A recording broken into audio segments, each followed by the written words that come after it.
All right. Hello again, and welcome back. You have to unmute yourself, Shireen. Can you hear me now? Yeah. All right. Okay. So good morning again. And I think let's get started. Before I get started, a little bit about ECDF that I forgot to say earlier. So ECDF has a vision to advocate, discuss, and bring about a change in the quality of care, development, and learning of early childhood education, not only in India, but globally. And they are very successfully doing this by connecting people from around the world. So preschools, companies that deal with early childhood, media houses, trainers, parents, and everyone else who advocates early childhood education has been collaborating together with ECDF and Dr. Vasavi to bring a huge change in our early childhood sector. So thank you, ECDF, and we will get started right away. We have Tyron. Good morning, Tyron. I was introducing Tyron Jones. He's an education leader, a child developmental specialist, and a center director. Tyron has led teams of early childhood educators, delivering high-quality educational experiences for young children. He teaches workshops on leadership in early childhood, supporting children exhibiting challenging behaviors, and even is a curriculum specialist. So very good morning, and you can unmute yourself and take the space over. Okay, I'm gonna go ahead and share screen. Thank you for the invitation, and I appreciate the opportunity to join everyone today. Let's see, you know, I would need the ability to share screen in order to provide the slides. Okay, Dr. Vasavi, can someone give him the host sharing, please?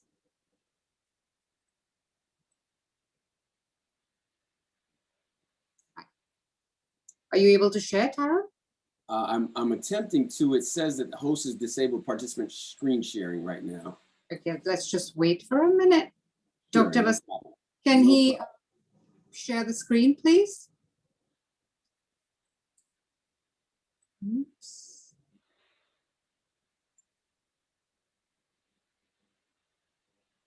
Sorry, Tyron. It's okay. We're managing through. We'll be all right. I understand it's not the morning wherever you are, right? It's approaching 11 o'clock in the evening. It's okay. Have you been able to or not yet? Not yet. Let's see one more time. Nope, not yet. Hold on. Meeting now. Is Indrani there from ECDF?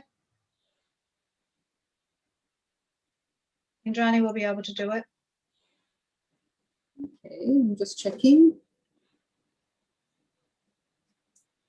Should we just, Tyron, do you want to just wait till they give you a host sharing and maybe we can have Prietam, do you have a screen sharing or no? No screen sharing. No, Here we go.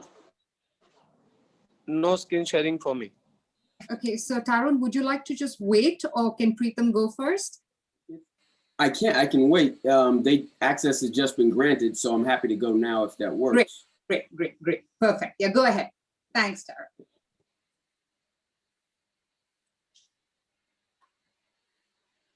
Okay, let's try this here. Hopefully you guys can see my screen. So again, I want to extend my gratitude to ECDF and the work that's being done globally to impact children in education. Grateful for the opportunity to partner, to share a few thoughts on what I believe is the most singular, most important thing that we do every day as leaders is to make decisions about the people that we employ, identify parts of our team that need to be strengthened, areas of weakness, and how we go about that. And so I'm going to go ahead and dive in. Excited to join you. Good morning, good afternoon, and good evening, depending upon where you're at in the world. Here we go. So hiring, starting out with the first part, hiring. What we want to do as leaders is we want to fill the performance gaps on our team. And we want to take a look at, as a team collectively, where have we identified strengths? where we identify weaknesses, opportunities, and threats, what we call SWOT. In business, many businesses around the world run SWOT analysis on themselves, and they want to identify these 4 areas. And so within our child development centers, we want to take a look at our teams and say, you know, what do we do well? We actually develop and implement curriculum extremely well. We communicate with our families extremely well. Maybe a weakness we identify is communication. I'm sorry, maybe it is how well we deliver outdoor curriculum to our children. And if that's the case, we identify that performance gap on our team, that becomes the strength that we're looking for in our next hire. So as we craft our job descriptions, as we filter through resumes, we're starting to look at who has a strength in the area of outdoor curriculum. And so what I put it there at the bottom is, in order for us to identify the collective performance gaps on our team, every leader must run a SWOT analysis on their team, and every team must run a SWOT analysis on themselves. I think it's important for leaders to not just pinpoint what they see as strengths or opportunities or weaknesses or threats, but for them to have the transparency on their team to allow feedback from their team on what they see in those same respective areas. And so wrapping up this screen here and really identifying and bringing closure to this point of hiring, it's important that we really run a SWOT analysis on ourselves and our teams and allow our teams to run that same. So we have the feedback, we can be specific and very targeted about who we hire and who we have working with our children. And so the next part is equally important, and that's training. How will we train our people? I believe that what we have is intentional leadership development, succession planning. I look at myself as a leader within education, and I have to ask the question, if I move on, who am I developing to take my place? How am I preparing them to step into my shoes? In what ways can I be specific and very, very targeted in how I help them achieve their goals within their career? And so step 1 is succession plan, and not just for myself. Maybe we have lead teachers in our classrooms. What are we doing with our assistant teachers to prepare them to step into lead teacher roles? Individual development plans, how being specific about each person's goals for their career and how we strengthen them, and then systematic workshops and training. The training cannot just be, oh, I think we should do this today or that tomorrow. It needs to be systematic, and we identify what goals we have over time. I'll leave you with a quote. I appreciate the time. I'll bring closure here. The 2 most important decisions you make every day as a leader are what you do to bring the best version of yourself and what you do to develop your people. I'm going to repeat that. The 2 most important decisions you make every day as a leader are what you do to bring the best version of yourself and what you do to develop your people. Thank you for the time, ECDF. I'm grateful for the work you're doing globally. I look forward to continuing to partner with you and those that are on the call. Thank you so much. Wow. Thank you so much, Tyron. I think that was a great sharing of letting us know how to objectively recruit people using the SWOT analysis. I think it's brilliant. I love the way you said you are an intentional leader, and I think every leader here should be intentional, and your quotes were really food for thought for everyone. So thank you very much, Tyron. Thank you. Over to our next speaker for today, Archana Gaba. Good morning. She's the director of St. Kabir Gurukul and Secondary School. She's also the founder of Giggles, an early years learning studio. She's the lead collaborator of Giggles, Hubs of Learning, and CBSE. So she's going to speak about content creation for children in the early years. So Archana, the space is yours. Thank you very much, Shireen, and a very warm good morning, because I'm speaking from the place which is pretty cold at this point of time also. So let's start, talking about, because I just have 3 minutes and I want to give a precise presentation on what should be the important features while we decide to create content for our early years. So I'll share my screen here to show you a small presentation.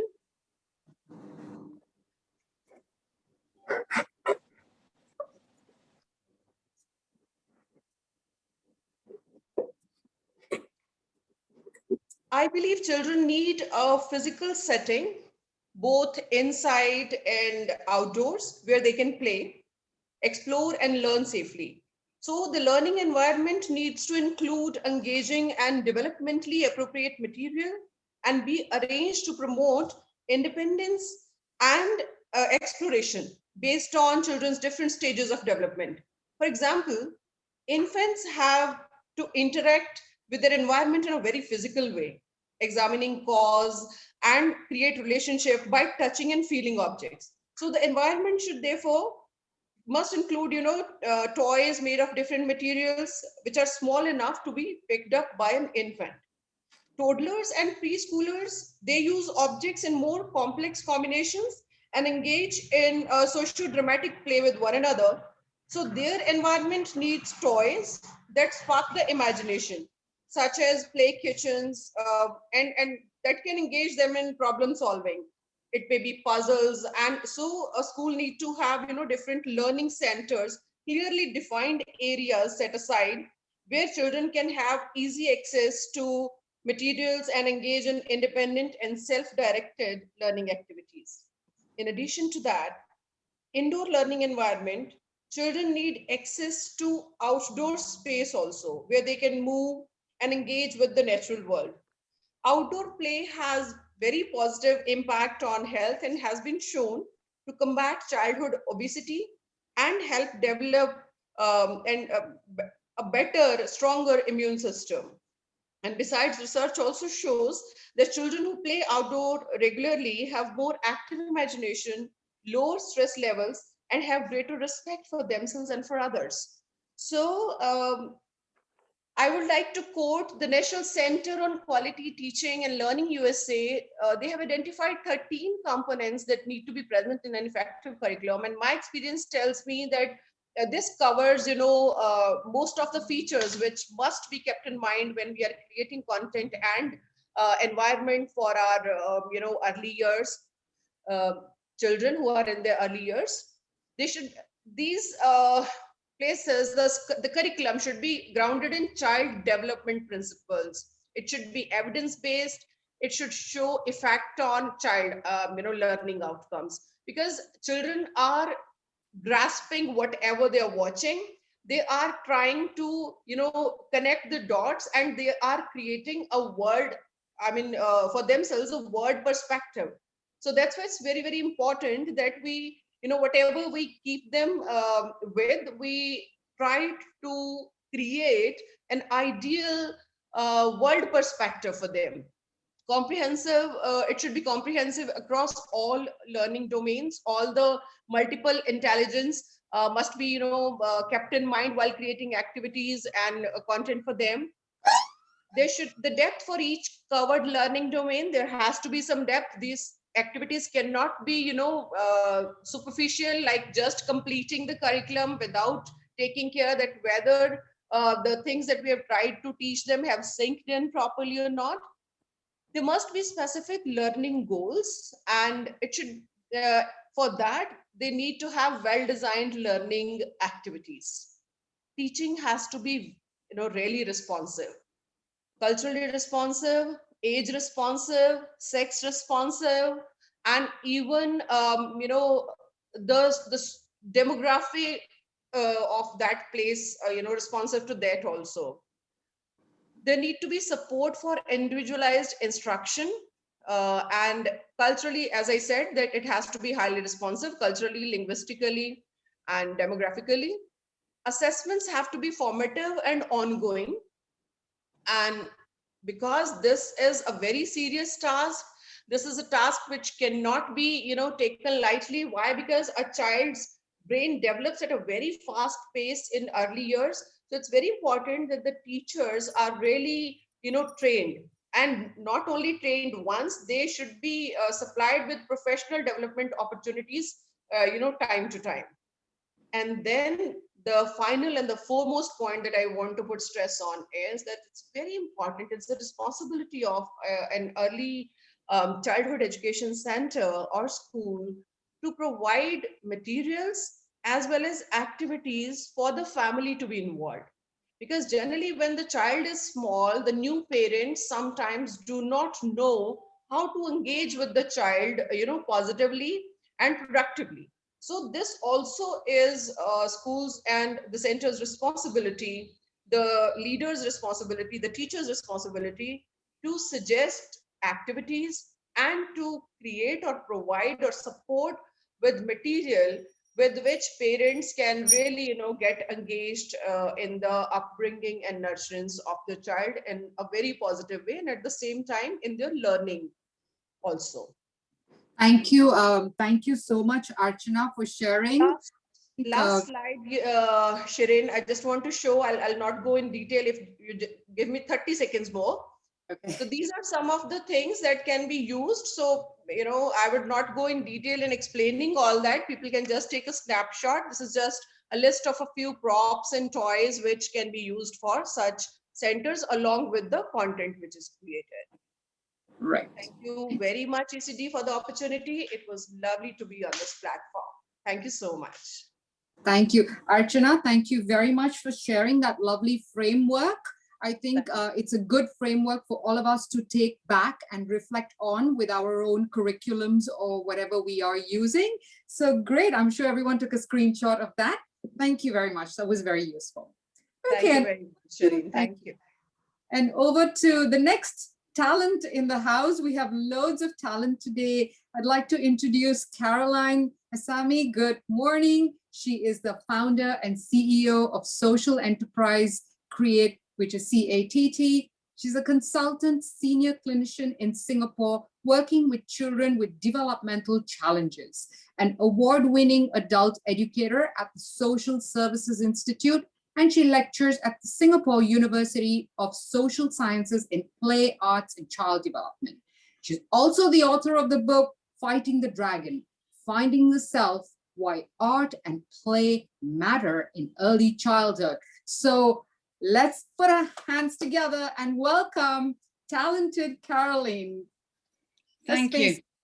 Thank you. I know we're a small group now, but welcome back, everyone, on this journey. I'm just going to share my screen, and not surprisingly, I'm going to be talking about play.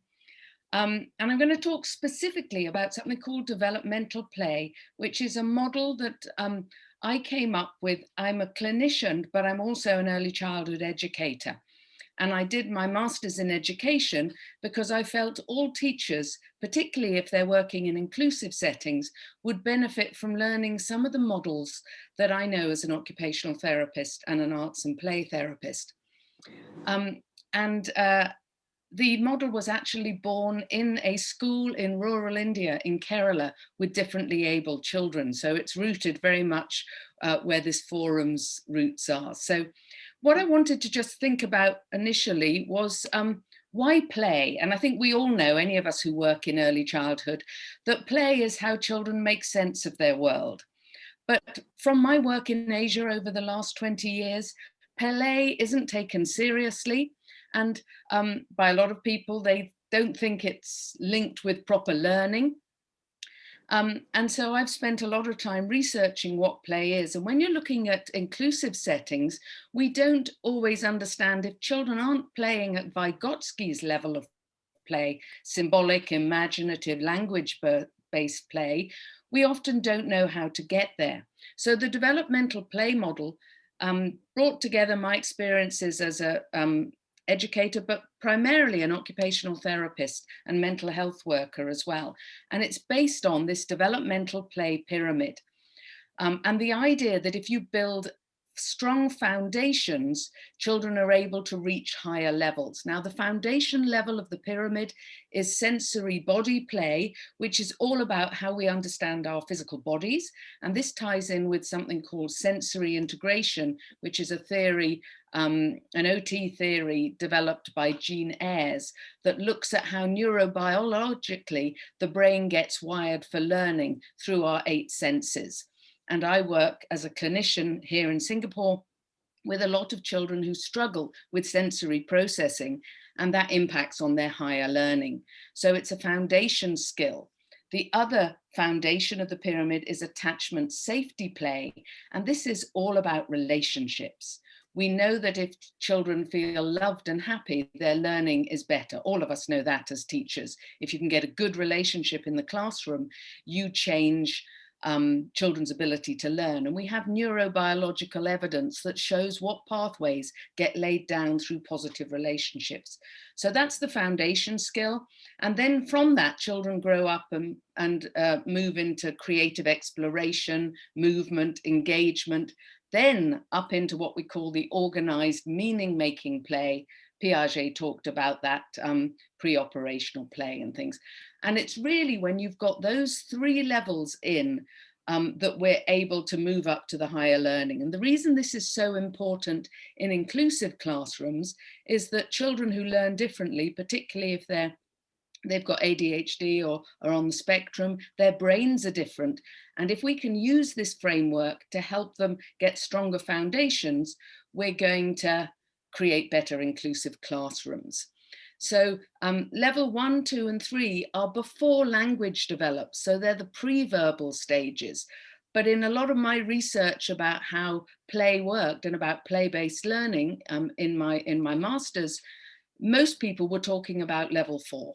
So I felt this was a nice model to share with you for when we were looking at inclusive classrooms. And we talk a lot about stages, not ages, and this gives you a model for it.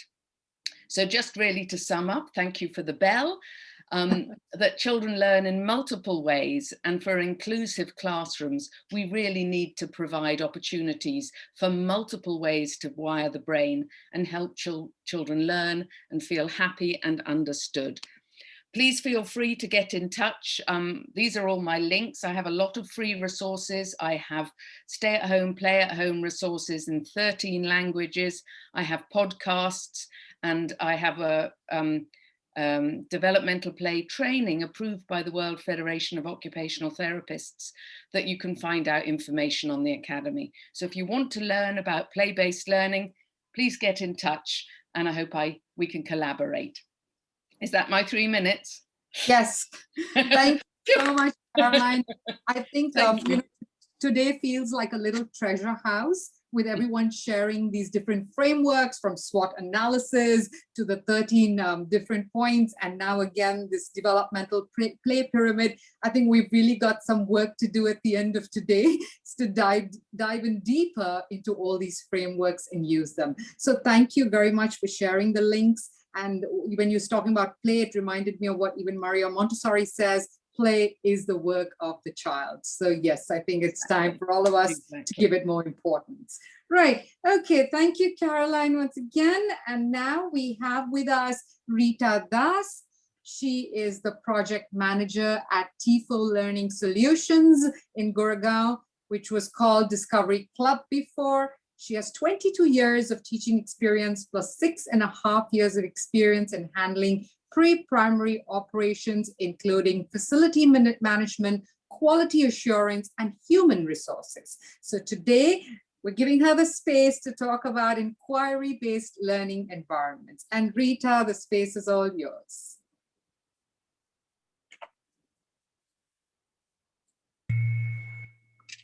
Hi, Shireen. I doubt if Miss Rita is here with us as of now. Did I miss her? I saw her a while ago. Oh, I'm sorry. Okay. I think she was in the previous one, and that's why she was in my. Okay, so then we'll go to Sabina is here, I think. We can go to Sabina. All right. Sabina, I see you. Let me just double check if you are here. Yes, you are here. Right. Okay, Sabina. So Sabina Kekwani is the head of schools, clinical psychologist, and consultant. She's highly experienced in both national and international curriculums, an active and passionate volunteer with Aga Khan Developmental Network, Teach India, and many other NGOs. So I think let's put our hands together and get ready for some fantastic sharing by Dr. Sabina Kekwani. Thank you so much, Shireen, for sharing this introduction. And I'm thankful and grateful to ECDF team for giving me the opportunity to share my views here. I just would like to focus on when we talk about enabling environment for toddlers and for the pre-primary section. Is it I'm audible? Yeah. So the major key points I would like to focus here is the teacher development. If the pre-primary section ECD teacher is taking that continuous professional development and training herself on an ongoing basis, she can take care of the kids and she can understand from a learner-centric point of view. And she can then frame the content and the resources. See, the infrastructure and the resources doesn't matter much. If we go to rural areas at times, we don't have resources, we don't have infrastructure. But if the teacher is very passionate, if the management continuously gives her the upgradation and the training, so the professional development of the teacher of toddler, of the educator of toddler is extremely important. At this stage, if teacher collaborates with the parents and try to make a partnership with the parents and try to understand the child's perspective, the child's focus, because we have various kind of learners, various kind of toddlers in front of us. And if the teacher tries to understand each and every child and understands the soft skills, understands to relate with it, and what is the curiosity of the child at that point of time, if we look at the John Dewey theory also, at that point of time, he had said that a teacher is a kind of like a mother nurturer with her energy, with her compassion, with her passion, and with her all the resources. If she herself is the house of all the resources. So we give n number of resources to a child, or maybe the infrastructure, but if the teacher herself is not dwelling into the training and the continuous development and the professional development of her own self, then again, it becomes a real concern. So to generate the enabling environment, the important aspect is the teacher development. And professionally, if the teacher is taking that kind of a lead, certainly she collaborates with the parents and try to discuss the issues or the problems of each and every child with the parent. And then certainly the content can be moved accordingly. So that is very important aspect. Thank you so much. Thank you very much. Thank you so much for sharing that. It was fantastic, Sabina. I think you're right. The teacher really is the powerhouse. To me, I think they are the super women or the supermen who actually breathe life into a curriculum. Absolutely. So I resonated very well with what you said, and thank you for sharing today. Thank you so much. Thank you. Okay, so let's get ready to invite our next speaker, Dr. Nidhi Khurana. Dr. Nidhi is the founder at Go Global Ways that believe that early exposure to STEAM education is critically important to prepare children for the competitiveness and dynamism of the 21st century. She's also the vice president in Mad Over Games. So let's get our specialist, Dr. Nidhi, to share some light about STEM education in pre-K. Thanks, Shireen, and greetings everyone present here. STEM education, we all know that is simply focus on educate to innovate. So let's have a look on it, what is the presentation shows to us. I suppose it is visible to everyone? Yes. Yeah, so what is early STEM and why it is important? We will be covering these topics and the roles of parents, teachers, connected learnings, research policies, and the culture. So, STEM education, children need to explore and to discover why, what, how. These are the curious questions, which is the way to innovate. Many times, you fail your way to your answer. Scientists fail many times, and we just brand it differently. We call that data. Kids at every age should be encouraged to think deeply. As a parent, as an educator, As an academician, we must develop a STEM ecological system in the education. As an impact of multiple interrelated environments and systems on the child is considerable and affects everyone involved. We can see in the figure that child is most connected to the layer microsystem, that is mesosystem. Around the child, the environments in which he or she is rooted. These include the home, classrooms, childcare, or after school programs, or other community settings, and of course, the people and the experiences within those settings. For example, the way that the child's schooling affects his or her home life and vice versa. It could affect directly or indirectly, or the way that an adult training and the level of stress could affect that person's ability to make a positive impact on the child would be included in this system. The second layer, we have an exosystem. It doesn't connect directly to the child, but it includes social structures and institutionals that do not directly connect but indirectly affect child growth. For example, the government policies and the research that supports these policies. Finally, the outermost circle, that is the macro system, which consists of our cultural frames, values, models that shape the environment within which the child learns. So that is all about how a STEM ecosystem can be built.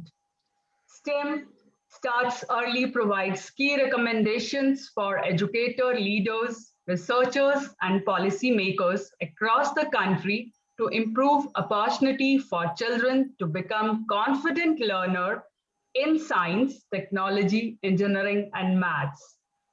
Yes, STEM is a need of our better kindergarten being the right place to start. So let's join hands to make a better environment for kids and for their growth, to provide STEM and make early childhood education to a success future. Thanks, Vasavi, for the great platform you have provided us to share with the many people's educators, leaders, and parents. I'm happy to be here. Thank you so much. Thank you. Thank you so much, Dr. Nidhi. I think I really like what you started with, educate to innovate. I think we all need to, especially with a lot of kindergartens, who have been there for 15 and 20 years and haven't looked back at their curriculums. I think it's a very good time to go back and look at their meso system, their exo and the macro system, and see how much of an impact it's having on the children. So thank you for your sharing. And when we're ready to invite our next superpower today, Rabia Bhatia. So Rabia Bhatia is a multi-awardee, an education leader, a change maker, an educational motivator, and a mentor.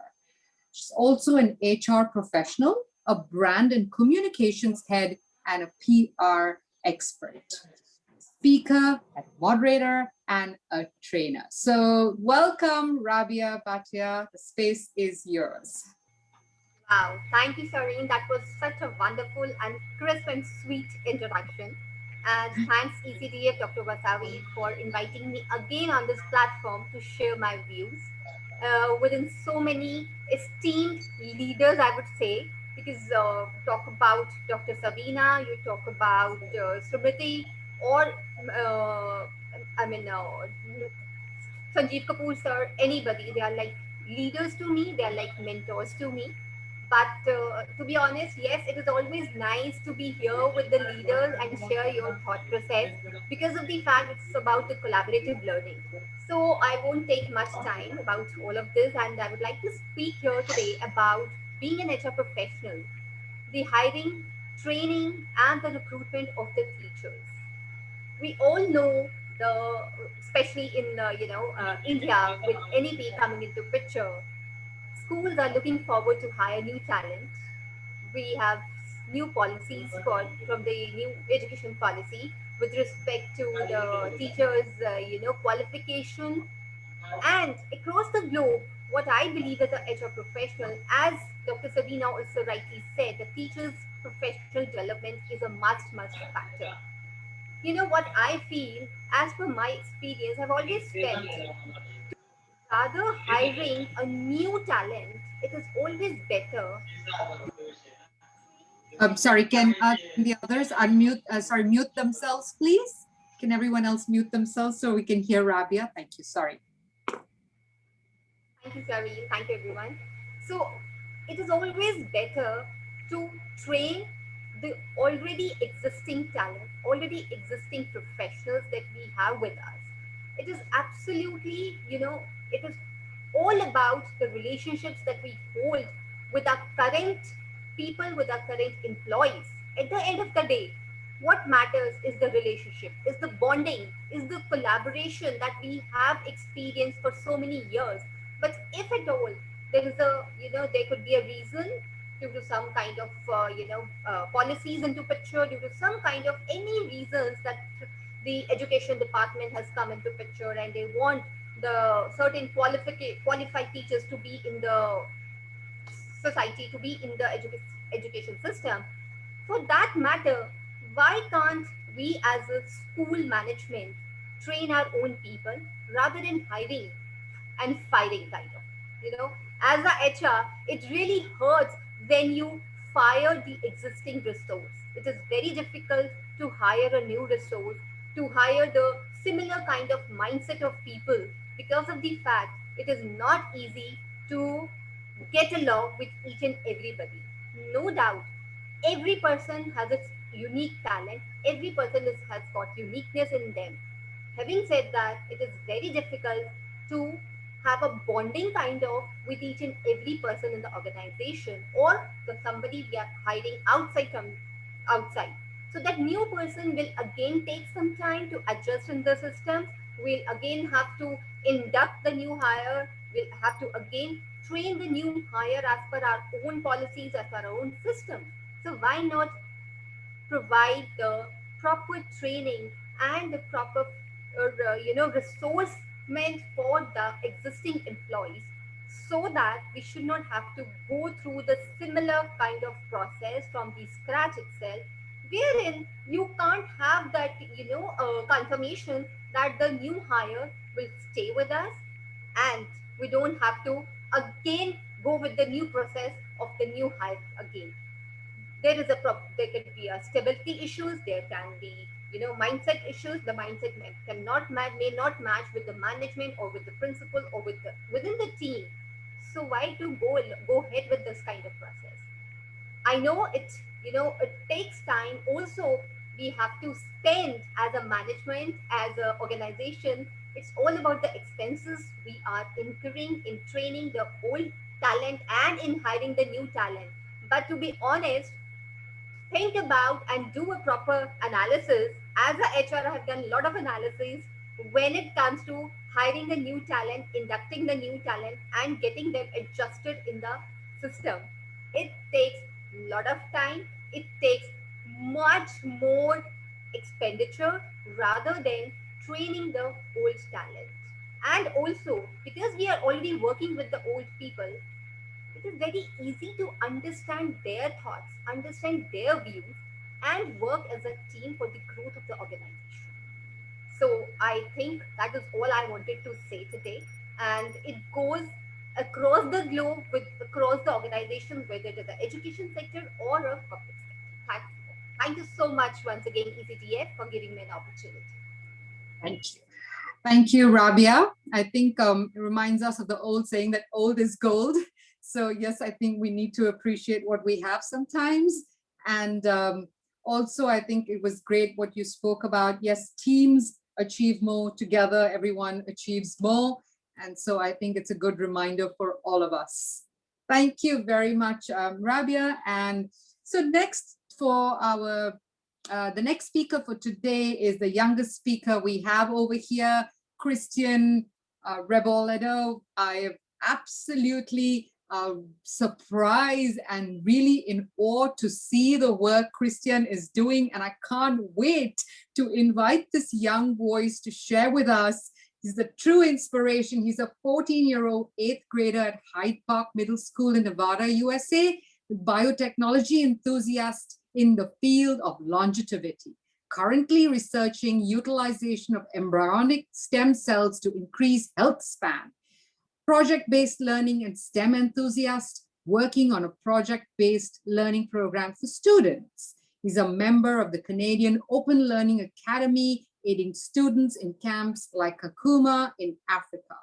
He's also a member of the Knowledge Society as an innovator in the space of longevity and synthetic biology. So Christian, wow, I think we need to give Christian a round of applause even before he starts.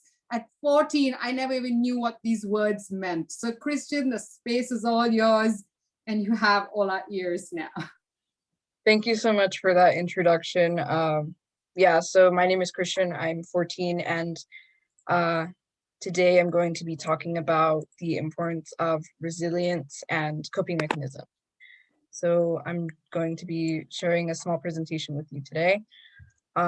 So specifically, I'm going to be talking about how these two things are important within Kakuma camp, which is a camp that we're working with in Kenya.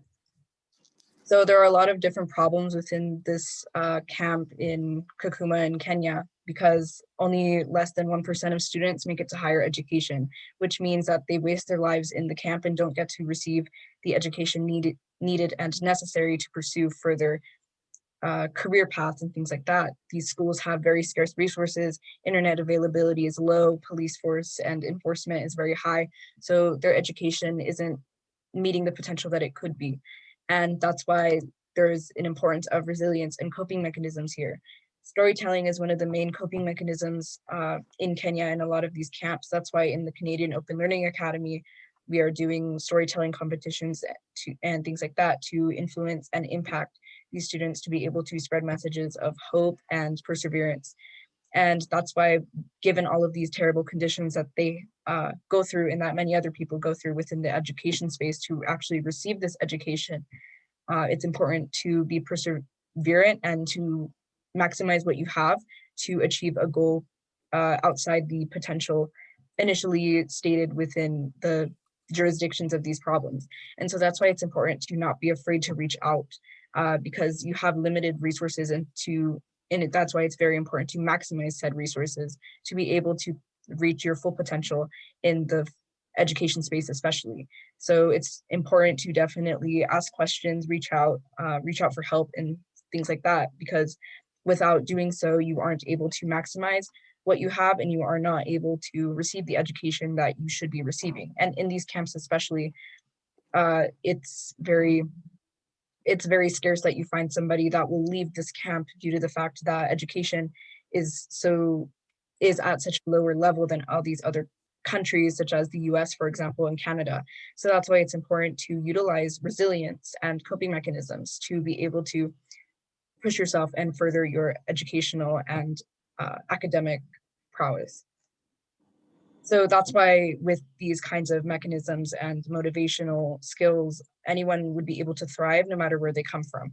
We have some people within our organization that actually came from this camp, and through pushing themselves and through pursuing a better education, maximizing their resources, things like that, they were able to actually go from Kenya all the way to Canada and are now working at University of Toronto and things like that. So that's why it's important to be resilient and to be perseverant, to push through obstacles and things like that, all of these problems and situations that they go through, and everybody goes through, to be able to achieve greater things, greater than yourself, help other people, and become the best version of yourself as possible. So through resilience and coping mechanisms, we would be able to achieve said success and potentially, hopefully, be at the epicenter of innovation. My short presentation, but if you have any questions, you can just ask me and then contact me at these Thank you. Thank you so much. I really, there's something that caught my eye there, and it was storytelling being a coping mechanism. I think that's absolutely brilliant. We should all be using it a lot more, and wish you all the best with what you're doing. Thank you so much. It was a pleasure speaking and a great opportunity. Lovely. Thank you. Okay, our next speaker for today is Ms. Smriti Agarwal, who is a passionate early childhood educator since 1985 and has been associated with best schools in India in a leadership role. She's an awardee of Scholastic India for writing on the School of My Dreams. An active leader, speaker, and panelist, she believes in knowledge sharing, collaborating, innovating, and reinventing the best practices in ECCE world with fellow educators. ECDF honored her with the Pinnacle Award in the category Innovations in Early Learning and Child Development. So Ms. Smriti Agarwal, we can't wait to hear to what you have to share with us today. The space is yours. Thank you so much, Shireen, and hi, everybody. It has been such a pleasure listening to all the speakers here. And Christian, hats off to you. You're doing a wonderful job. Resilience, perseverance, and coping mechanisms is something that we're all looking forward to. And specifically, the last year has taught us so much for that. So in case we did not have coping mechanisms and resilience, and we didn't have perseverance, it was very difficult to survive the pandemic that we did. And the education sector, actually for that matter, because it was the one that suffered the most, reaching out to children and reaching out to our students and learners was a great deal of job. And I think we did quite a wonderful job at that. So I would be sharing my screen because I'll be talking on content in early years. And because we have limited time, it's better to, show a screen and share better than me talking. Otherwise, I can just go on and on. Or there's something like which is called content. It's so important. It's a vast subject. And here what we have is a small presentation from my side. I hope the screen is visible for all. Yeah. Right. So content used to be in our schools in a linear progression. We used to follow age-appropriate trajectory for all the children. And we used to feel that we're doing enough. But over the years, I think we've all as educators realized that that was not enough. Preschool or early years is not about learning colors, shapes, numbers, and letters of the alphabet. It's developing, and it's taking a larger shape of your cognition and physical, social, emotional, and all developments. So we have to be very, very careful about what we're doing. And what points we have to remember when we're talking about content are these few points, that children are naturally curious and they're learners and they're explorers. It's we who come in the middle and, we spoil that learning completely. I agreed with the playway methodology that Charlene was talking about, because when we allow the children to play, it is something that they are discovering and learning on their own. And they would learn something every day, even if they are not intervening. We all know that 90% of the brain is developing between the 0 to 6 years of age. And age-appropriate stimulation at this time is something that is needed by each and every child, irrespective of where they are. So first and foremost thing, very basic, for content, we all educators should ask ourselves, and that is, what should be learned, when should it be learned, and how it should be learned. If we answer these three correctly, I don't think we're going to go wrong, because once we know when and how, it solves most of the issues. That means we are going developmentally and age appropriately. From my side, I feel that these are the basic components that we should be looking at. Our content should be developmentally appropriate. It should be more play-based and project-based, and it should have individualized learning plans. It should cater to multiple intelligence, like Howard Gardner said. We are going towards blended learning, of course, because digitalization is a need of the hour, and we have been doing that. Heuristic play is something that I recommend very, I advocate that, because most of the time children are surrounded by these children in the branded environment, in a more financially rich environment, are surrounded by resources, toys, and everything, which are giving them the stimulation in one way, but if you have heuristic play, it's giving them a stimulation in many other ways. So I totally agree with the philosophers like Maria Montessori, who said play is the work of child. And when we talk about Reggio Emilia, when Loris Malaguzzi said that there are 100 languages in which a child can express, we are missing out on that. We're not actually listening to 99. I think we're just listening to one, and that's verbal. And then we're leading them to the written, but that's it. So where are the other 98 languages gone? The content should be looking at all these 6 developmental domains, and we should not forget creative and aesthetic, and we should not be forgetting approaches to learning. But what is a child's or a person's approach towards learning? We have to be very, very careful about that too, to actually have the optimum learning environment designed for the child. Now, the content these days are always talking about 21st century skills, and those are the competencies that the child should be getting. That's the 4 C's, so important. The foundation literacies now also has IMT instead of just literacy and numeracy. It should be the literacy for information literacy, media literacy, and technology literacy. So are we forgetting the IMT and just focusing on language and numeracy? Let's have a look at that. What are the character qualities that the child should be having? What are we developing them for? So those are the FLIPS scripts, and that is like, in case I have time, flexibility and adaptability. L is basically leadership and responsibility. How much are we inculcating those? How much of an initiative are we allowing the child to have? And what is the productivity that the child is coming out with? And what is the social and cross-cultural interaction that we can provide a child in the content that we're giving them? So these are the things for the 21st century skills that we should be looking out for, whether our content is there, our environment is giving them that. Those kind of stimulations, those kinds of opportunities, very important. The structure of content we should be looking at, whether it's interactive or passive. Are our goals intellectual or just academic? Are we going towards 30 seconds? 30 seconds, Shireen. Thank you so much, please. So are we going towards constructivism, or is this just objectivism, which is like one-sided again, and spiral versus linear? So we have to also take care of kinds of learners that we have in our classrooms.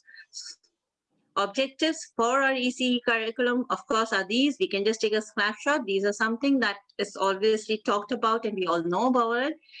And we can have parents also involved into this learning environment, and now more so because they are the collaborators and actually alternate educators for their children since the time we're going into online learning sphere. And there's much more to discuss, but I heard the bell and I know I have to stop. So thank you, Shireen, for giving me those 30 seconds. And there's much more to discuss. You want to keep in touch with me? My email ID and my phone number is given below. You can WhatsApp and email me. Thank you so much. And thank you, Dr. Vasiliacharya, for giving us this space so that we could actually knowledge share and learn from each other. Yeah, thank you, Smriti. Today feels like like when you're tasting, when you go for food tasting, that's what it feels like to me. We're getting a taster of all the talent in the house. So yes, thanks for sharing all those frameworks. And I think I really, what really resonated with me is that children are learners, and as teachers, we need to be very mindful about when we intervene. And once again, thank you for sharing all those frameworks on holistic learning. I'm sure everyone's got their snapshots, and we will stay connected. Yeah, thanks. Thank you so much.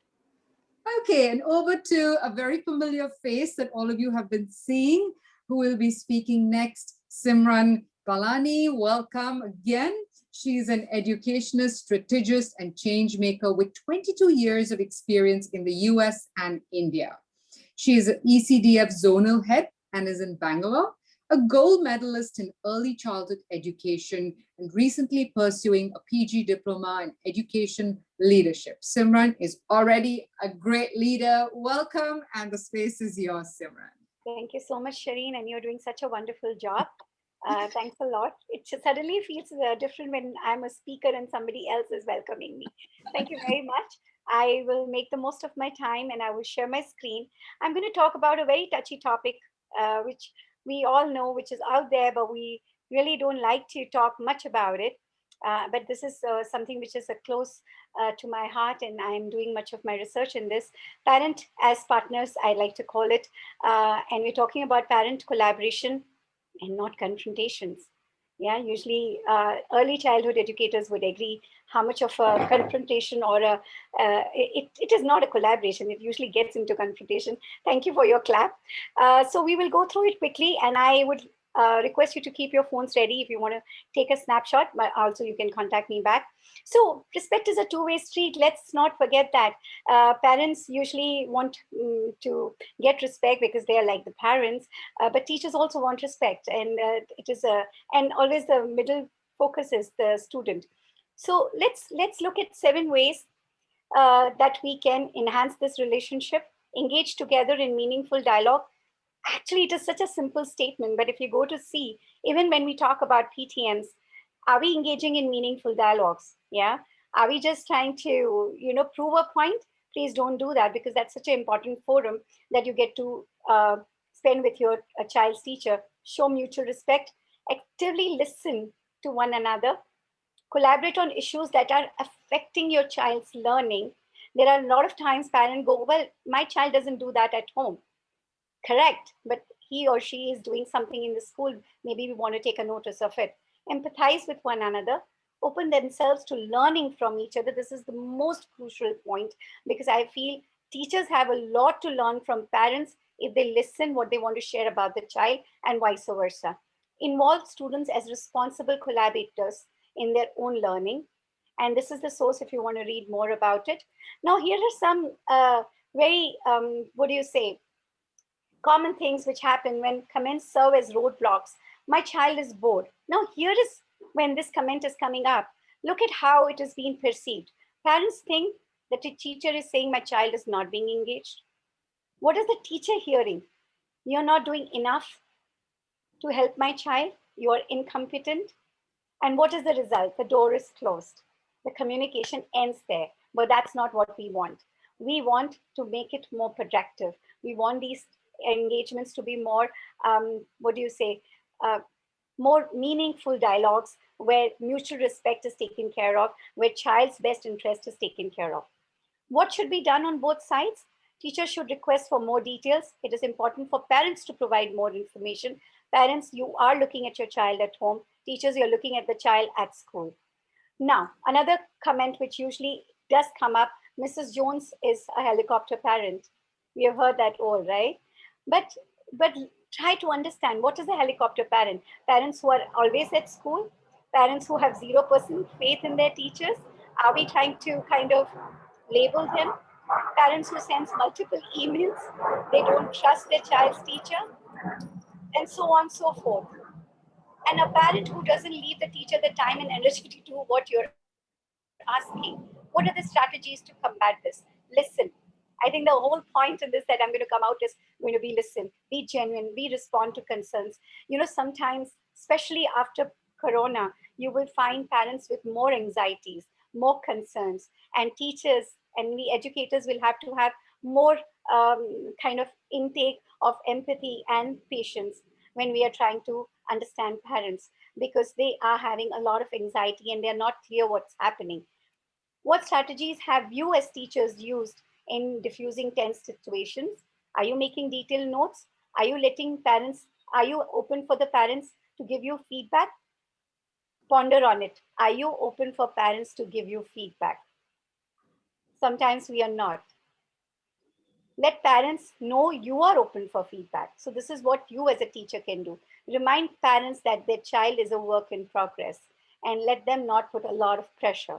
Remember that parents may be intensity in students may come from home environment. And this is also a good point to understand home environment. What strategies have you used as a teacher? Focus on the students. They are the reason we are talking. Focus on the child. What is in the betterment of our child? And at that very moment, can we keep our ego aside, whether we are a parent or whether we are a teacher? What strategies can parents use? Find ways of supportiveness, being more supportive of school. And this can in turn result in a positive outlook for your child also when you're collaborating with the school. Remember that you're modeling for your child. That is so important. The more you say positive things about the school, about the teacher, the child is absorbing that. And that's the end for me. Here are my coordinates in case you want to get in touch with me. Thank you very much. I thank each and every speaker and I wish you all the best. Shireen, I hope I did good with the time. Yeah, thank you. Thank you very much, Simran. I love that, what you spoke about collaboration and not confrontation. I think every teacher out here needs a round of applause, because truly, if you're a teacher, then you do. And if you're a successful teacher, you've got that power to listen, like Simran said. I think it's just natural. You have to listen when you communicate, and you become empathetic. So I think it's a natural calling to be a teacher. We're all blessed to be educators, and I'm sure everyone out there is a great listener, which is what we should be, as Simran said. So thank you very much for that sharing, Simran. And now we have Dr. Prietam Kumar Agarwal, who is the founder, director of Hello Kids chain of preschools and Riverstone schools. He is also the vice president and national core committee member of ECCE India. And today, Dr. Prietam is going to talk to us about content creation for children in the early years. Dr. Prietam, the space is yours.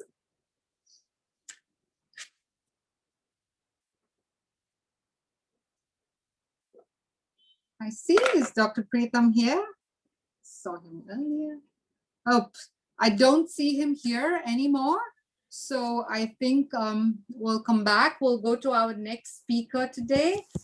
I think, sorry to interrupt, Nidhi Kurana, she's in the 12 to 1 slot. And she's there probably. Just Nidhi Kurana? Nidhi, yes. Nidhi has already spoken. Okay. Okay, so we go on to the next slot since Dr. Prietam is not there. In the next slot, our first speaker is Azura Abrazit from Malaysia. So Azura, I see you here. She is the head of early childhood programs at Veritas University College, KL, Malaysia. And she's going to be talking about STEM education in the pre-K years. So the space is yours, Azura. Welcome. All right. Okay, because it's 3 minutes, so I don't have any slide. I try to speak fast. I mean, like which I usually do. So hello everyone. I can see some of you and you can see me. So just hello. So first of all, thank you again, ECDF, for letting me share some of my knowledge that was spreading. So for those of you who are not familiar with STEM, STEM is actually an acronym that stands for science, technology, engineering, and math. But the latest research has added an art in between. So it's making it a STEAM rather than a STEM. So the art aspect is not about coloring and painting or drawing that we are doing with our kids in school. It is more into the creative thinking, to designing and creating. So yeah, STEAM in early childhood, in pre-K. So you might tell me that I've been teaching science. Socrates has been teaching maths hundreds of years ago, and technology, we've been using it since more during this pandemic, right? Okay, so what we are looking into is actually the engineering part. So I am here in Kuala Lumpur. I mean, like I have all of you around the world. So this is the irony. This is technology, is it? So let me ask you, how many of you know how the technology works? I'm not asking how to operate the technology, but how does this thing work? So does it concern you that we actually are depending on technology, but we don't know how technology works? So this is actually the engineering part in STEAM. I mean, like I've been in early childhood education industry for almost 20 years now. So whenever we bring the STEAM aspect in pre-K, we always picture kids with test tube, wire, LED lights. You know, it's actually should be much more simpler than that. You know, it's good to have all the wire and test tube and such. But however, for me, it's like we need to focus on the fundamentals and the simple concept for the kids to understand, which is the initial concept is the problem solving itself. The kids need to see how things work. So we need to empower their capability to view how things work. Well, they are a problem solver and curious in their nature. So I think that's a rule of thumb that we need to focus on. So yeah, let me show you some simple activity that you can actually see how STEAM in in pre-K should be. So this is just a pepper boat. We can just give kids a pepper boat, a pepper. So ask them to create a boat. So would they create? How would they create a boat? So will their boat sink or float? I mean, when they put the boat in the water, so will they create a wave so that it will give the water sufficient energy to accelerate the boat? Will they tie a string to a boat to pull the boat to move? So these are actually the STEAM aspect. You know, if the ripple of the wave, if you look into it, it's actually a science. So creating and improvising their boat, it goes into technology, engineering, and art. So when you look into math, the shapes of the boat, whose boat goes first, whose boat goes second, is actually the initial concept of math of ordinal number. So it is really our responsibility actually to provide open-ended challenge to kids so they learn to solve problems, extend their opportunity to build, to create, and be more innovative in STEAM pathway. So my final thoughts that I'm going to leave all of you here, basically it's not a thought, it's a thought-provoking challenge. So I want each one of you to think how to build a 15 inches tall table with nothing else but paper and tape. And it has to be sturdy enough to hold 10 pounds of books. So I mean, like, difficult enough, right? So tricky, perhaps, but don't worry, if you get stuck, call a kid and be like, any children there with you, and ask them for an idea. So yeah, keep steaming and experimenting with your kids. Thank you so much. Thank you, Azura, and thanks for leaving us with that challenge to think about. Our next speaker for today is Rita Das, who is a project manager at TIFO Learning Solutions, Goregaon, formerly known as Discovery Club. She has 22 years of teaching with 6.5 years experience in handling pre-primary operations, including facility management, quality assurance, and human resources. So Rita Das, the space is yours. We did call you earlier, but we didn't find you. So welcome back, and the space is yours. Am I audible? Okay. Thank you, Shireen. And I know with all the intrusions, I think we lost our way and we had to reconnect. So, good afternoon to one and all. I'm glad to be part of this global influence. Today, I'm going to be talking about inquiry-based learning environment as to why I advocate and encourage this method for our children. Students have 100 thoughts and 100 ways of dealing and understanding a concept. Students like to wonder and marvel and have reasons to dream. So the inquiry-based learning environment approach, I feel that it creates and it is an integrated way of teaching, and it is student-led learning journey.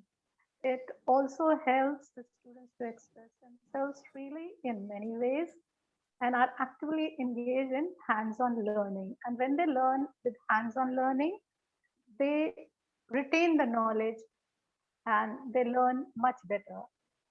And as teachers, what we need to do is create an atmosphere of curiosity where the student is going to be exploring, inquiring, experimenting, and discovering.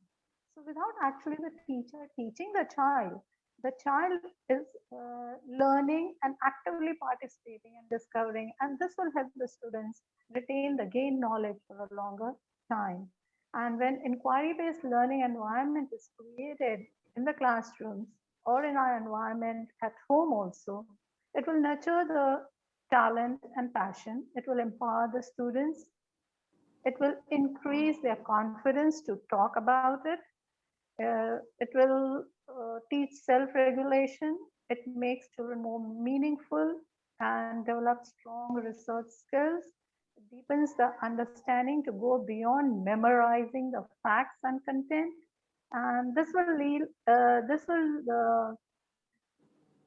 leave a trail of knowledge and a lot of questions, and there's a lot of inquiry when this kind of atmosphere is created. It will enable the students to take ownership over their own learning and reach their goals. In short, you can say that it will enhance the critical thinking of a child. The learning is more interesting. It triggers curiosity. It empowers the students, and it will enhance the comprehension of what is learned. It is important to consider why inquiry-based learning environment in our classroom deserves an honored place in teaching practices. Inquiry-based learning knows no boundaries. It provides students with authentic learning experience. Being inherently exploratory in nature, inquiry-based learning tends to bring out the best in our students and their abilities and allows them to take responsibility for learning and thus making it meaningful. The inquiry-based learning approach can be implemented at all levels of learning. It is easily adapted for any age and for any type of learner. Finally, to conclude, inquiry-based learning environment helps the children to develop life skills like togetherness, sharing, caring, and most of all, resolving the problems. It also brings out the potential of a student to wonder, explore, express, and connect the dots to whatever is happening. So I end with this. I hope I kept the time in the short time. Thank you. Thank you. Thank you, Rita. Thank you for giving us that wonderful information about inquiry-based learning and how important it is. And over to our next speaker for today, who's Anubha Goyal, who's a founding principal of Sarla Birla Gyan Jyoti School, Guwahati, from 2003 to 2014. She was the principal of Royal Global School, till now from 2014. So welcome, Anubha, and the space is yours. Thank you so much. I'm really privileged to be a part of this August gathering. Thank you so much for having me here this afternoon. A very good afternoon to all of you. Now, I have a child in class who, after trying numerous times to solve a maths problem, fails to do so. He flings his book in anger. Uday loses a tennis match and starts crying uncontrollably. He even refuses to shake hands with his opponent. Anil enjoys watching other children cry when he snatches their toys. Matthew hurls abuses at everybody because he thinks it's all right to do so. And this preschooler throws tantrums if he does not get what he wants. Why? Why such behavior? These children could have better responses to these trying circumstances if they were taught how to manage their emotions. If we have to talk of socio-emotional well-being of children, I think we as educators need to make sure that our children, more than anything else or more than the IQ that we normally lay stress on, should have a very strong or a high EQ. For EQ, or emotional quotient, is in many ways the essence of being human. A high EQ is the secret or the driver of success, and I'm sure you'd all agree to that. Once you have control over your emotions, you have control over your mind. And once you have control over your mind, you have control over your life. And we've seen this both in our families and at our workplace. But how do we help children develop a high EQ? I think that's $1 million question. And that doesn't really happen overnight, but it happens in our everyday dealing with children. And believe it or not, an adult's behavior and personality is the manifestation of what he goes through in his childhood. So we as educators and parents need to be very, very mindful of how we deal with every child, every moment, and every age. Now, to begin with, we could start the day with a smile and greeting. Make sure the child feels wanted and loved. Through story time and role playing, teach the students the importance of kindness, honesty, politeness, empathy, and gratitude. And again, educators and parents, these are not something that can be taught out of the book. All these are what need to be lived. And if it happens on a daily basis, I'm sure the children would develop a high EQ. Teach them how to work in groups. Again, very, very important. The future is more collaboration, that we've heard some of our speakers speak also. It's not about working individually, but collaborating and coordinating with everyone else around us. Set up a peace corner in your classroom where they can sit and introspect and reflect and calm themselves. Again, this is something which we need to teach the children, to be mindful, to be able to reflect on what they've done. If they've ever done a wrong action, they should be made to realize. And to make them realize, we don't shout or scream at them, make them sit in a corner, which is a corner dedicated for that purpose, and let them think, so that the next time, before they do something aggressive, they think of the consequences and the response, and they are more responsive. Nurture a culture of kindness and appreciation, where they write something nice about each other often enough. I think this is something which is lacking in us human race. With a lot of difficulty, we appreciate others. But I think it must become a habit with us. If someone needs appreciation, we must appreciate rather than criticize. Increase their emotional vocabulary so that they can recognize and label their feelings. Again, very often children don't know what exactly they're feeling. And the more awareness we bring onto them as to how and what emotions they are and how to manage them, that would be a big help. Teach them to monitor their own progress by setting up personal goals for themselves. Teach them resilience by teaching them that it is not always necessary to win or for everything to go right all the time. I think we as educators and parents always teach our children, you need to come first in class, you need to win. That's not necessary. They must know that there could be bad times and good times. And this is what they need to be prepared for.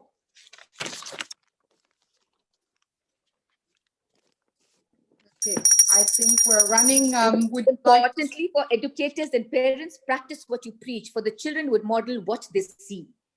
It is also important that we create a nurturing and caring environment where children feel heard and listened to.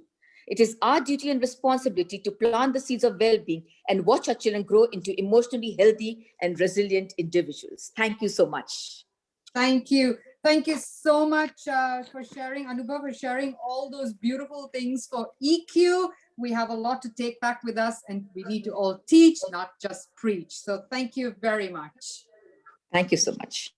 So today, the next person we have is Shireen Kulkarni, who is the research director and co-founder of the Council for Creative Education, CCE Finland. She's an entrepreneur, a researcher and teacher trainer par excellence, and a fantastic writer in the field of creativity in education and educational psychology.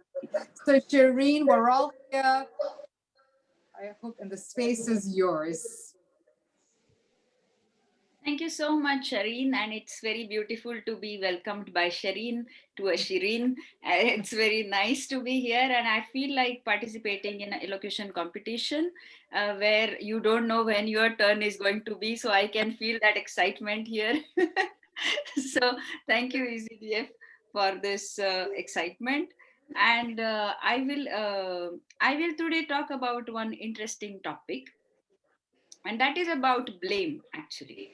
So here is my topic, your fault, your responsibility. Just now, we heard about making our children responsible. So I would touch only a single point here today. There can be so many things to be talked about, but let's stick to our time schedule. And these are my credentials if you would like to contact me later. So as you know, this there is some problem. Let me check.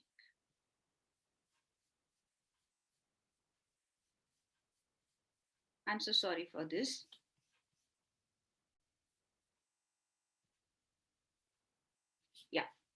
So, as we know about the social emotional intelligence, this is the approach that we all need to take, and that is earlier the deeper. Because we know that the earlier we try to teach our kids the social emotional intelligence and the management of their own emotions and understanding the emotions of others, the deeper it goes, the deeper the understanding goes. So, we cannot teach them to be empathetic later on in their life. We need to begin it early enough in their life. So one of the important thing that we often do is that when a child falls down or get hits by the table or chair or anything that comes into its way, so we tell our child that this is the fault of the floor or the fault of the object. So we instantly blame the object, that okay, this is a bad floor, this is a bad door, something like that, and we hit that thing and we blame those things. But we need to keep in mind that this approach of blaming others will start shaping right from our that behavior. So what we can do? So I think we can do the following things. First thing is that we should assure our child that falling is okay. That is not a problem. Anyone can fall down, and that is perfectly fine. The second thing we would like to do is consoling the child first. So that if the child is crying, we need to console that child. We shouldn't blame the floor or the table or other person instantly. The first thing we should do is that ask the child to narrate the incidents, like what happened, so that the child also understands that what went wrong exactly, where it went wrong. And thus we can make the child understand his or her responsibility. So this, what does this do is that this prevents the generalization of blame. We all have faced this situation sometime in our life where somebody is blaming us or we are blaming somebody. So this is what it begins from the early years of our life, because that's what we have learned from our parents, that if something goes wrong, I blame it onto something else or somebody else. So I guess this is my point that I wanted to make today for all of you. Thanks for this platform. And I wish you all the best. Bye bye.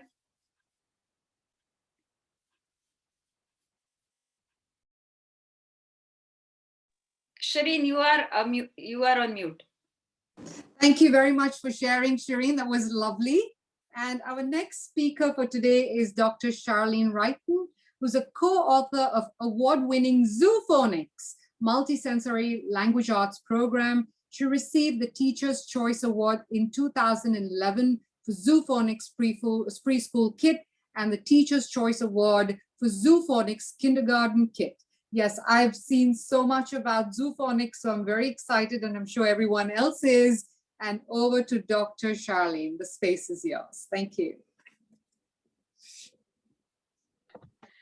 Well, thank you for having me. I'm very, very excited. I'm just so impressed with all the speakers. It just touched my heart to see so many people who love children, and children need to be loved and accepted. So I'm going to show you a little bit about Zophonics, and I want to connect it to STEM. And so I'm going to tell you the essences. We call them essences of Zophonics. And so I'm going to start, first of all, it's a very physical, it's mnemonic, it's multisensory. We use our bodies, we use our senses to learn, we engage everything, and we can start because we work on speech development very, very young with our children. I also have Safari Learning Academy, so I have a school that has 186 children in it. We start at 2 months old in our school, and we go through first grade. And so everybody uses Zophonics. So I'm going to just show you, I hope you can see this. This is Allie Alligator. So I have two choices. I can teach this way. Hopefully that's not backwards. I can teach this way, and this is very abstract. And it's very difficult for children. Am I holding it right? It's very difficult for children to remember this and to attach sound to it, but that's what the reading and spelling and writing process is.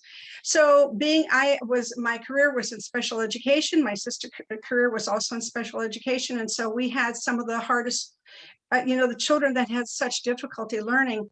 And this was the first time in our whole career that when we came up with this, there wasn't anybody that could learn how to read, spell, and write. And our children were leaving special education quickly because of their success. So now I'm going to take you a little bit through this. So this is where we start with the animal. And this is the first mnemonic, is that picture. The picture is worth 1,000 words. The picture is our first mnemonic, and it helps, the animals help the children see the shape, especially when you see that animal again on top of the letter. So that's our first mnemonic. The second mnemonic is that that has a name called Alligator, Alligator, it's his name, or Baba Bear. So the alliterative name helps the children to hear the sounds, alligator, Baba Bear. And so it helps the children to hear the sounds.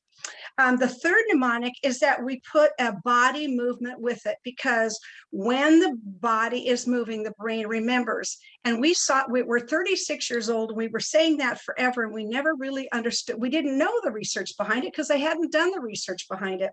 But when I was getting my doctorate, I discovered something called brain-derived neurotrophic factor, or BDNF. And if you haven't done the research on it, it's fascinating, because the brain secretes a chemical protein called BDNF onto the neurons to strengthen them and to grow new neurons.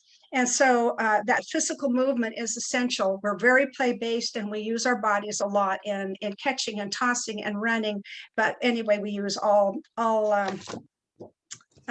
different things to help integrate information. When it's time to teach the capital letters, we also have the animal leading you right on that capital letter, so the children can see their friend is right there helping them learn the capital letters as well. We start with lowercase letters first, because most of writing text, 95% of it, is done in lowercase letters. And so what we're doing is empowering children. I think we all would agree that if a child cannot learn how to read, write, and spell, their success level in life is going to be very, very limited. We also know that research states clearly that a child's vocabulary and world knowledge is what sets him or her apart in poverty, raises them out of poverty. And this is so important. And so when we're moving on, we teach the alphabet, we teach it alligator through zebra all the way through the alphabet, and then we start building words with it, so we can signal. I'm just going to do it for you. At. So as far as STEM is concerned, we do streams, which is science, technology, recreation, which is that movement part, engineering, which is little hands moving and doing and making and building, and the arts, art, music, literature, math, and socialization, because that collaboration and that cooperation between children as they're giggling and wiggling is so important. And we can take a child through from the very beginning of language development all the way through learning all the graphings and phonemes of the English language for reading comprehension and for reading success and spelling and writing success. So it's a real physical, fun, playful program, and I obviously love what I'm still doing. I'm still working. So anyway, thank you all for your brilliance and your wonderful hearts. I appreciate the privilege of being able to participate with you. Thank you so much, Dr. Charlene. I love the idea of using movement with phonics. I think it's perfect for preschoolers. So thanks for sharing. And our next speaker for today is Sana Fatima Larik, who's a Montessori directress, trainer, speaker in physical and mental development of the child. She's going to be talking about parents as collaborators. So Sana, the space is yours. Yeah. Are you able to listen to me? Yes. Okay. Thank you so much, Ms. Shireen, to invite us. And thank you so much, ECDF. So now today my topic, I hope you are doing well. Today my topic is parents as a collaborator. Now, how do parents make a partnership with the school-based and community-based provider? Partnership requires intentional development, different character areas of the development of the child. Just like, for example, we imagine that successful our companion rather than, for example, he is like a singer and teacher and any designation. So we assume that these individuals devoted assume that time preparing for their role. So now for instance, here is the triangle. Okay. For example, here I'm sharing with a triangle. There are the three corners of this triangle. If we broken one side of the triangle, so triangle never comes their own shape. So like that, that way, child, teacher, and parents. So parents collaborate with teacher. It is very important. Because why it is important? Because they should know that what he did in the class, how they know that they communicate with the teacher, and teacher responsibility to inform them where is the child is lacking. Parents knows better than teacher to their own child. So now how to develop their skills and different character areas and methodology nowadays. For example, here I'm sharing with my own example. My son is 4 years old. Okay, so he went to the school last week, and due to corona there is some methodology changes. He came to the school, and it's my responsibility, it's our responsibility to ask our child what you did in the class, in which activity you did in the class. So now he said me, Mama, sharing is not important. I said, why? So he said that I share with my lunch with my friends. So my teacher said that no, don't share it. Then it's my responsibility that to convince him that better, due to the COVID, there is a COVID uncle is going on still. So that's why we can't share. After, so he just think about it the 2 minutes, and they said, Mama, when COVID uncle will go, then we can share. I said, yes, sharing is a caring. So there is an example which I am shared with you, that the teacher is right. Because in the class, due to COVID, we can't they are not allowed to share or something else, to communicate with each others and to close with each other's friends. But it's my responsibility as a parent how to convince our child nowadays. So nowadays, each and every part has their own negative and positive sign. Due to COVID, students didn't go to the school and conversation to communicate, to develop skills, different activities. But here is the positive sign of the COVID is that now parents know that how to teach and how to develop the skills regarding the sensorial, EPL, all the skills, how to develop at home. Now they are sitting and they are also attending the classes virtually with their child. So now with the help of home stuff, don't need to buy any stuff with your child. Home stuff, Dr. Maria Montessori methodology we are following. We should follow that. With the help of different activities, we can develop their skills. So now here and last, I am sharing with you my own code. Mess up can be killing again and again. Age never comes. Thank you so much. Thank you so much, Sana. Yes, absolutely. Parents are the most important partners. And I think they've been forced to really take this role of being a more active educator during COVID, which is good.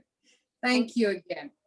And our next speaker for today is Sukaina Hussain, who is an educationist for the past 15 years, a remedial and resource teacher, a students counselor, a part of the Teachers Development Camp by IBA.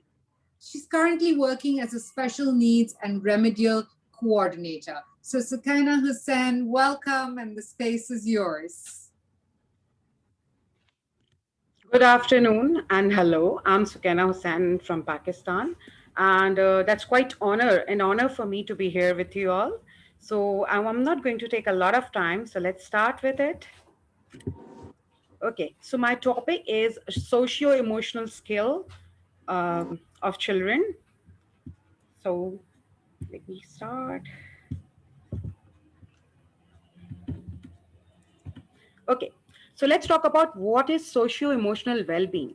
When we talk about the socio-emotional well-being, it is how child behave with others. It's about children's beliefs and feelings about themselves and other. The way he expresses emotion, because it's really very, very important for us to know how the child is expressing his emotion, if he's keeping everything inside or if it's sharing. If we talk about the current scenario of pandemic, most of the countries are either on semi-lockdown or the full lockdown. So when we are going to come back to the physical teaching, we really need to look into this matter, that if they are as far as expressive or not, because these days they have lost the social interactions because the virtual thing is going on. So the social interaction skills really count. Let's come to the empathy. So if we talk about sympathy, sympathy is something very common, which we find everywhere. But when we talk about the socio-emotional well-being of children, and in fact adults, empathy plays a vital and very important role. Okay, so I always wonder that play and socio-emotional well-being is really, really interconnected with each other. Children, they always learn and create places for themselves through play, because this is how they express the emotion, they develop the bonding with each other, they make the group. So recently, last year, I have launched Lego as a cognitive play in my country, Pakistan, right? So I worked on Lego therapy, play therapy, art therapy, mud therapy, and water therapy. We all know that these things actually work when we talk about nature. So nature itself is a therapy. Lego, you can say, actually hits the part which could work as children who are Down syndrome, with Down syndrome, children with autism. And if we talk about the elderly people, Lego therapy can work with the Alzheimer's and people or patients with dementia. Play therapy, I'm sure as a educationist, you're not going to deny the fact that it's something which is associated with childhood. And if we talk about ourselves as well, if somebody is going to ask and give us some Legos, let's just imagine you have Legos around you, or maybe art stuffs and colors. You can't stop yourself with playing. And mud, since it's connected with the nature, it's connected with the earth, so of course it's continuous therapy, it's an ongoing process. Water therapy, we know it actually refreshes our soul, refreshes our muscles. So the early years, it really matters. Okay, if we want children and teens to acquire social emotional competencies, we have to teach and practice those social skills often. That's it. Thank you so much. Thank you, everyone. Thank you, Sukaina. I love that. This is the first time I've heard of Lego therapy, but I really like the idea of using all these different therapies. So thanks for your sharing. And our next speaker for today is Smriti, who is a marketing and communication specialist, a mentor, a writer, a book reviewer, and climate change activist. She's written over 3,500 articles and feature stories, counseled over 2,000 students and 800 women. Can't wait to hear from you, Smriti. The space is all yours. Thank you, Shireen, and thank you, ECDF platform, for giving such a rich and such an insightful platform to share ideas. I would like to share my screen. Just give me a moment.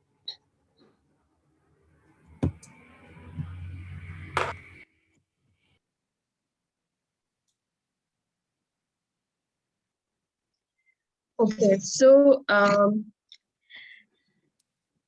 today I'm going to talk about coping skills or coping mechanism in life, embedding nature and wellness. So basically, I have been counseling a lot of students as well as parents, and during pandemic, most of them were really, like worried as in how to go about it, how the studies will actually continue, and how we can make children interested in studies and learning process. So that is when I thought, like, let me, when Vasavi came to me and asked me if I could be a part of this event, of this webinar, I thought maybe like instead of speaking about the course modules that I have been working on for balancing both wellness, nature, and learning curriculum, let me strike the basics. Let me hit the basics, and today I'm going to hit the basics which are going to be beneficial for children of all age groups as well as parents and teachers. And yes, we start right away, and we all know why resilience is important. It gives people strength to proceed forward.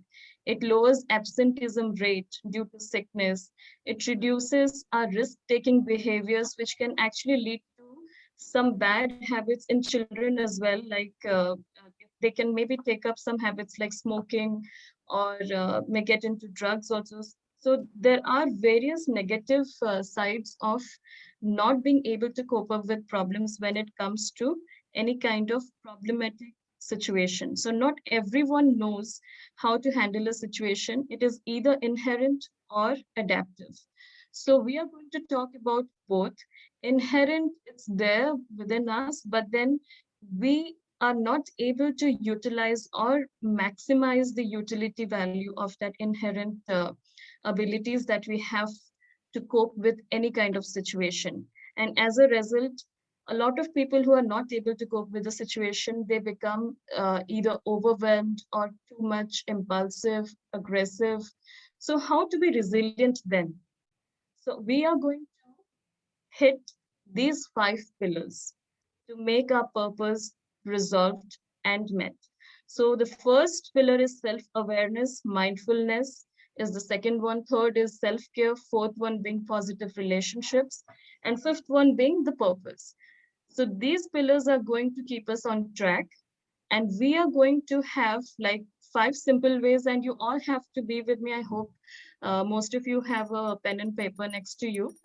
And these five simple ways will be integrating nature and wellness patterns, which can actually, captivate the holistic development. So let's start with this. So first of all, you need to write down SWOT. I know we don't have much time for this, but if you can just note this down as maybe like one of your, tasks, I would say. So you can do it after the webinar gets over. So you need to know your SWOT. What is SWOT? You need to analyze what are those areas that you're really doing well. So that stands for strengths of SWOT. And weakness, W. Opportunities, what are the opportunities that are ahead of you, and threats. For children, opportunities could be like being better at academics, being better at some sports or in games, and moving ahead and meeting expectations that are set by themselves for themselves or by parents for themselves. So that is how it is going to work. So first of all, you need to know your SWOT. So you need to analyze your SWOT, and then you need to share. So no small talk, but sharing actually helps in substantive conversations, which can actually help you get over with certain situations. And you can also use nature to share. So you can simply go and exhale or scream or talk to nature and share your concerns. Then 5 things that you need to write down, like things that really make you happy. And 3 things of your entire day. This is an everyday daily exercise, like entire day and the entire day. What are those 3 things that have elevated your morale and peace? And list of people who make you smile. And obviously you need to thank God for all these, for the blessings that He has showered on you. So next is tap the positivity. So we need to know, and we need to teach children to look at failure from a different perspective, why failure is important, and how to analyze a situation that it can actually help them in various ways. Like any situation which is problematic doesn't necessarily mean that it is negative. You can definitely convert it into a positive move. So here is my resilience mascot, Miss Nupur. What she did, like a drinking glass fell off from her hands. So instead of being aggressive, instead of crying and, thinking all negative about it, she turned that broken glass into this. It's such a simple exercise, and it's such a useful, a lesson for anyone to see that even a broken glass can be turned into something which is very positive. So even if your soul is broken, you can definitely take a walk on the grass and bask yourself under the sun and stimulate yourself with all the positivity to work towards your success. So sunshine, this is one of the simplest activities. Wind up, Smriti. We're running very late with the other speakers, so I'd appreciate if you can just Yeah, sure. So just give me 30 seconds, I'll be finished with it. So with sunshine and by walking on the grass, like these are few simple activities which can actually help anyone to cope up with any kind of problematic situation. Then yes, connecting with nature, taking maybe a walk or jog or a sprint in a very lush green park or environment will definitely keep you going. And then focus. So these are certain activities you may take a screenshot that will help you out in actually balancing all the pillars that can help you be resilient and be more focused on what you want to achieve. So this is me. If you want to connect with me, here goes my email ID. And always remember that ask for more and be resilient. Thank you so much. Thank you. Thank you, Smriti, for all the tips on being resilient. I think we all need them very much. So over to our next speaker for the day is Sadia Nazli, who's a teacher trainer, an early years expert, principal, an educationalist, the founder of the Learning Flow, teacher training and consultation. So Sadia, over to you. Thank you very much. Thank you. I hope you all can hear me well. Thanks a lot, and everybody, welcome to this session. I am going to speak about wonderful early childhood classrooms. I would like to say thanks to ECDF for giving me this opportunity to be a part of this conference today. So my part is to tell you what are wonderful early childhood classrooms. Okay, so let's begin with the slideshow, and here we are. So a little bit of introduction. My name is Sadia Nazli, and I am currently working as a principal of one of the schools in Karachi, Pakistan. I am a teacher's trainer and a consultant, and also I am an early years expert and founder of The Learning Flow. You can go to Facebook. My page name is The Learning Flow, and I am also on LinkedIn. You can connect with me on LinkedIn.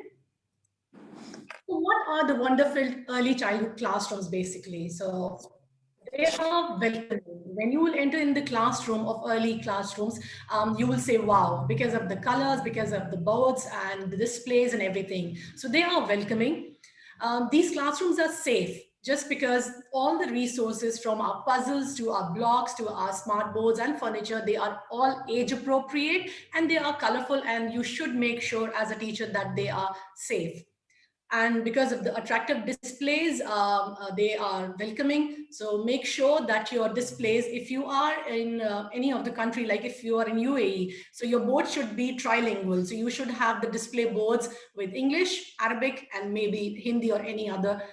If you want, you can use any other language. So, and the resources are labeled properly. Excuse me. These classrooms support the learning and the development of the students.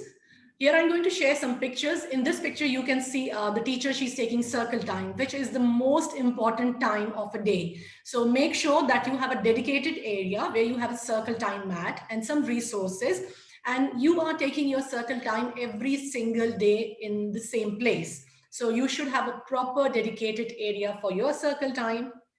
The next is working wall. If you are teaching in early years, you should display a lot of students' work. Make sure you have boards for your core subjects, English, maths, and science. And plus, you should have some strings in your classroom where you can display every day's work. Because when you will display students' work, they are going to feel that their work is valued and they will feel more happy and they will produce more good work. The last thing is you should have a reading corner in your classroom, a library corner. In that corner, you should have, you must have the books according to the theme you are having in your classroom, the ability or the reading levels of your students. So when your students will complete the work or the quick finishes, they can go in the corner and they can take any book, they can read it for their friend or they can read it on their own. So it is a must to have a library corner in your classroom. And the last is Play-Doh corner to develop the fine motor skills of the students. So remember, the learning environments are always being assessed, updated, changed, and rearranged to ensure that children are always engaged in exciting activities. Thank you very much. Thank you. Thank you so much, Sadia. That was really wonderful environments, great ideas for everyone. And our next speaker today is Kiran Kekwani. She's a clinical psychologist and a mindfulness coach. She's working with Eshika to create modules for teachers. She's a member of WICCI, which is the Women's Indian Chambers of Commerce and Industry. So Kiran, here we are ready to listen to what you would like to share with us. Thank you so much, Shireen. It's such a wonderful feeling to be part of, this ECD. And thank you for giving me an opportunity to express what I feel. I would like to share my screen.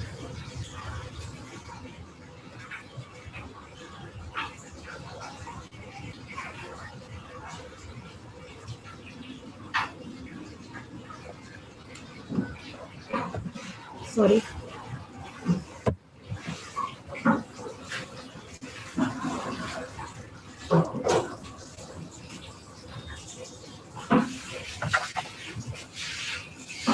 So my topic is early wonder years environment. And like I feel we need to provide a very positive and a motivating environment for children because like you can see, and I really believe in this, from little seeds, we grow big trees. So the environment is the third teacher, after parents and the teachers themselves. I feel environment should be positive and it has to be open for all the activity, all the things like, making mistakes, crying, they have to feel all the emotions, even negative and positive. We need not, force them to focus on just the positive side because negativity and positivity, they have to learn to balance later in the later years. So if we see, compare, or if I give you an example, like adults, we when we are in a secured and a happy environment, we want to go back again and again to the same place, and where we feel secure, where we feel known, where we are appreciated, and where we are respected. Similarly, children want the same environment. They want to feel appreciated, motivated. Even if they make mistakes, they want to be accepted. You know, uh, I'm a mindfulness coach and a growth mindset coach as well. I feel, these are the superpowers that we need to inculcate in the kids. They need to be confident. They have to feel positive, and like I said, they need to learn to balance negativity. They have to be ready to learn. They have to be emotionally stable. Most importantly, they have to learn to communicate their feelings and never give up. The environment which encourages all these things will make the child more confident in the future. They will be a better human being, and mistakes are part of learning, has to be inculcated. This all can happen if the environment is very mindful and the mindset is for growth. The teachers the teachers and the parents, I am focusing on both. They should not have a fixed mindset of certain things like kids are supposed to do only this much. If the person is good in maths, he should become a mathematician. No, it's like fixed mindset. Children are the moment they are born, they are open to learning. We need to teach them, and we should highlight their uh, skills for that. And like I said, we need to provide all this environment where they can, mental health is important. And I will finish in 30 seconds. I want to say this to the parents like and the teachers, no day is perfect. Having a positive environment for everybody is a goal. 90% of the people feel. But tantrums, life isn't perfect, meltdowns, everything will happen. Teaching is a hard job, but loving your children shouldn't be. You have to love your children the way they are, accept them the way they are. Thank you so much for this platform. Thank you. Thank you. Thank you so much, Kiran. Like I said, I wish we had the whole day, but I think we're a little late, especially because earlier we missed out on some time. But thanks for that. I really love the idea of having secured environments, and I love the Control Alt Delete caption that you have. Thank you. Really fantastic. That's my company's name, and very nice. Thank you. And I think, it's a human need that we all thrive on being appreciated and acknowledged. So it's a great takeaway. Thank you. And our next speaker for today is Himanikar, who's a managing and strategic partnerships and teacher training at Conway Genius, a leading social enterprise focused on closing the gap in educational environment for children and youth in India. She's a certified trainer from British Council and alumni of School of Education Studies of Ambedkar University, Delhi. So the space is yours, Himani. You are ready to Thank you so much. Thank you so much, Shireen, for inviting me. This has been, like we all have been waiting for our turns, and this has been so exciting, more exciting than I think I imagined. And I've been listening to wonderful people from, inspiring work. I'm really myself overwhelmed listening to experiences. So my topic, which I chose, was parents as collaborators in context to ECCE. But a lot has been spoken around, role of teachers and bringing in the element of classroom learning. So I thought that using very less time, I would touch upon something where I'm working and which has not been discussed so far. So I largely work with underserved children in India, and most of my work is with the teachers of government schools and students of remedial centers and schools. So from that context, I would just, bring 2 points which I practice and I have been observing through, engaging with teachers. One is that when we talk about, parents as collaborators, I think that we are moving beyond talking about parents just as involvers, and we are moving beyond engaging them, especially in the context of pandemic, where digital tools started being used more than ever. And the kind of children I work with, there has been very big dearth of resources and the access especially. And in that context where in the early years students don't have access to digital tools and don't have available resources, and still looking at parents as collaborators is then more and more important.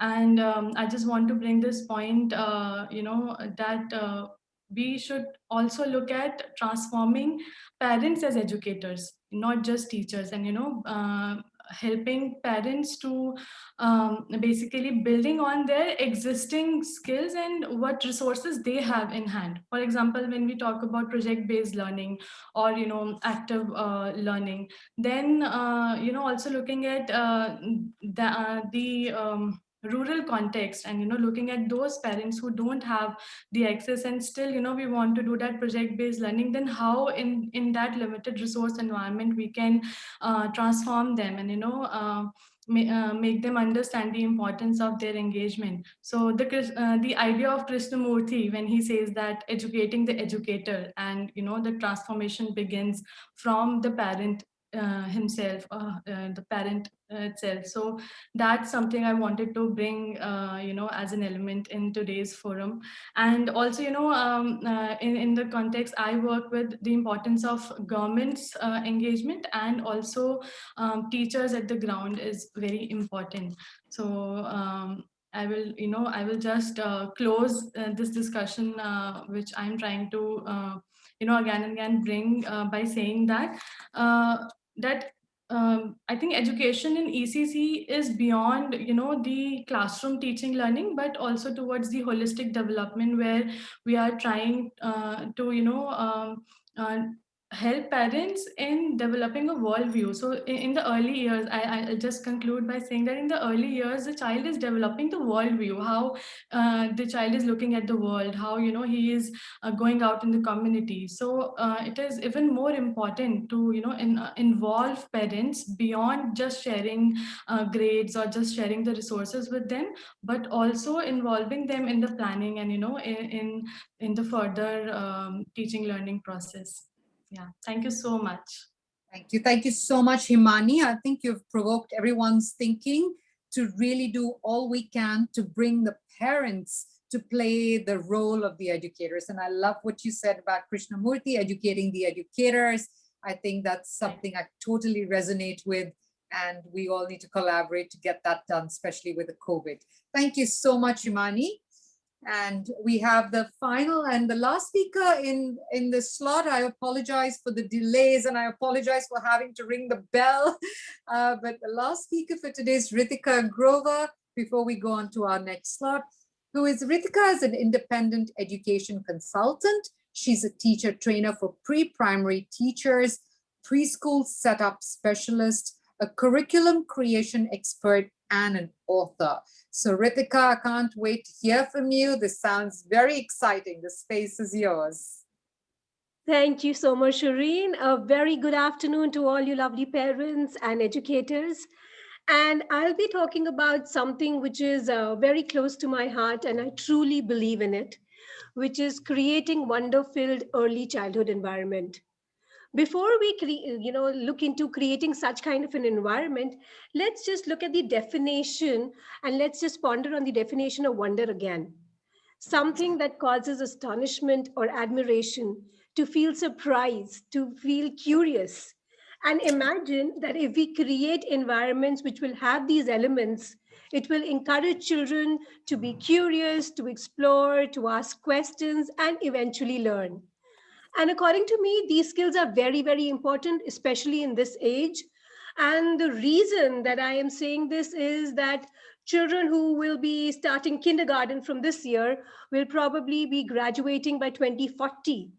And all we know about the world that they will step into, it will have challenges and opportunities beyond what we can imagine today. Problems and possibilities that will demand creativity and ingenuity, responsibility and compassion, collaboration, and critical thinking. So whether this year's kindergarten student will merely survive or positively thrive in the decades to come will largely depend upon the experiences they have in school and at home. And those experiences will be shaped by the adults, the peer group, and ultimately by spaces, the physical environment where they'll be learning. So the idea is that let's create these spaces which have a sense of wonder. Now the question arises that how can we create a sense of beauty, an element of surprise, a place where children are working together, exploring, collaborating, and at the same time learning. So for this, I'll be sharing some pictures of the schools that I work with, where these settings have been built by them to build curiosity, which will nurture creativity and expression in children. And purposely, I have chosen, pictures from the Indian settings, because a lot of times when you go and talk and you show pictures from any other country, they say that, oh, it's not possible here. So I have tried to, these are very simple to do activities, which I'm sure a lot of you are still doing, but I would still like to show it to you. And I'll be sharing my screen to show those activities. Is my screen visible? Okay. So in the morning, when children enter a new and an interesting setting, an activity is waiting for them. And this builds in excitement in children that they're going to explore what needs to be done. They will try something new. And it is a safe setting, as you can see, because the teacher is there to help them feel secure. She's there to help them try new things. She's there to encourage them and to motivate them. And this really sets in the mood for the day. So these are few examples of the activities that we do in schools. And if we move on to the classrooms inside, a lot of you have already talked about that, the classrooms have to be very welcoming, very attractive, very inviting for the children.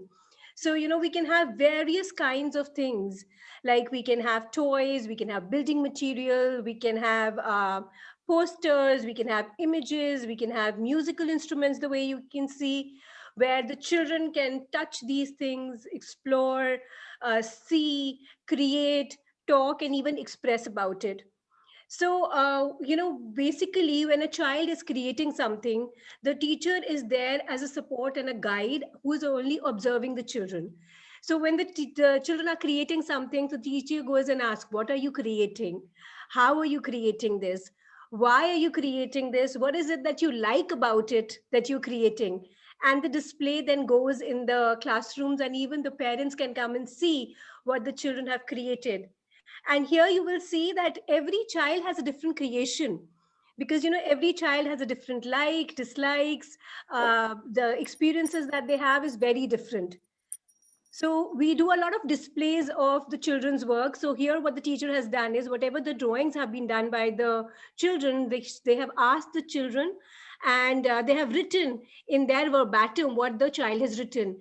And the parents and the PTMs can also see the kind of work which is going on in the classrooms and how can they do the same at home. So we can also create things like reading corners, which are attractive and inviting, and which also helps them and inculcate a habit of reading. It surely builds in the choice that which book do they want to read. It builds imagination, it builds confidence, it builds expression, it builds creativity and confidence. You can have pretend play corners where children can enact, explore, and do a lot of other things. Play with nature, explore, smell, touch, grow, all these things. And many more such things can be done with the children, and there is no end to it.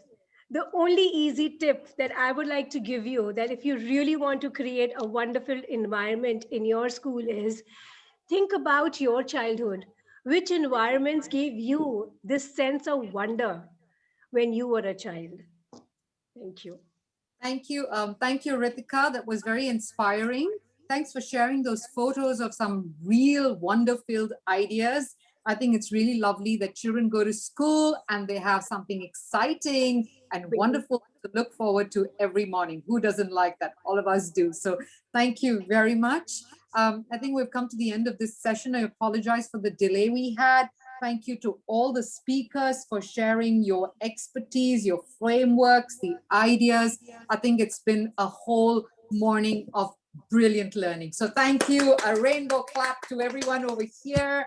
And I also would like to thank ECDF for this fantastic opportunity. I appreciate being able to be amongst such talent. It's amazing. And to moderate this. I would like to now introduce Dr. Catherine Murray, who will be moderating the next 2 hours. And Dr. Catherine has over 36 years of experience in the education sector as a teacher, academic coach, and consultant. Catherine has written and published numerous articles for teachers and parents in magazines and academic journals. She is the CEO and founder of Future Strong Education, a global education consultancy business based in Australia. So Catherine, there you are, and the space is entirely yours. Thank you, Shireen. Thank you for your wonderful management of the last session. For those of you who have joined us, as Shireen was hosting so beautifully, we had a few technical issues at the beginning of the second session. That's why we're running a little bit late. So we're going to try and make that up a little bit as we go along. Just a few housekeeping before we start, everyone. If you're not a speaker, I'd ask that you make sure you're on mute so there's no extra noise, so the speaker, we can hear the speaker really well. And I've got a really sophisticated bell. Shireen was great. She had a real bell. Mine's very sophisticated. It looks like this. So that's what I'll be using when your 3 minutes are up. And I am going to apologise in advance for the pronunciation of some of your names. Please just smile and nod and just forgive me for the pronunciations. I can't even say that as we go along. Let's start with our very first speaker. I'd just like to introduce our first speaker, who is Lorena. Now, Lorena is from Sweden. She is an English teacher and she's building her own business to teach workshops in storytelling and rhetoric and coach entrepreneurs to craft effective stories. She started working as a storyteller in 1996. And I'm just going to put the timer on for you, Lorena, and we'll get started. So it's over to you. Thank you. Can you hear me? And guys, share my screen? Share my screen? Yep. Awesome. There you can see my screen. Thank you for letting me speak today. I'm very honored to be here among colleagues who are so esteemed and so knowledgeable. I talk about storytelling as a pedagogical tool. That is because that is what I've studied, storytelling, and that is what I use, and that is what I believe in.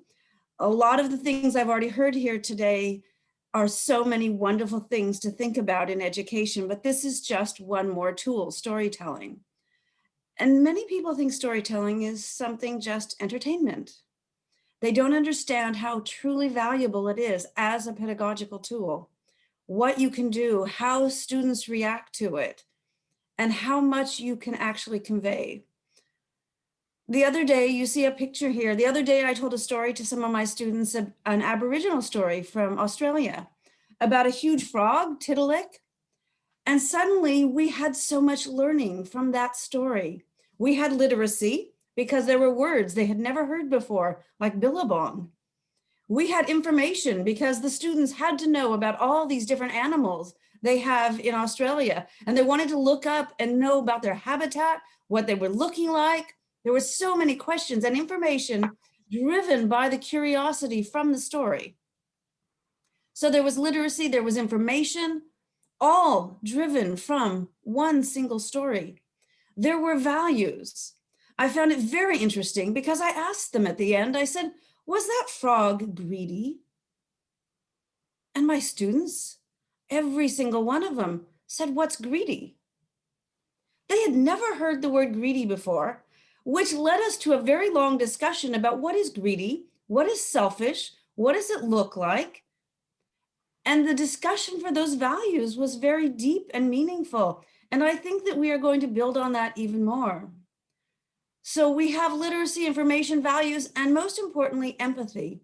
Because when you tell a story, we notice that there are more than one side, more than one character. And suddenly you have to see it from someone else's point of view. And building empathy and compassion is something we've already heard talk about here today, and social and emotional well-being. These are important things that we want our students to learn. And so learning empathy from a story is very valuable. These are the benefits of using storytelling. Now, some people mistakenly think that reading a book is storytelling. It's not the same thing. Storytelling is when you orally tell a story, when you connect, you look at someone's face, and as you tell the story. This is nothing against reading. I love books. This is about the actual storytelling. This is something that we've been doing for thousands of years. This is how we've passed down knowledge. This is how our brains are wired. Educational neuroscience tells us that our brains function in narrative, in story. We want the story before the facts. This is the most important way that we can help the students. And we can take a story and we can develop it into a curriculum, into content. So for the example I gave you with the frog from Australia, I was able to turn that into an entire lesson for them with literacy, with information, with values, with empathy, just from one story. And as we know, our world is full of the most fascinating folk tales. You have them in Australia, you have so many. What a treasure you have in India. The world is full of them. They're free. They're there for us to strategically use as a pedagogical tool, for us to choose which one do we want to work with And how can we develop them? So each story could be something very important. That's the message I wanted to share with you today, because everything that you're talking about here, when you talk about resilience, social emotional learning, all of this you're talking about, even literacy, this is one more tool you can use to help your students want to learn those things. That was my sharing for today. Thank you, Lorena. And I have to say that Tiddalik is my favourite Aboriginal story. It's a great story. And if you haven't read it, anyone, I urge you to do that. It is an Australian story, but it's got so many messages in it. And isn't that a coincidence that you've chosen an Australian story for the Australian host? So, so that was fortunate. And I really want to reiterate the value of the storytelling and how powerful storytelling can be. So thank you for sharing, Lorena. Now our next speaker is Himanji, and I hope I've pronounced that correctly. And the writing here is really small. So Himanji, I wonder if you can introduce yourself, please, because I really can't read what the writing says. It's so small. So over to you. Thank you so much. Namaskar. Thank you so much, Dr. Catherine. Yes, my name is Himangi. So, but in US, I can totally relate to the pronunciation of GI as GIG. So it's like I always say that you give me more power, because a few of my friends are there and they say Himanji, and I said yes. In India, we put G with the names to address respect, and you give me so much of respect and power by calling me Himanji, because He-Man is a superhero and G is the addresses, so I become He-Man-G. So that is the best version of Himanji. Thank you so very much. And I am the founder of Nirmukta, and it is working for the betterment and the upliftment of the students and the women in different sectors. Few to mention would be a long list, so that is I think the reason that it's mentioned in so small fonts. But you can all get connected with me on LinkedIn. I would not like to take much time just to introduce myself, because I would like to talk about what I am here for. And my topic is future-proofing the students, the children. So I think when I talk about future-proofing, I'm a good learner, so I'll try to learn from Dr. Lorraine, who told that, we should actually take storytelling as a pedagogy. And with that, I'll start with a small story where I had been hearing about it, I've been telling about it. So this will give a complete insight of what my message is. So it starts with a father who at the age of around 60 or 50, he called his two sons, and he gave them two bags full of stones. And he calls them and he says that, listen, what I have done till now for you is enough.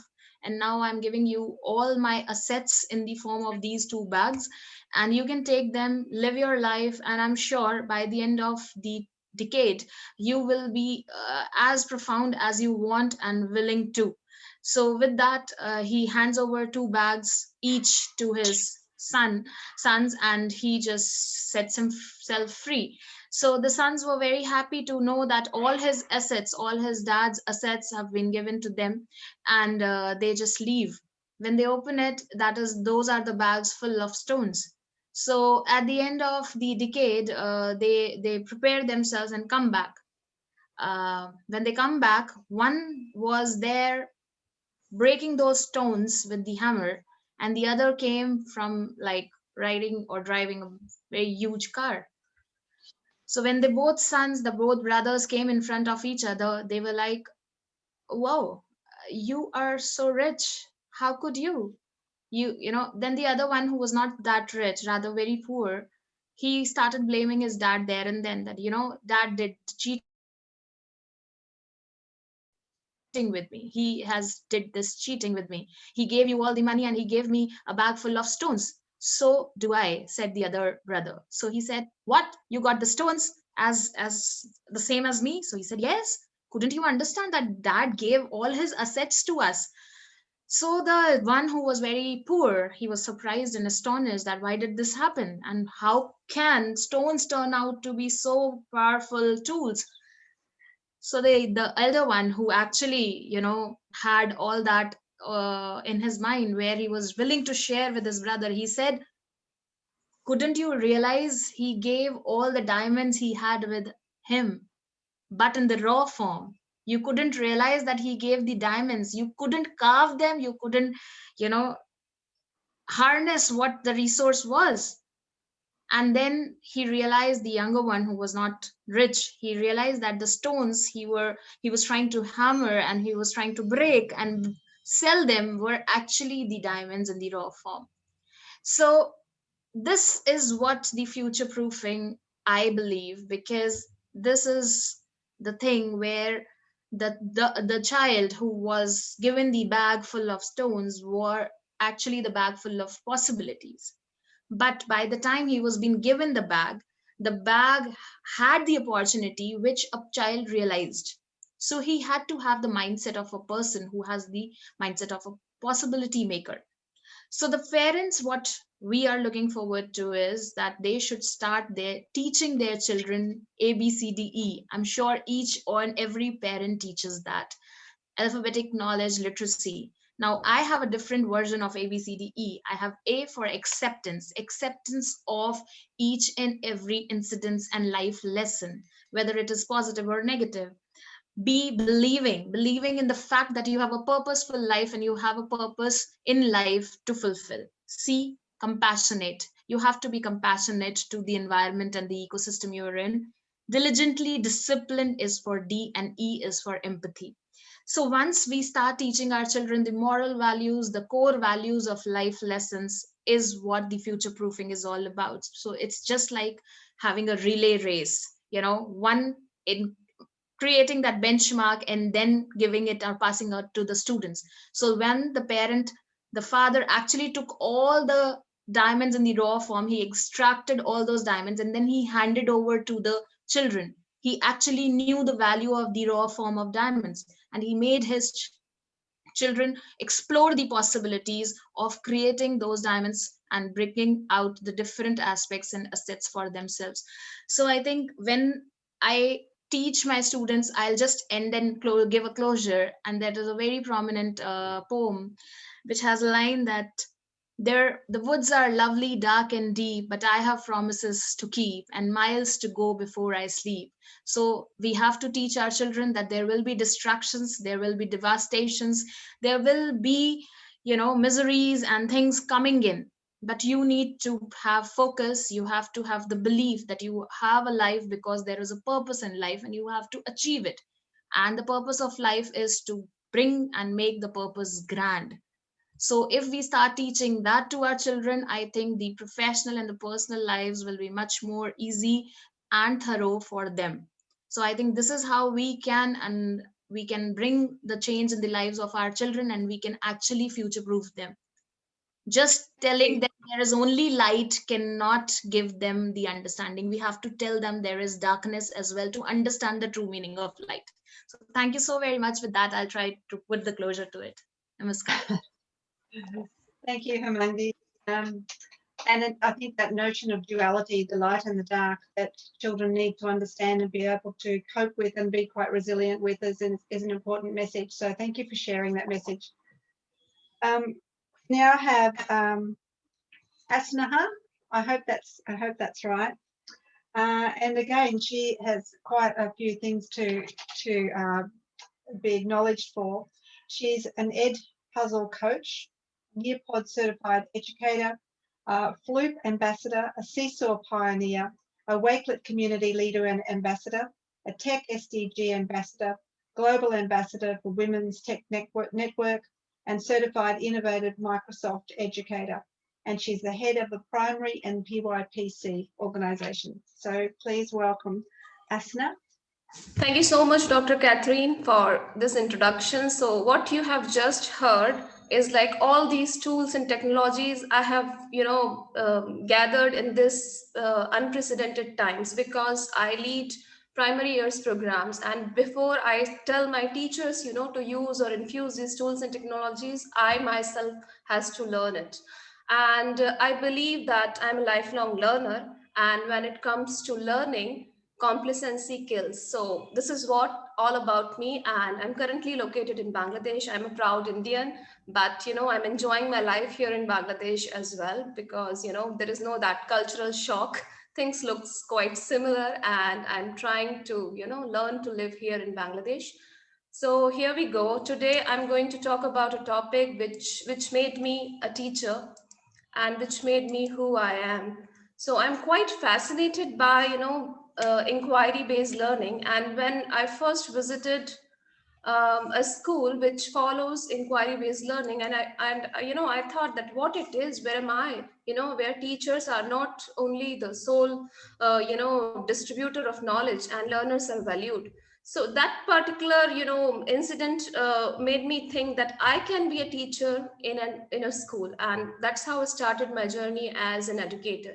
And then that love for inquiry developed more and more, and I moved strength to strength and became a pedagogical leader. So inquiry is very close to my heart, because we as educator cannot work in those confined boundaries as this is a textbook, you need to follow this is how you need to, in these many weeks you need to complete this syllabus, and an exam is coming up. So this is something which is very, very pathetic in most of the educational systems, which is not at all well aligned with the challenges to come in future. So here I go. Today, I'm going to talk about not only inquiry-based learning, but also inquiry-based learning environment. There's a beautiful saying that if you want to, feed a man, give him a fish, and you are feeding him for a day. But if you want him, to live a little longer, or to be successful in life, teach him how to fish. So what is happening these days, that our schools are like fish distribution centers. So why don't we make them the fishing center, where learners can come and learn how to fish. So this is just a metaphorical example of how I perceive inquiry. So for me, inquiry is a very messy process, and no inquiry classrooms are like, okay, pin drop silence, students are sitting in the rows and listening to teachers. Inquiry-based classroom are organized chaos. So when you enter an inquiry-based classroom, you will listen to learners interacting with each others, learners collaborating, learning from the expert of various fields instead of just listening to teachers. So when you walk into an inquiry-based classroom, the entire ambience is very, very different. Let's move ahead. Why are we discussing about the learning environment, especially inquiry-based learning environment? Because education is changing, and there are changing needs in the future to come. These students which are sitting in our classroom, they are going to face challenges which are unforeseen. We have just experienced an unprecedented circumstance, and how much we suffered because we didn't have those skills. We suffered because we were not that resilient, right? So what we are doing with these learners, we are giving them transferable skills, lifelong skills, which they can use in the future to come. Not only these skills are timeless. Essentials of an inquiry-based classroom.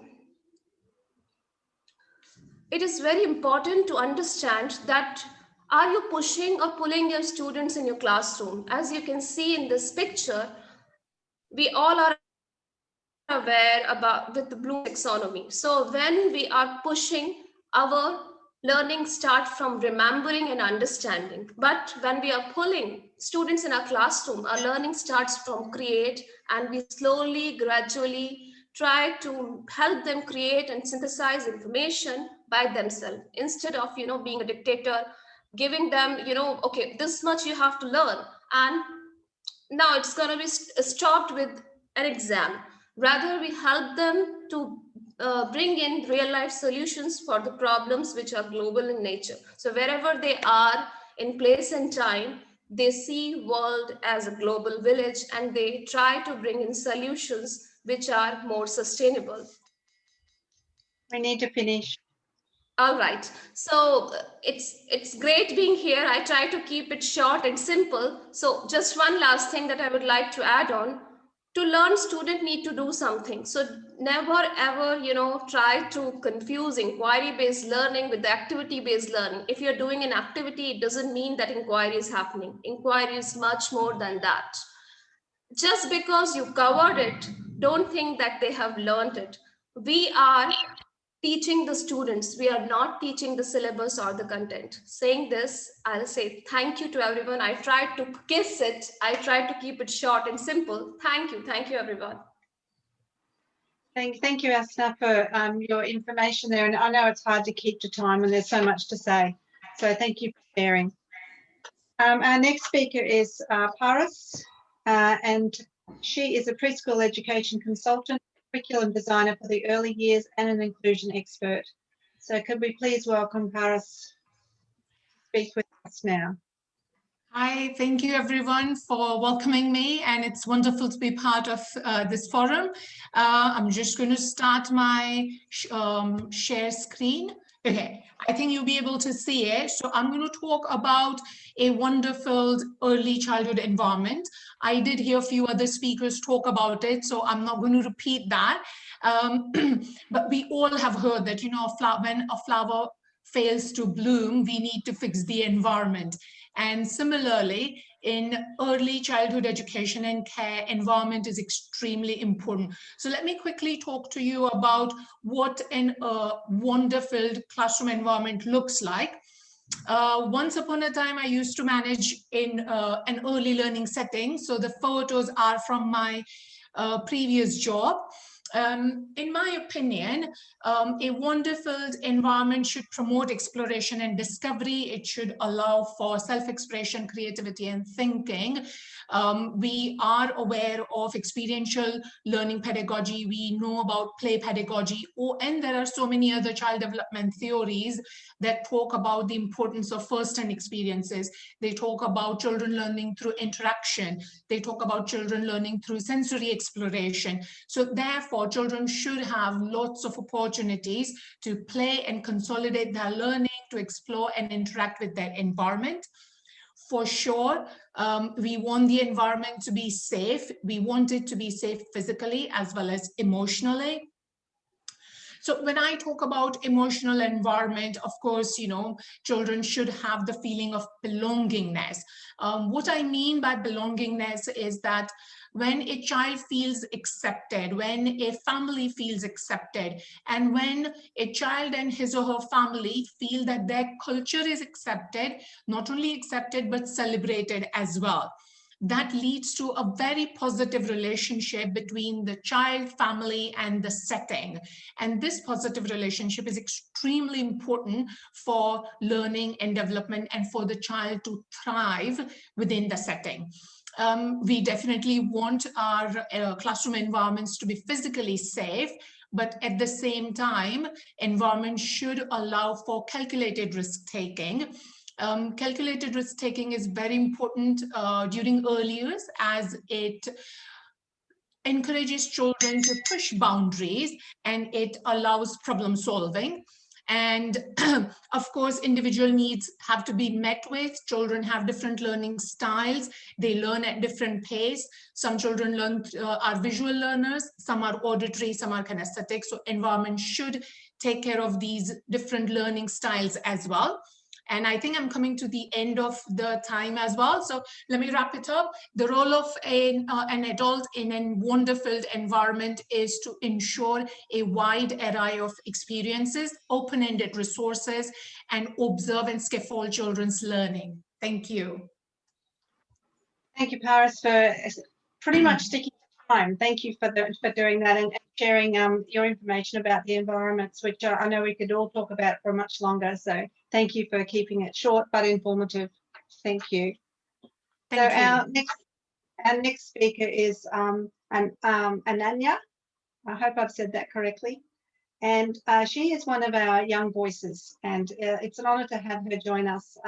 It's so great to see the young voices come through and hear what they have to say and what they're going to contribute to our future and their future.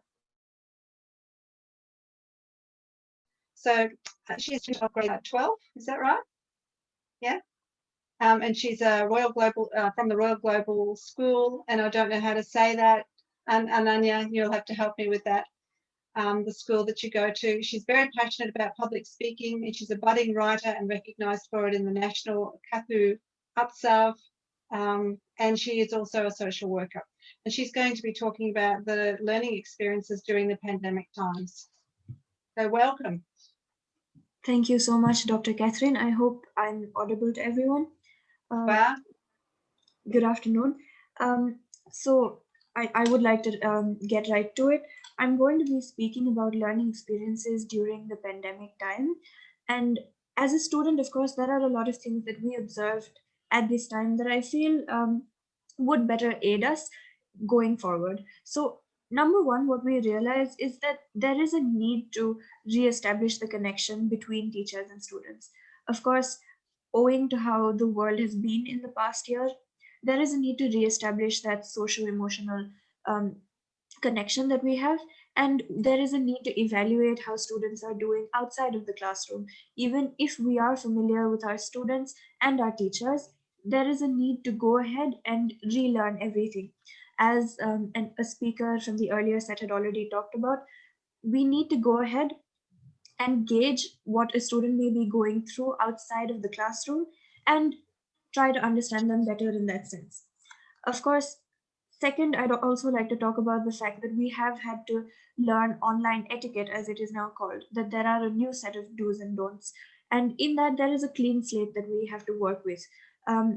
We evaluate what a student can do, what a student cannot do. And in that, we also have a quotient of self-reliance that comes into being.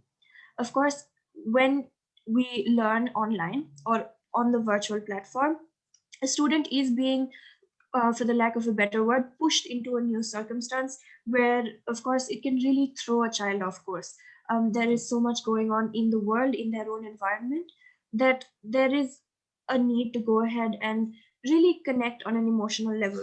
So learning experiences during the pandemic essentially boils down to that. It boils down to introspection, it boils down to empathy, and it boils down to receiving and acting on opportunities which have till now been alien, because as much as we talk about the fact that it is historic, all that is happening right now, we need to reestablish that interconnectedness. And of course, to connect with people outside of our own close-knit circle, to connect with people in the wider global sphere. And today, as we talk in a sphere of influence, of course, there is a need to go ahead and act on that, to act on the influence that we may have in a current world that is so connected due to globalization and the internet.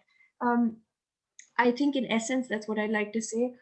Thank you so much. It's been such an honor to have been a part of this panel here today. Thank you. Thank you so much for sharing your insights there, and I agree with you. It's so important for us to connect, and I always think that there should be physical distancing, not social distancing, and I think your notion of that importance of connection is really important, and that's something that we need to remember, especially during this time of pandemic. So thank you for raising that issue. Now we have another young voice with us now. We have Ayushman.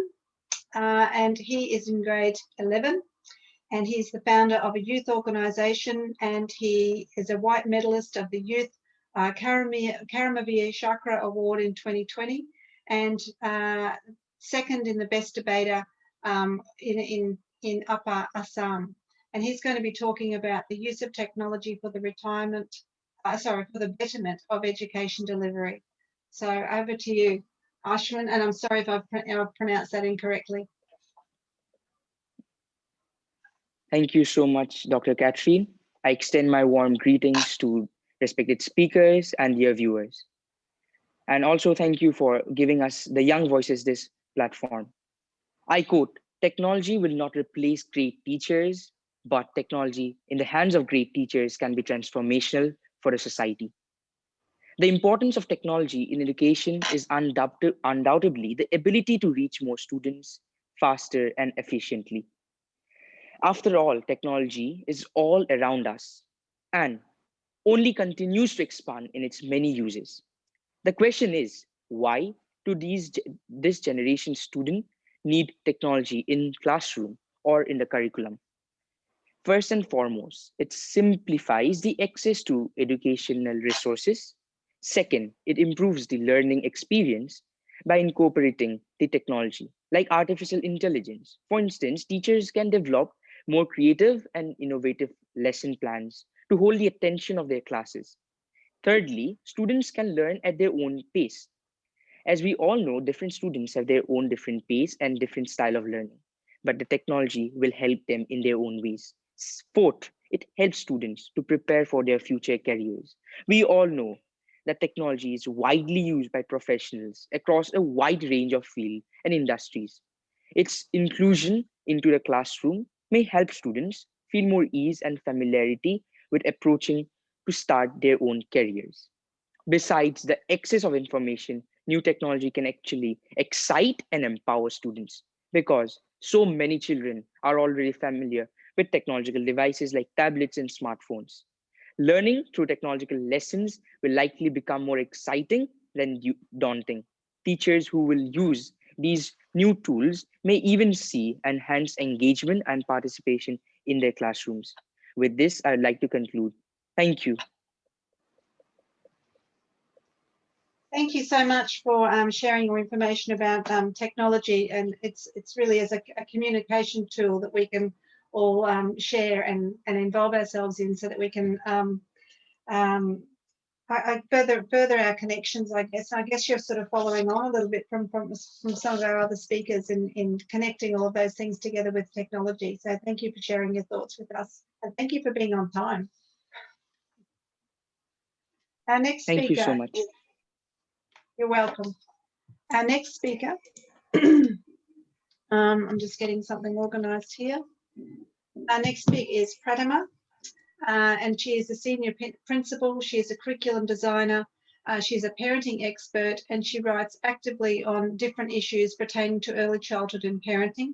And she's going to be talking about STEM education in pre-K. Welcome, Prietam. Thank you so much, Dr. Catherine. Am I audible? Yes, you are. Thank you so much. So greeting to all my fellow educators. I'm Pratima, working as a senior principal in a prestigious school in Bangalore. And thank you so much, ECDF, for creating this opportunity for all of us to be together at this knowledge sharing platform. Thank you so much. So without wasting any time, I would like to come to my topic, which is STEM education in early years. As we all know, the full form of this acronym, science, technology, engineering, and maths. But what we all must understand is STEM is not only about learning these four individually or in isolation. STEM is an approach, is a curriculum based on educating students in four specific disciplines: science, technology, engineering, and mathematics, in an interdisciplinary and an applied manner. I would repeat, these four subjects, not individually, but in an interdisciplinary and an applied manner. STEM, it is an approach that integrates them into a cohesive learning paradigm based on real world application. Otherwise, if you see, we are anyway teaching these four subjects as an independent subject.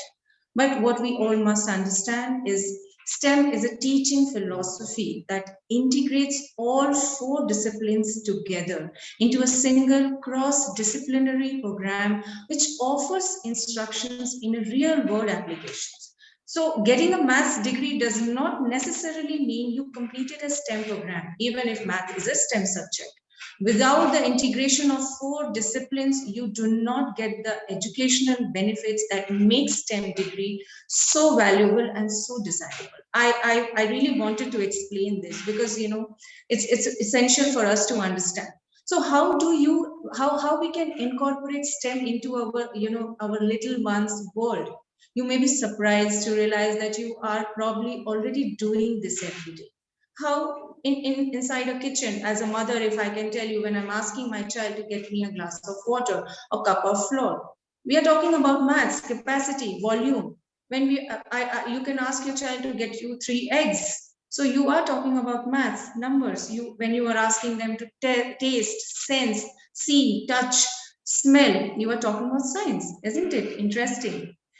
Before going further, I would also want to clarify another myth that is connected with STEM. STEM is only for children in senior classes. I'm sorry, Dr. Catherine. I really take 60 more Okay. seconds. Yeah. So as we all know, it is a method that emphasizes on bridging the learning gap by putting the children at the core of experience and making them the active learners. So, and there are various researches that have been done to say that any age children can start learning STEM. And when I say any age, it can be from birth itself. And the 4 subjects, if you want to connect them, like science, engineering, technology, and maths. So science is about curiosity, observation. You can always encourage your children to look at the world around them and allow them to observe. Technology is a word which derives from the word technique, means the art, the skill. So we are teaching different techniques in early years. Either it could be holding a chalk or a crayon grip. Talking about engineering, of course, that's actually very interesting. But if I have to tell you in a nutshell, you can take a toy car. I mean, and you can give them building blocks. You can allow them to design different structures. You can talk about engineering because engineering is about creating, solving. So allow them to create, to design structures. And maths, of course, I don't have to say anything much about it because we all are dealing with pre-math concepts in our early years classroom, like talking about shapes and other things in the classroom. So when we should start STEM, of course, that's one thing. You can start from the beginning. It's like you are going to build a tall and strong building. Everything is ready, the site, the ground. Where you should begin, you will certainly do not put the foundation on the 6th floor, isn't it? You can start from the beginning. Children are incredibly active learners at any age. Even a 3-month-old child also can be guided into it. The only requirement is your awareness. And before concluding my, the discussion, I would like to reiterate that the most important thing to remember about STEM approach is the children are perfectly adapted to learn STEM concept. The secret is to just tap into their natural and innate curiosity about the living world. And because it will not only strengthen their critical thinking skills, but also it will foster the collaboration. At its core, the STEM prioritizes the problem-based learning.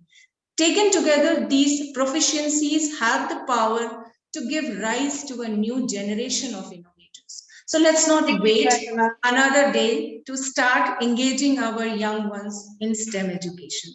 Thank you so much. And thank you, Dr. Catherine, for being so patient with me. Thank you. Thank you, Pratima. I know that there's a lot to say, and STEM can be woven into everything that we do. So thank you for sharing some of those examples.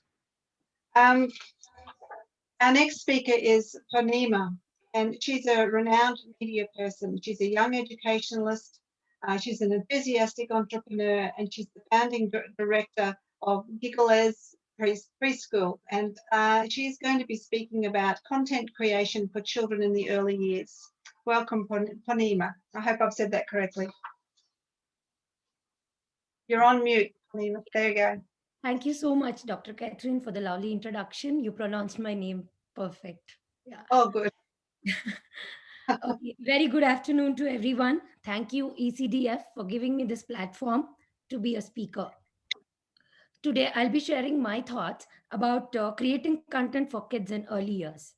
I believe that the world of preschoolers is full of imagination and creativity and magic. Creativity will be at its peak before the age of 6. After 6 years, kids will start focusing upon formal schooling, and the development of growth will be more towards conformity. Focusing and supporting child's creativity in early years will set the stage for the kids to become lifelong learners and, more importantly, keep the magic of life alive. Generally, by the age of 3, kids have entered the Piaget's pre-operational period, which is the ability to use symbols and representational thought. So the key areas to focus upon should be emphasized more on experiential learning. There are 8 types of intelligence which can be tapped into. They are logical, linguistic, spatial, musical, kinesthetic, intrapersonal, interpersonal, and naturalistic. To hardwire our kids' brain for happiness, we can create contents which will help the kids to understand themselves well, like labeling their emotions, practicing gratitude, talking through actions, giving them responsibilities, and by encouraging them not to avoid mistakes. For kinesthetic and musical intelligence, we can introduce yoga, music, and movement, and crossing the midline exercises will be beneficial. Next is we need to encourage the kids to eat healthy foods which are free of additives, because what we eat in our food affects our brain and our behavior. And if we inculcate eating healthy foods in the young kids, they will be more active and agile. To develop social skills, that is interpersonal and intrapersonal, we can create contents and activities which emphasizes on taking turns, following directions, working together, cleaning up, calming down, using kind words, sharing activities, and appreciating others. Children learn best when they are taken for nature walks, and by being with nature, they can they can learn so much by being with the nature. So we can create more contents which can be done more outdoors as well, so that they can experience the sand, the trees, the sun, the mud, and the leaves, and more of such stuffs. So more importantly, we had to educate the young parents and parents to be a conscious parent and do their parenting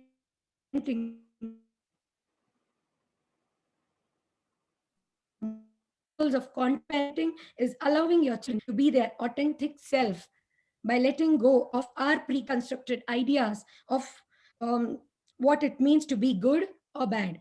Instead, allow our children to discover the world for themselves and make their own conclusions, which applies to preschools as well, while creating content for kids in early years. Thank you so much. Thank you, Pamina, and you've pretty much been right on time. So thank you for doing that, and you've taken us on a little bit of a journey through child development, and you've talked about a lot of really great practical strategies to help us, follow the journey that you so nicely painted for us, talking about food and brain and nature and the relationship with children and educating parents in that those simple things as well. So thanks for that information. Thank you so much. Okay, so our speaker now is Sapna, and she is the founder and principal of Kabira, the preschool. She has conducted multiple workshops focusing on drama, vocabulary enrichment, storytelling, creative writing, and science. And she's also curated programs oriented in personality development and teacher training. She's going to be speaking about content creation for children in the early years. So we've got a bit of a theme happening here, I think. Yeah. So welcome. Yeah. Thank you, Dr. Catherine, and thank you, ECDF, for this opportunity. It's a great honor to be a part of this panel of speakers. I am Sapna, as Dr. Catherine has introduced. So I am broadly speaking today about content creation for the Generation Alpha kids. I was a parent before I became an educator. And when I became an educator, I became intrigued and educated in the ways of this Generation Alpha.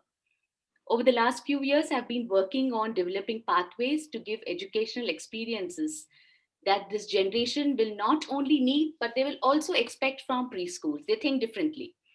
Ayushmani spoke about the advantages of technology. So technology is going to rule here. As you know, kids in the Generation Alpha Club are the first generation to be born entirely within the 21st century. And they are very much immersed in technology. And they are also the first generation to be experiencing an early childhood defined by the coronavirus pandemic. Ananya spoke about certain challenges that these children would face, but I would not be touching on those. I am just talking about the content creation. So what makes these alphas different? These children are skilled in navigating digital tools, and they also think digitally. Technology for them is not a toy or a distraction, but it's a way of living and connecting and learning. Their use of AI, artificial intelligence, is natural, with them being able to use Siri and Alexa from a very early age.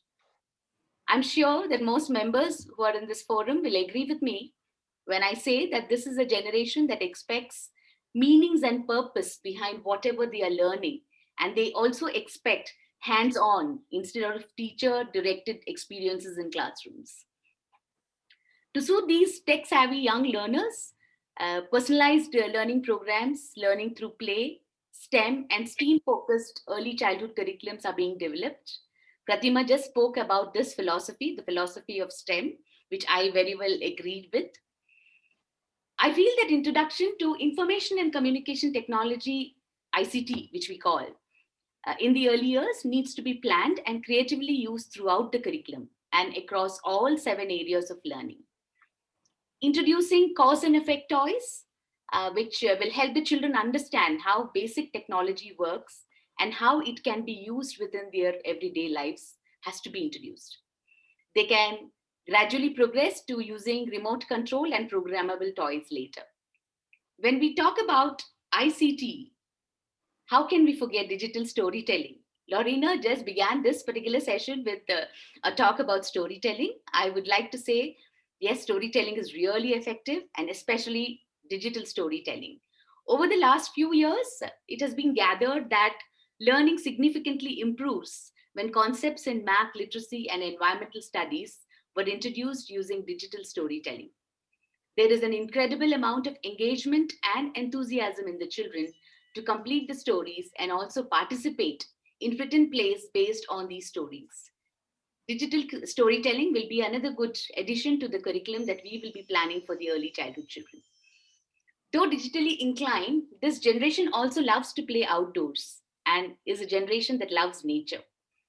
At the same time, mindfulness, meditation, and other practices based on well-being will be essential to survive in this digital world. This also needs to be intelligently blended into the curriculum. Kiran Kekwani spoke about those superpowers, which will definitely play a major role for the Generation Alpha kids. I would like to end by saying that innovation in all focus areas of early childhood is the key as we create content that intersects technology, play, and motivation. Thank you so much. Thank you, Satna. And I think that's a really good message that you've ended on, to have that combination of all of those skills and attributes, and the idea that these Generation Alpha kids are going to be so technologically advanced, you know, way more than we are. But also they need that balance of being out in nature and playing as well, because they're still just children. So thank you for that. Thank you for that information. Thanks. So everyone, we're moving on to the next group now, the 3 to 4 p.m. slot. And I know that we're running late. And if you missed my message earlier, we had a few technological issues when our second session started. So that's why we're running so late. Dr. Basavi, did you want to say something? Yeah, I think, did we invite Dr. Halima, Sadia? Is she there? Yes, I am very much here. Yeah, so I think she was in the previous slot. I was given 3 to 4. Yeah, you were given 3 to 4. Okay, Yeah. okay, yes. Yeah, it's all good, Basavi. Yeah, thank you. So Dr. now Kar. I can present, no issues if you are giving me that slot. Yeah, we've got, if you have a look on the list, I've put into the chat box, there's a list of presenters there in the chat box. So hopefully I've spelt your names correctly as well. So you're in that one, Dr. Halima. So our first speaker in this group is the 3 to 4 p.m. slot is Olamide, and I hope I've said that correctly. And she coaches women and provides strategies and solutions, motivates and helps women who want to do better for themselves. She is the publisher of Visage magazine, and she has a regular talk show for teenage girls tagged Girls Day Out. And she's transformed many lives through that way. Today she's speaking about child rights and protection. So over to you. Thank you, Olamide. Yeah, good morning, everyone. Thanks, Dr. Katrin, and thanks to the Early Child Development Forum for this great privilege. Yeah, I will be talking on child rights and development. Yeah, I will start by saying that every child is unique in our own way.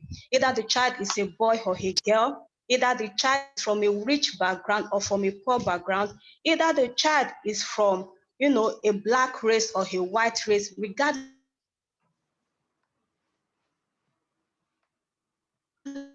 of the social background, so that they are all unique in their own ways. They have been created to fulfill certain purpose here on earth.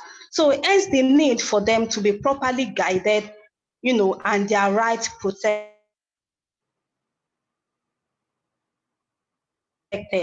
Now, what is child right? Safeguarding of these children from violence, from exploitation, from child trafficking, from abuse, any form of abuse, be it social abuse, be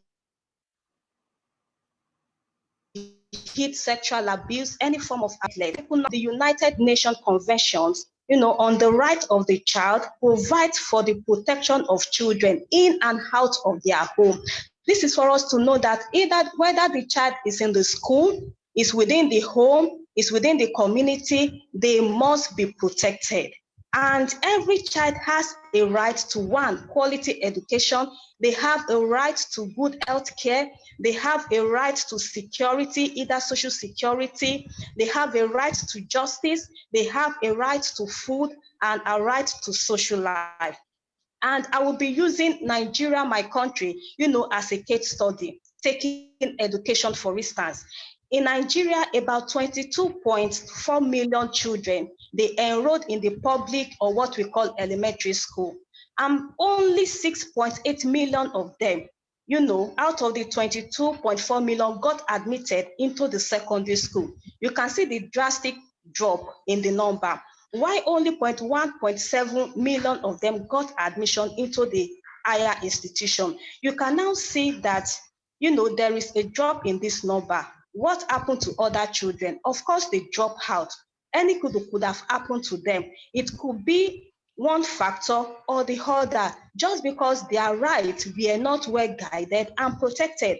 Looking at the northern part of my country, Nigeria, most of these children, most especially girls, they drop out of school because they were exposed to early child marriage. They exposed them to early child marriage, telling us that their social life, were infringed upon, tampered upon.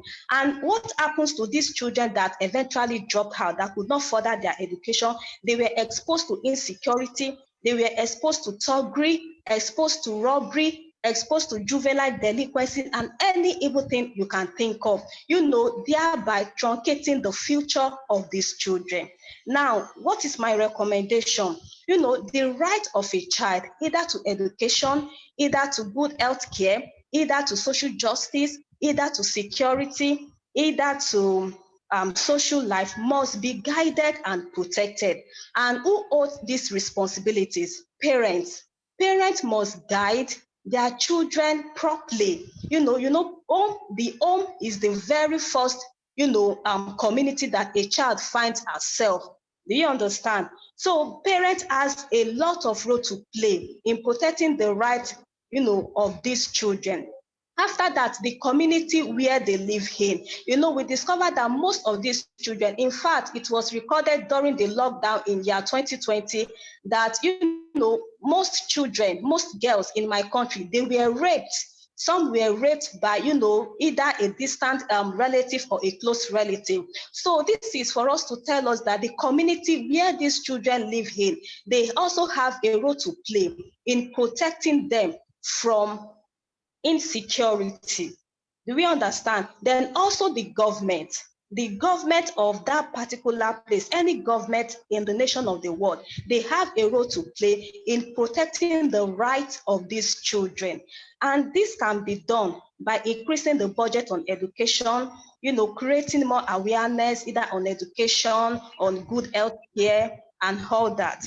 And in conclusion, I will be concluding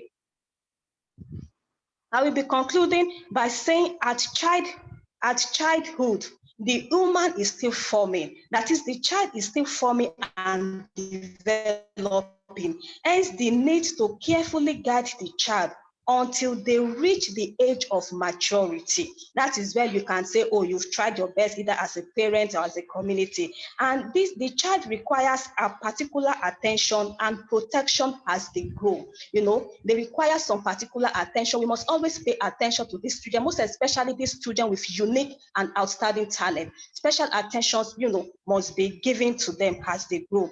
And all the decisions regarding children have to be taken in their exclusive interest. Any decision you are taking concerning them must be taken in their exclusive interest. They must be carried along as you decide on them, especially on their rights. And each child to ensure their right protection and their future well-being. And thank you very much. I'll be concluding on that in any nation of the world, the rights of these children are not well protected. Our government has a lot to do. The community has a lot to do. Parents have a lot to do. Even teachers in school, they have a role to play. Thank you very much. Thank you, Elamide. That's a very passionate presentation, and thank you. It's a very important issue, and the issue of child's rights. And you're right, in your country, it's a big thing, but also across the world in different ways. So thank you for sharing your thoughts. Thank you very much. I'm going to slot Dr. Halima in now because she has another appointment and needs to do her presentation so she can go on to another appointment. So I'm sorry, everybody, I've had to sort of change the order slightly. But Dr. Halima is an educationalist. She's a Deputy Director of Education in Delhi. She's the founding principal of the Delhi Public School, and today she's going to be talking about wonder-filled early childhood environments. So over to you, Dr. Halima.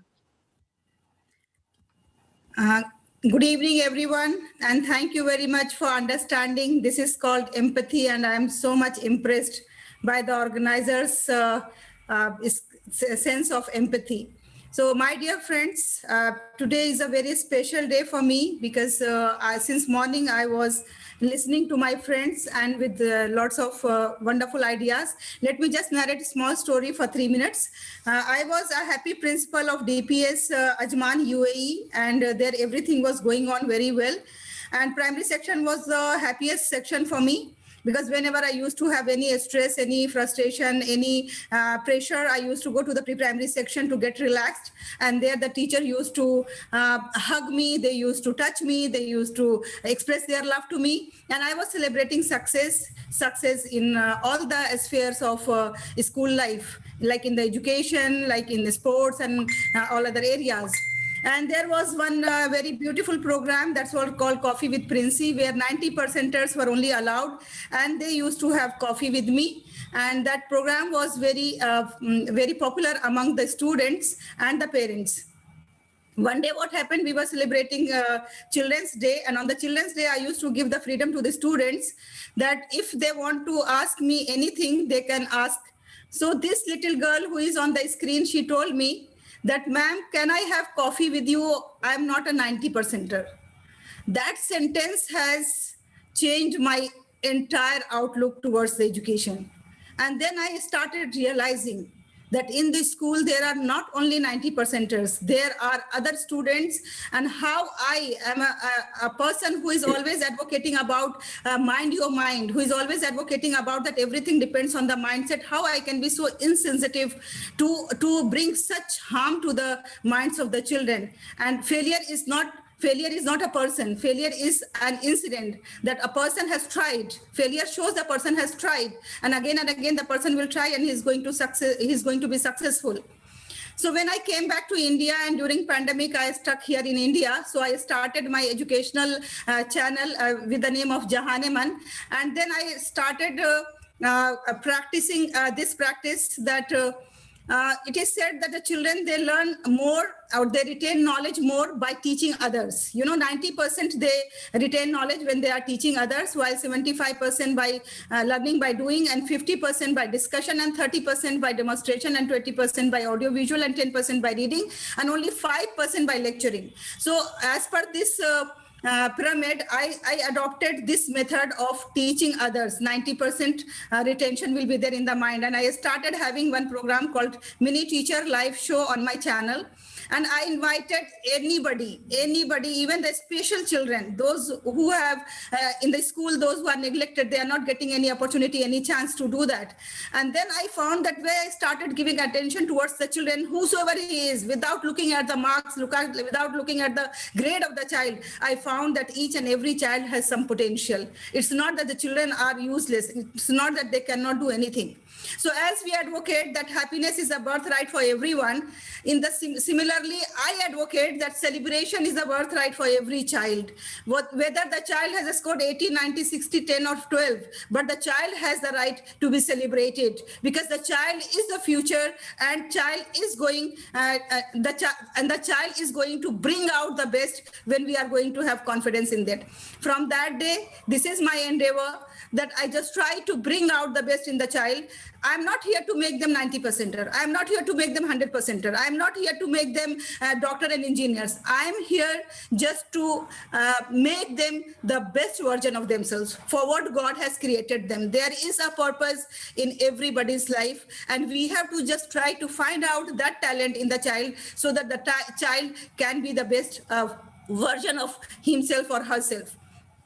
So I have started training the people with the same mindset that we all have to believe in the child. We should not look at the grades or the marks. And this system, I realized that in my school, like last 27 years, I was serving in this school, and I found that there are hardly handful children, those who are on the stage, handful children, those who are always highlighted, handful children, those who are always given the opportunities. What about those backbenchers? What about those who have not got the opportunity to be on the stage? We have to provide the equal opportunity to each and every child.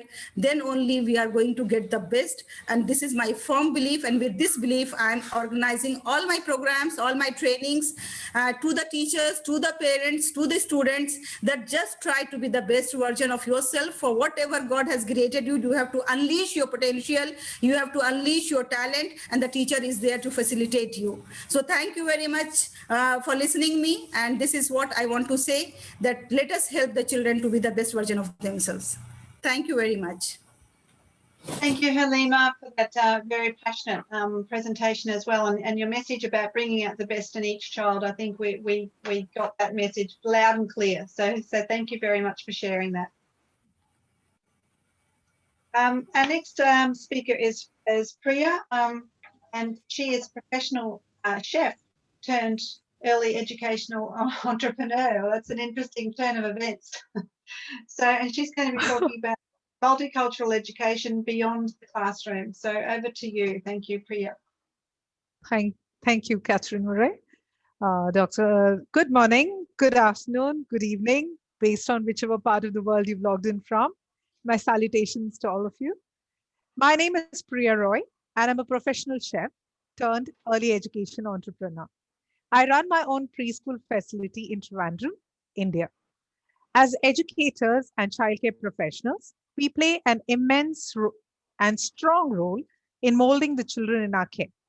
Today, I'm going to address on the topic, multicultural education beyond the classroom.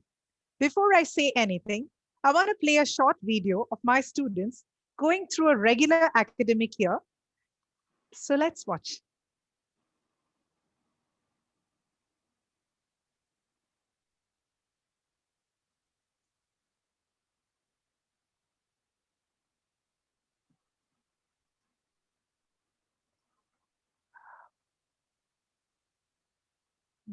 That's great.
Wasn't that a cute bunch with tons of energy? I'm sure.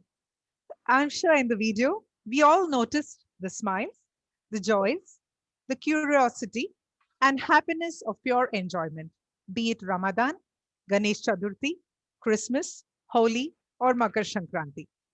This is the essence of childhood, the ability to find happiness in every situation.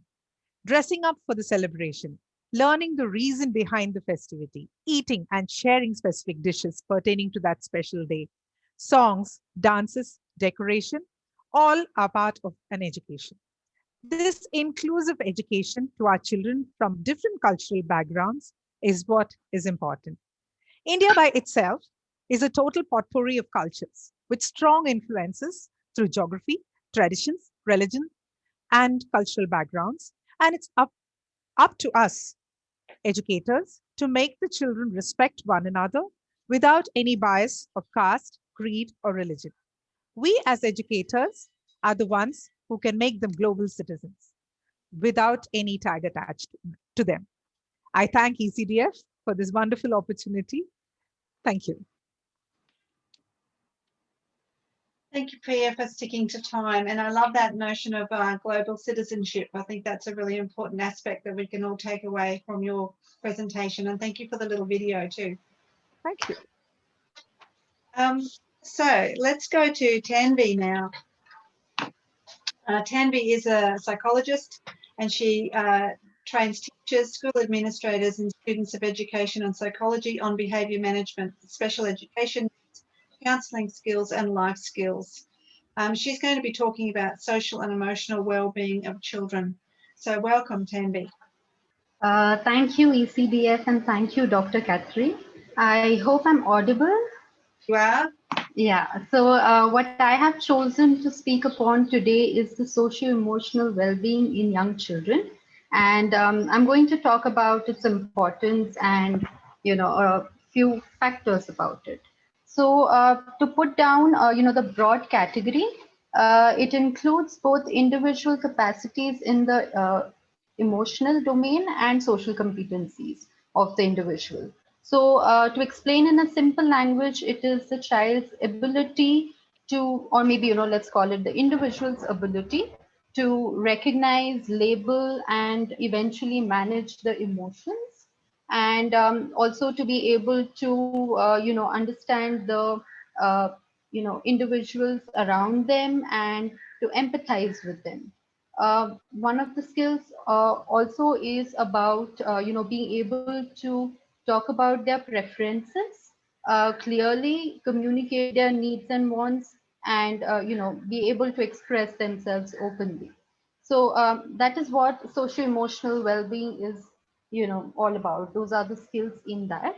Moving on to the next one, we must have wondered quite a time, quite many times. Why do certain children, experience aggression?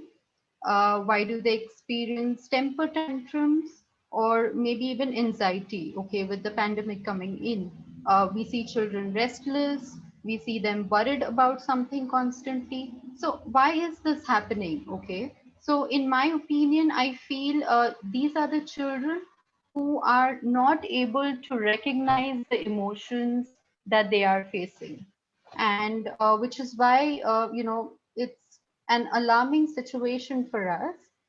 Though we have been given a lot of importance to this area, we now need to teach them emotions much beyond happy and sad, even at a very young age, so that they're able to, better their vocabulary in terms of the different emotions that human beings experience.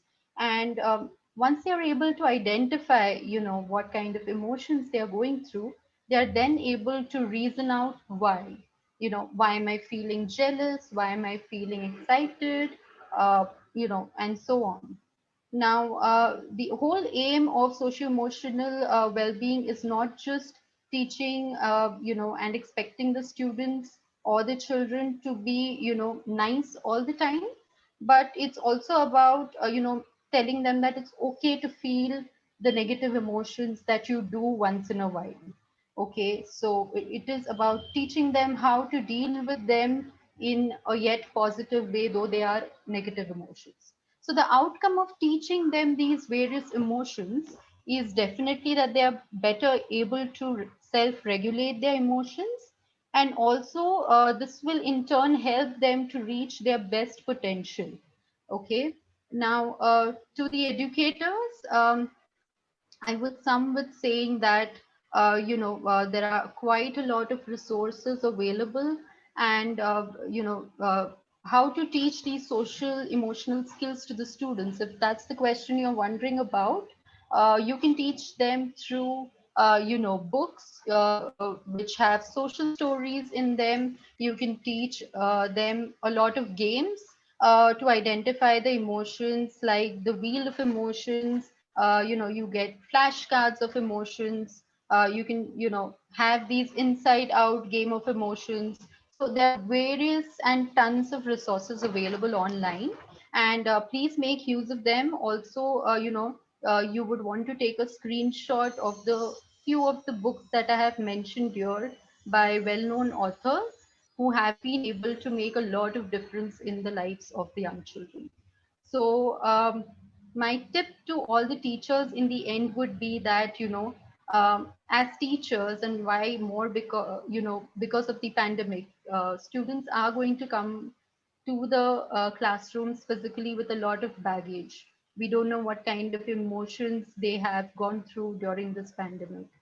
So, rather than just concentrating on academics, if classrooms can go much beyond that, it is going to help you create a happy environment within the classrooms. So, do concentrate on socio-emotional well-being. Yeah, thank you. Thank you, Tanvi. And I like that reminder that we should normalize emotions and perhaps articulate what they are and explain those emotions to the children, but to normalize them. Yeah. So yeah. thank you for that. So much. Yeah. Welcome. So we have Neha now, and she is an early childhood educator, and she is the founder of the Neha Seth Academy. It's about holistic development in the early childhood years. She's an active member in planning and creating pre-primary curriculum and fun activities and integrated learning. And she's going to be talking about content creation for children. So over to you, Neha. Thank you so much, Dr. Catherine. So I won't take much time and quickly share my screen. Yes.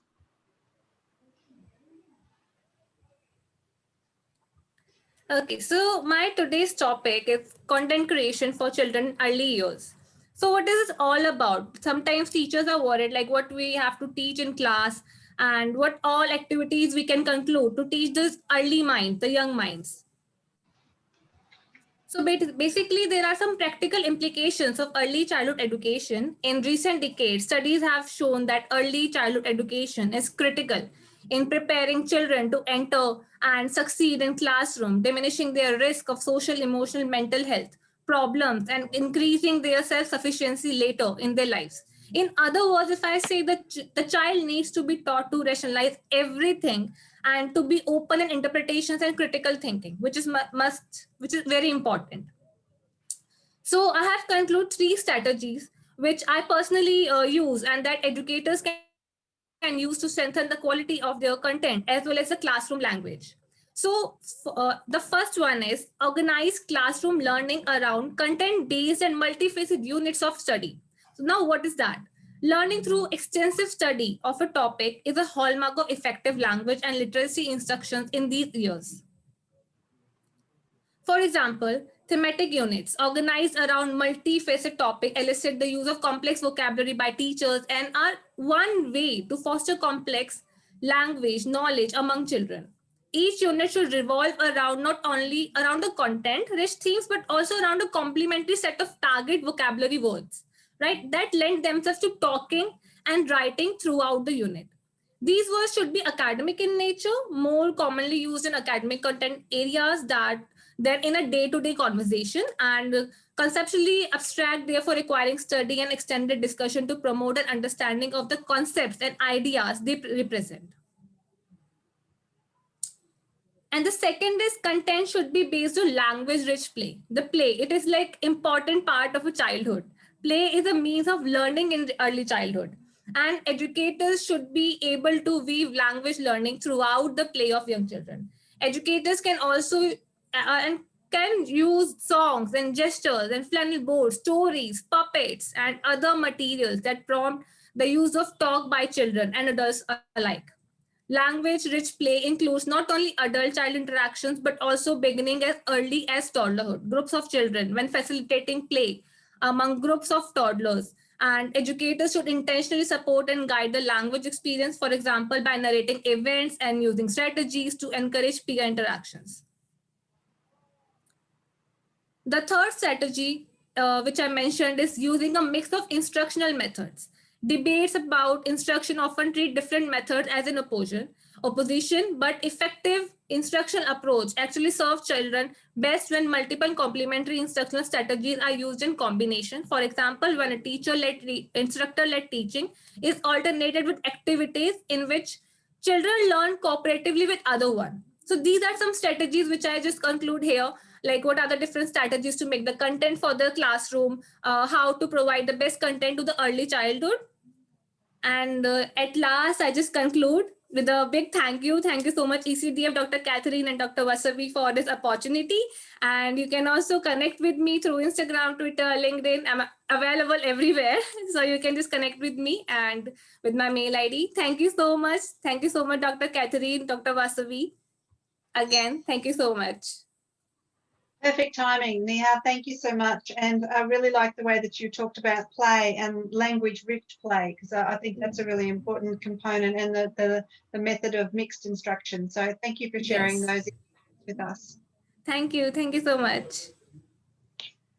We now have Akansha, and she is a psychologist from New Delhi, and she's a mental health advocate, and she's going to be talking about conscious and effective parenting. So welcome.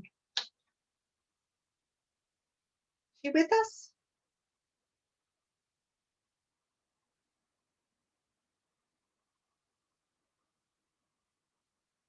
Kansha, are you with us?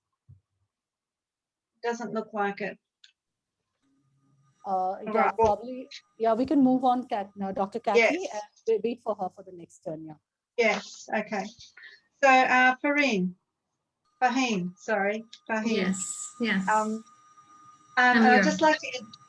Great, thank you. I'd just like to introduce Fahim as a remedial therapist. She works as a manager teacher training as well. She's also serves voluntarily at Pakistan Teachers Forum as a secretary in special education.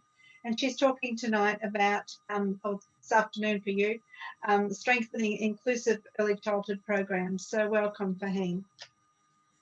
Okay. All right. Thank you so much for the introduction, Dr. Catherine. Good afternoon, good evening, good morning, wherever you are. First of all, I would like to congratulate. Am I audible, right? Yes, you're good. Okay. Okay. First of all, I would like to congratulate to the entire team of ECDF for organizing such a massive event. And I know it takes a huge amount of effort in organizing such a massive event and bringing together like different educationists from around the world on a single platform.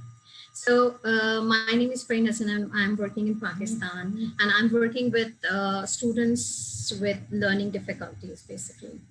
Okay, so here my topic is about inclusion. So what is inclusion?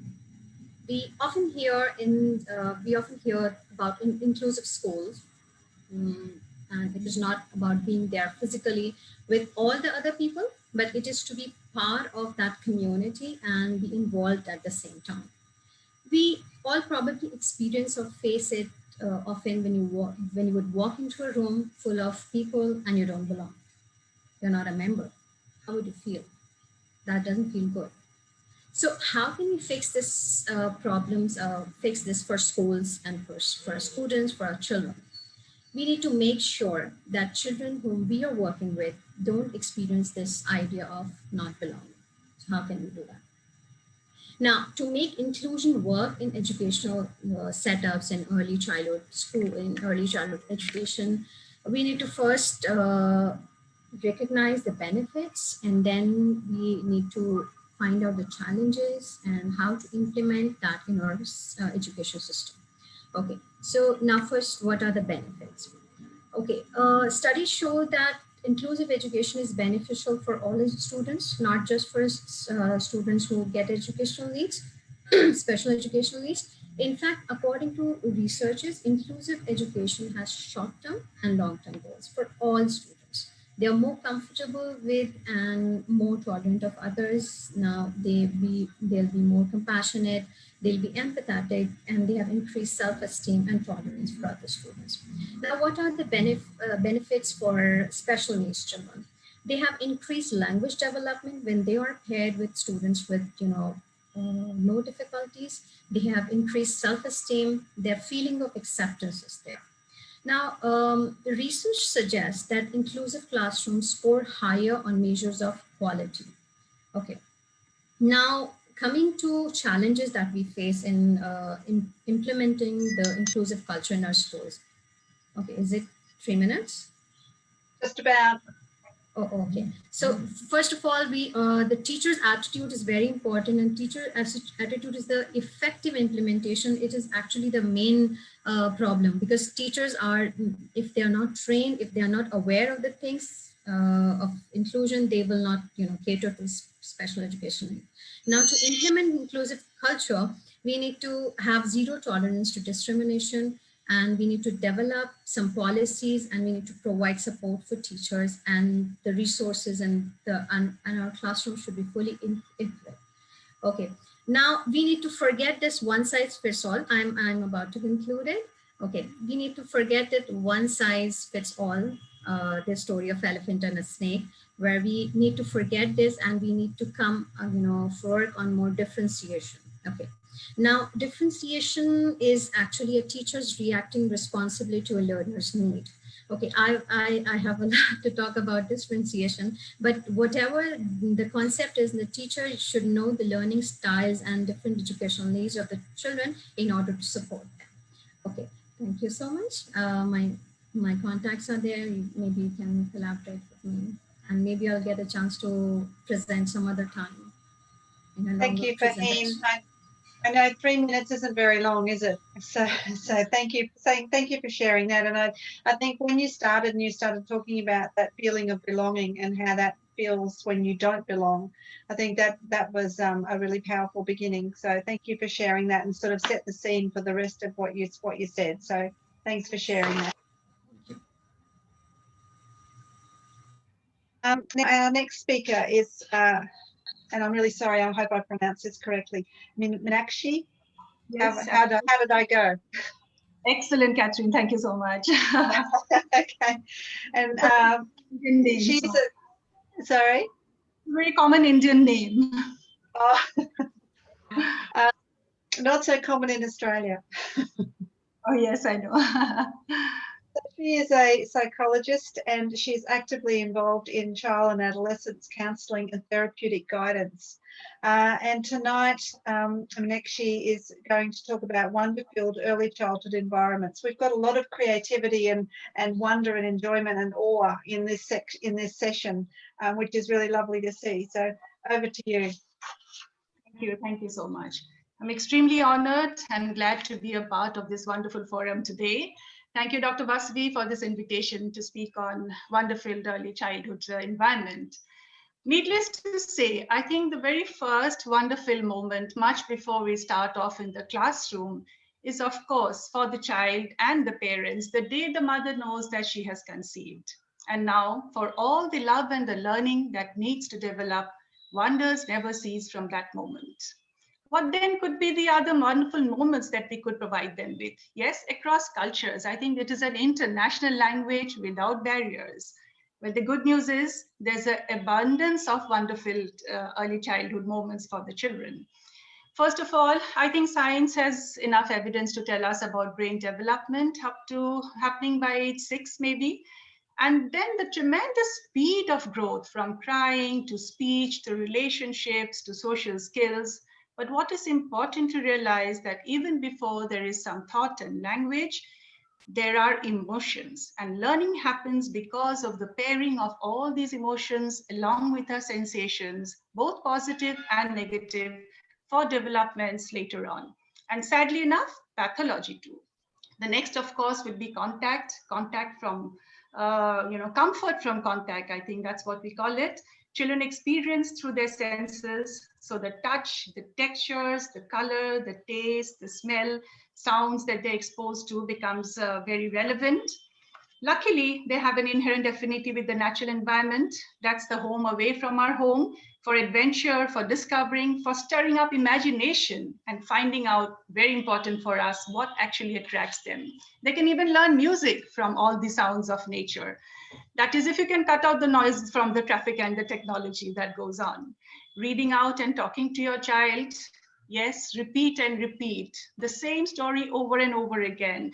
Nothing can be more exciting and wonderful for a child than being able to predict what happens in the story next. Ignore a few and answer many of them, because curiosity means learning, and curiosity is filled with wonder.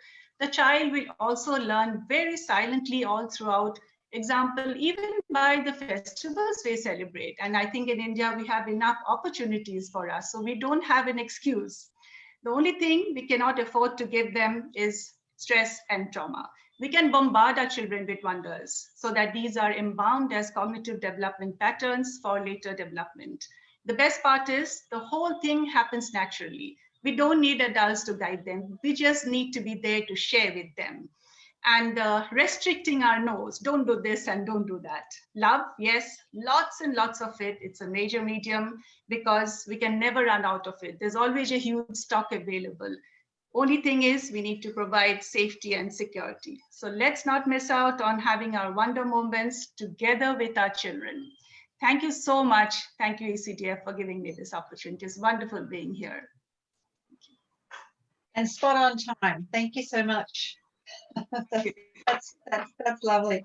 And I really love the idea of looking for wonder-filled moments. Instead of wonderful moments, it's wonder-filled moments. And I think that's that's just a nice little switch. Yes, and little play on words, and having that notion of comfort from contact, using all of the senses. That was a nice reminder as well. So thank you, Meenakshi, for that information.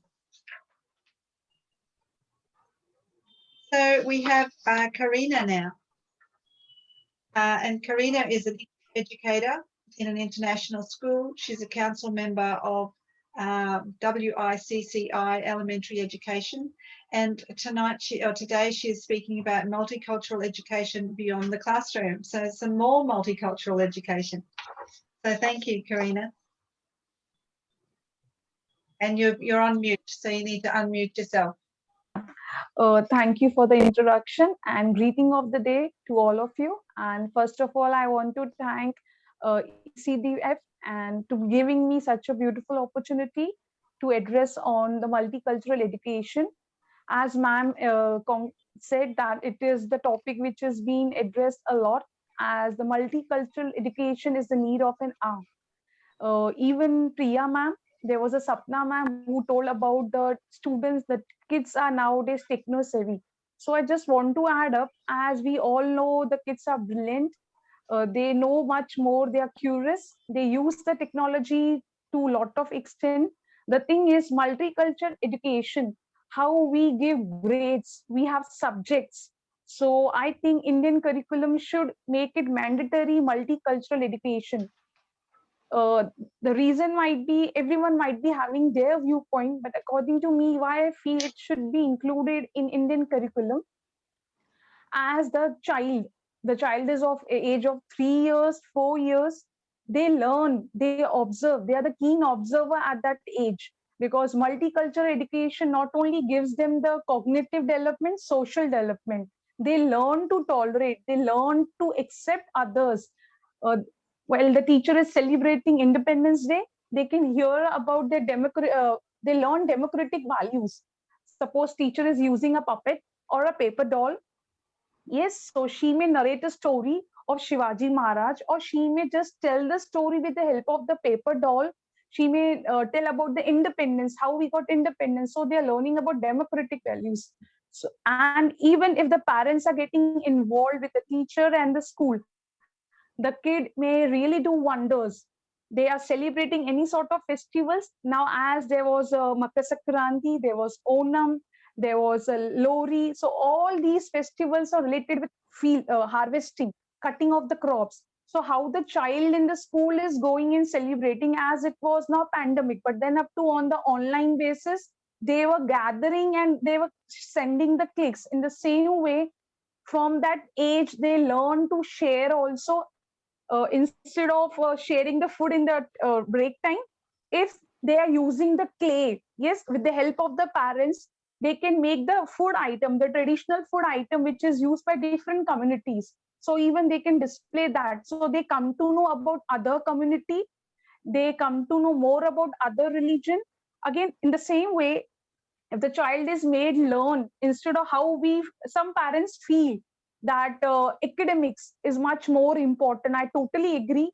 But when the child is in preschool, multicultural education plays the major role. And apart from the academics, they must even be encouraged that they have to engage themselves with others on the social emotional level, so that when they grow up, when they face the world, as now the kids are really very sharp enough, only the thing they should have more of social values, they should have more of moral values, so that they can face the world and challenge, accept the challenges. So for me, multicultural education is the need of an hour, and it should be included in our Indian curriculum as a subject. Thank you, all of you. Thank you, Karina, and pretty well spot on time. Thank you. Thank you.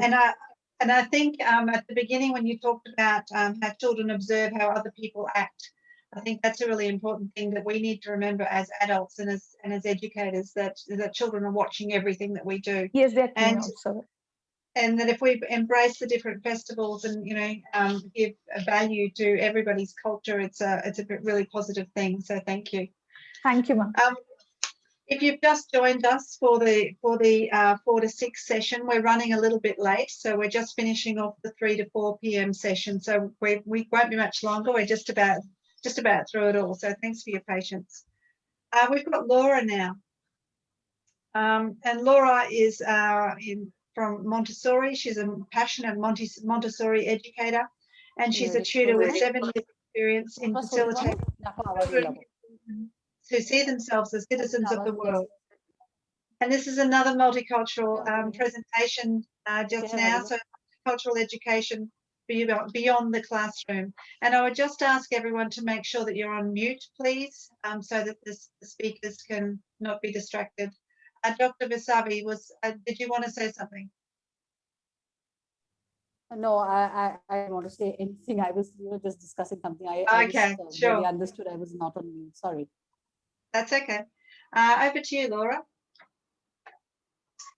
Hi, everyone. Thank you for this opportunity. It's a pleasure to be here, the Sphere of Influence. I'm going to just quickly to introduce you to the multicultural beyond the classroom topic. So for the one of you who are familiar with the Montessori triangle, I want to visualize a triangle and think of the 3 different corners of it, and imagine that each corner is a different element. So we have at the very top the child, and then we have the environment and the adult. And in the adult section, I would include the educators, the parents, and any carriers of the children in children's lives. Starting from the environment, one of the most important things in Montessori, and as other speakers already mentioned, so I'm sorry to repeat myself, we really truly believe, first of all, that children are sponges. Their mind are absorbent mind. And so everything we do in the classroom, definitely, I truly believe that it's going to be exported outside in the everyday world. In terms of environment, what we include a lot with the children to explore a multicultural context is, first of all, we start from ourselves. So what are our cultures? What are our backgrounds? Where do we come from? And we bring this into the classroom, where we celebrate different festivals. we do activities linked to a specific festival. Like this week, we've been celebrating the Chinese New Year, and we made sure that there were different elements of the Chinese New Year in different curriculum area. And also, we generally set up an exploring table with different elements from that culture that children can just go and feel and, you know, experience dancing, music, every element that is part of that specific celebration. Together with that, we just started a partnership project with Ikala Bantuana Montessori School in a rural area in South Africa, in a village called Coffee Bay, where basically we plan together with both schools, my school and the school over there, different activities, and children are really part of this planning. And we really write together with the children lesson plans when we are discovering a different festival, or every month we generally discover a different country. So together with the partnership with that school and children over there, sometimes doing even Skype session, at least children can really see each other. We bring to life a new plan or a new activity that both schools are following. And we call this particularly the Citizen of the World Cultural Club. We run it generally every Wednesday afternoon. And we started the first planning was all about me. So children were exploring similarities and differences with the school in South Africa, celebrating differences. And children were just, it was unbelievable what came out from them. The other thing that is very important in this triangle that I started talking with at the very beginning is that when we bring all these elements, different cultures and different festivals into the classroom, we really need to remind ourselves as educators and as parents to be role model and reflective practitioners, because we have our own culture and we have our own background, and sometimes we don't really see how much we impact on children's everyday lives if we don't stop sometimes and think, what am I doing? Why am I doing this particular action in this way? And we discuss generally a lot about our reflections within the team at the end of the week when we have the team meeting. And I really offer my team a lot of opportunities to do journaling and then go back to our thoughts and see, what has been happening that week and what we've been going with that thinking. Obviously, this brings the environment and this role model reflective practitioners, reflecting parenthood brings obviously to the child and to the positive impact that this work has on children. And from parents' feedback sometimes, we see how the children, when leave school, they keep on talking about this. And this is, I think, our multicultural beyond the classroom, because children bring all this luggage with them. Thank you, Laura, for that really interesting concept and reminding us of the triangle, the Montessori triangle, and I love your idea of the multicultural partnerships. So thanks for sharing that with us tonight. Thank you. Now, our last speaker in this section is Yash, and Yash isn't able to be with us, but we do have a recording of his presentation. So I'm going to introduce Yash, and then Dr. Vasavi is going to share his recording with us. So he is a young voice, so he's a young man that's got a few things to say. He's 16 years old, and he's from London. He's a representative of the Barnet Youth Board. He's volunteered on 3 years at UNICEF project, the International Child Friendly Cities and Communities Program, and he was the youth representative there. He's a computer programmer enthusiast. He's currently developing an Android app for managing mobile game addiction among youth. It's probably a well-needed thing. And he has a passion for playing guitar and music and composing. And he's going to be talking about the use of technology for the betterment of education delivery. So another technology topic from one of our young voices. Thanks, Dr. Vasavi.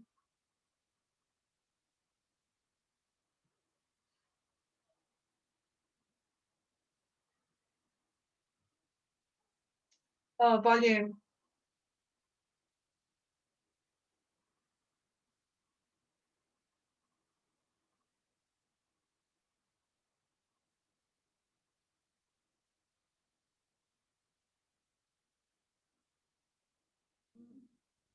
I think it's not audible, Dr. Kathy, is it? No, it's not. It's not audible, Dr. Vasavi. So we'll try it again. So let's move on to the next section.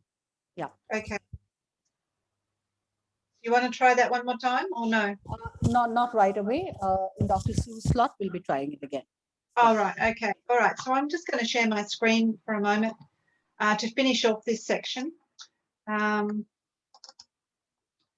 And I just want to take us through a little PowerPoint about the Early Childhood Development Forum.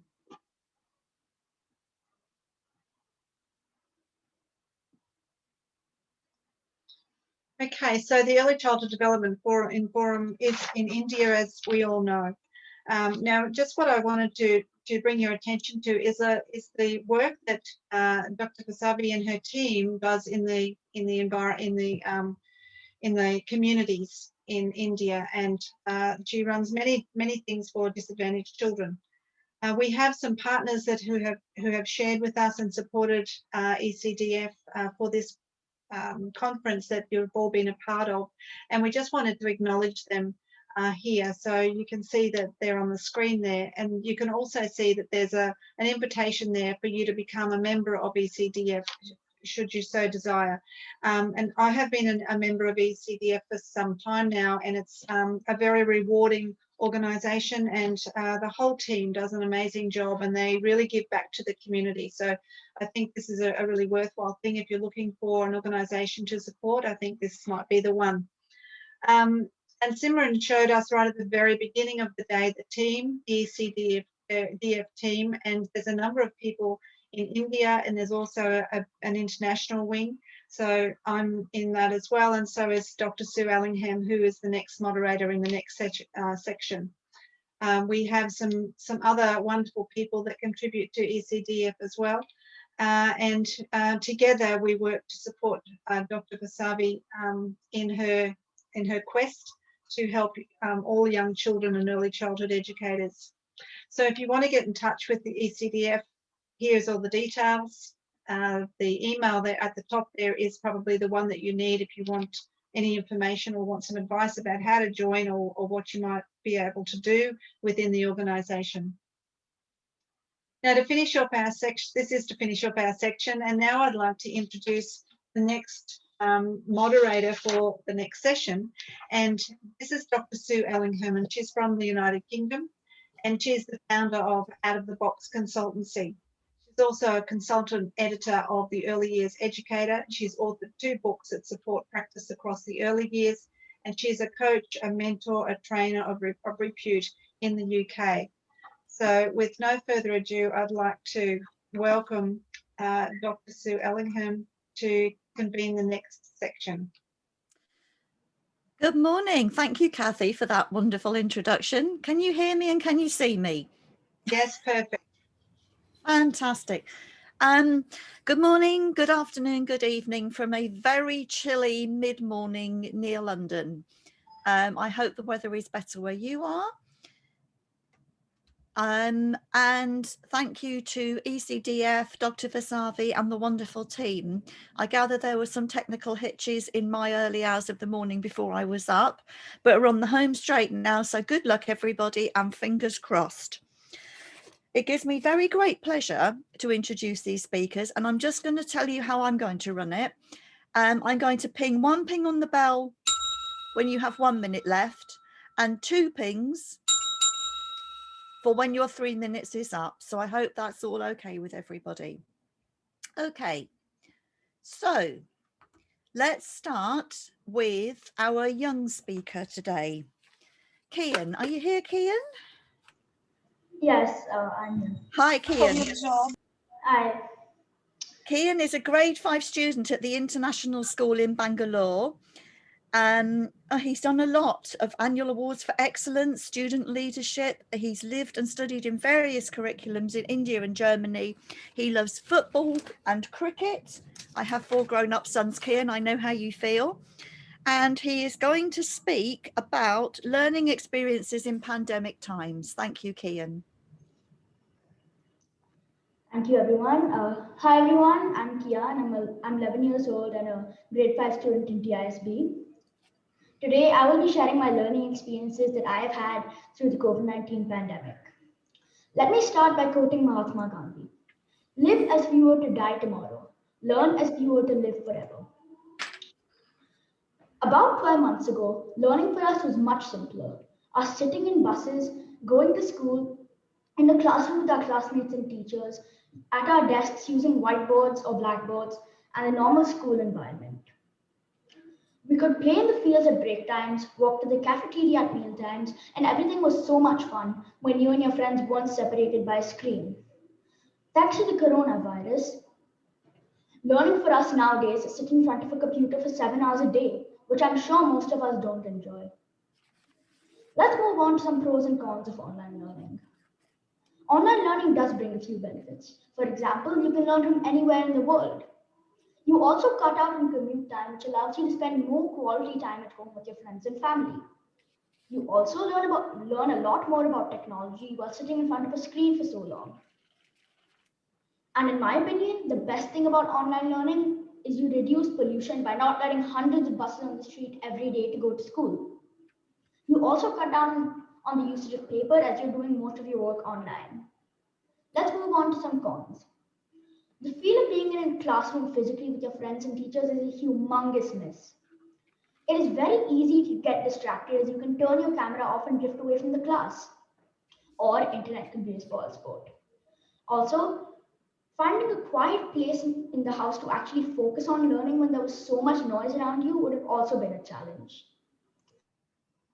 Some of the amusing moments during our class when we get to meet pets or house helpers in the background, or when someone forgets to mute their mic.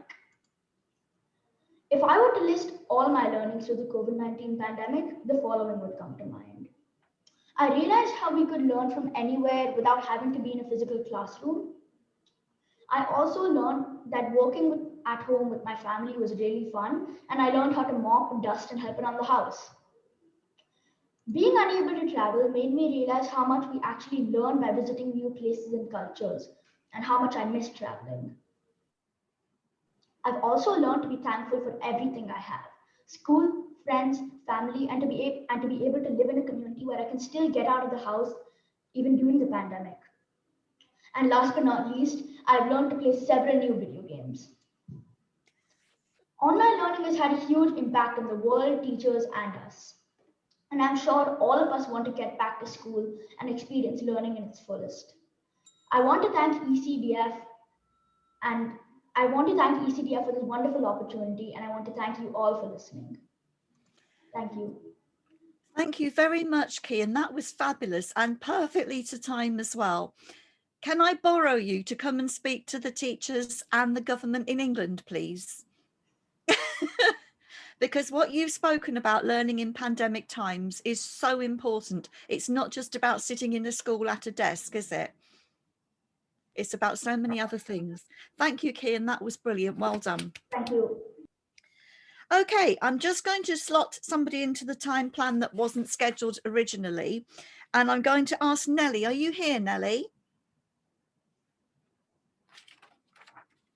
Is Nellie here? I think Nellie has network issues. Dr. Vasavi, should we fit her in a bit later? Yes, please, in the third slot, probably. Okay, Yeah. we'll squeeze her in a bit later on. Okay, thank you. So we'll move on then, and we hope we get Nellie back shortly on. Johnson, are you here, please? Do I have Johnson Favor here?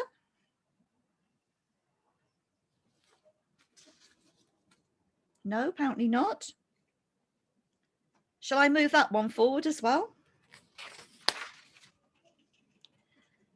Third time lucky. Harsha Ramaya, are you here? Yes, I'm here. Oh, wonderful. Thank you, Harsha. I'd like to introduce Harsha Ramaya, who's going to be talking about, I've just lost you on my list, but Harsha is the founder and director of Small Wonders. She's also ECA National Core Committee member, president of Bhavnagar Preschool Association. She's also a parent coach at First Cry, so quite a varied role. And Harsha is here to speak to us about conscious and effective parenting. Thank you, Harsha. Thank you so much, Dr. Vasavi. Thank you so much, Sue, for such a wonderful introduction. Hello, everyone. And the topic that I've chosen to speak is one of my favorite topics because I love to talk about parenting. Because parenting is most often experienced as a challenging role by everybody. So when we enter into that role, those 9 months, we are very, very excited. And when we have that baby in our little hands, we are all the more excited because it's a very fantasized world that we've dreamt on. Because babies, normally when they are with others, they are cuddly babies. But when they are with us, they are those crying babies. So I feel that parenting is a challenging job, a very entertaining job. So today I'm going to speak about conscious parenting. So as I raise both my children, I think conscious parenting... Hello, sorry, Johnson, it's back on. It was the network. Can we have you after Harsha's done her 3 minutes, please, Johnson? So in about 3 minutes time. Shall I continue? Yes, please, Harsha. We'll fit Johnson in next. Perfect. So conscious parenting, according to me, is something that is a self-reflection of an individual. It could be a father, it could be a mother.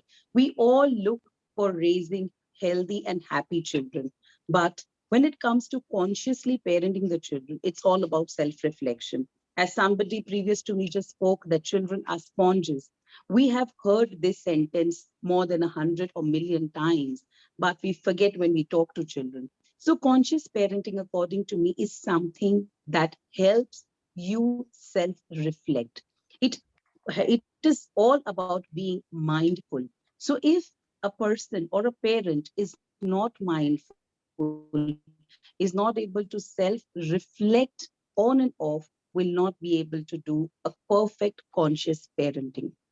So when you're parenting your children, there are lots of things that come around you in a single day. It could be throwing of a tantrum of this child. It could be struggling of anything that the child has. Maybe the child is struggling with the studies. Maybe the child is struggling with the eating, or maybe this child is struggling to adjust with the new environment. It's all about conscious. And when it comes to conscious, it's all about parents. So here, I think 4 important factors will definitely work about when we talk about conscious parenting. Number 1 is breathe. As a parent, we need to take out time to breathe and to allow the children breathe. Because when we are parenting the children, it's always Thank you very much, Harsha. I'm afraid I'm going to have to cut you off there. Parenting is such an important thing, and you were right to talk about it. And I gave you a little bit extra because you had that slight interruption in the middle. I'm sorry, but 3 minutes is such a short time. Thank you very much. All right. Thank you. We can give her the time to just wrap up in next 30 seconds, Harsha. All right, then. Thank you. Okay. Thank you so much, Dr. Vasavi. That was so kind of you. So I just have pointed 4 pointers. That is, number 1 is breathe. Number 2 is reflect. Number 3 is accept. And number 4 is set boundaries. Now, these 4 parameters are going to be for the parent and for the children. And this will definitely help you understand parenting better. Thank you so much. Beautiful. That was a perfect end to sum it all up. Thank you so much. I'm trying to keep an eye on everything here. And is it okay, Vasavi, if we put Johnson in as she had technical issues, or would you rather I moved on? Yeah, you can move on. She'll be joining in the 5 to 6 slot. Oh, thank you very much. I'm keeping an eye on everything you say. Okay, so next up, I'd like to introduce Nellie, please. Is Nellie here now? No, Nellie is not there. That is what I told her. Told you that you can schedule her to in the 5 to 6 slot. Oh, I see. I'm misunderstanding your messages. I beg your pardon. I'm here though. Okay, you're there. So she is here. Okay. Yeah, I was. Yeah. Very good evening to everyone from Assam, and it's been a pretty trying because my internet has been playing truant from on and off. So a very good evening to all the panelists and the speakers.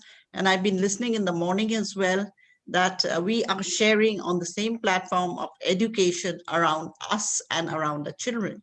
And my topic for today is the inquiry-based learning for the young learners. Now, when we call it the young learners, we are the early childhood education. As I'm a purely Montessori-based educator, I wouldn't like to go deeper into it, but all education centers around the child and the educator, him or herself. But having said that, we as educators take the environment as the main educational point. That is where we need to focus, that children need to see the right environment, feel the right environment, and get the warmth and love and care that they need to develop their cognitive skills in the early years. And when I say cognitive skills, is not just the reading and writing. It is the skills of emotional, social, and the intellectual development in the process. And when we say the early years and the formative years, it starts from birth to 6 years, which is primarily the main focus of the child's foundation.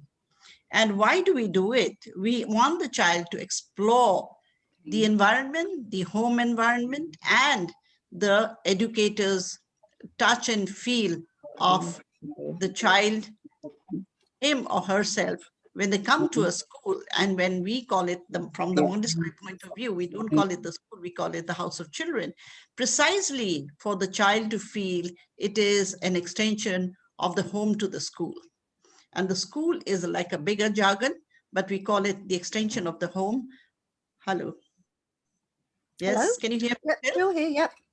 Yeah. You My have 1 minute left, Nelly. Yeah, my lights have gone. So anyway, I'll just sum it up here, saying that we need to make them inquisitive. We need to make them feel playful all the time, and they must ask a lot of questions. To sum it up, I would say a child's environment needs a lot of lot of opportunities for them to ask and ask and ask questions to us. And when they ask questions, we should be ready not to answer immediately, but we should center around them so that we prolong and we bring them a lot of vocabulary, a lot of sciences inside, and a lot of experiential learning happening at that early age. And that's when they develop the process. Yeah, the process for taking learning on a wider scale. Thank you very much. And thank you, ECDF, and all the speakers for giving a wonderful time. And this is education. This is what I say. All the panelists speaking on the same note is what education is all about. We've learned a lot. Thank you.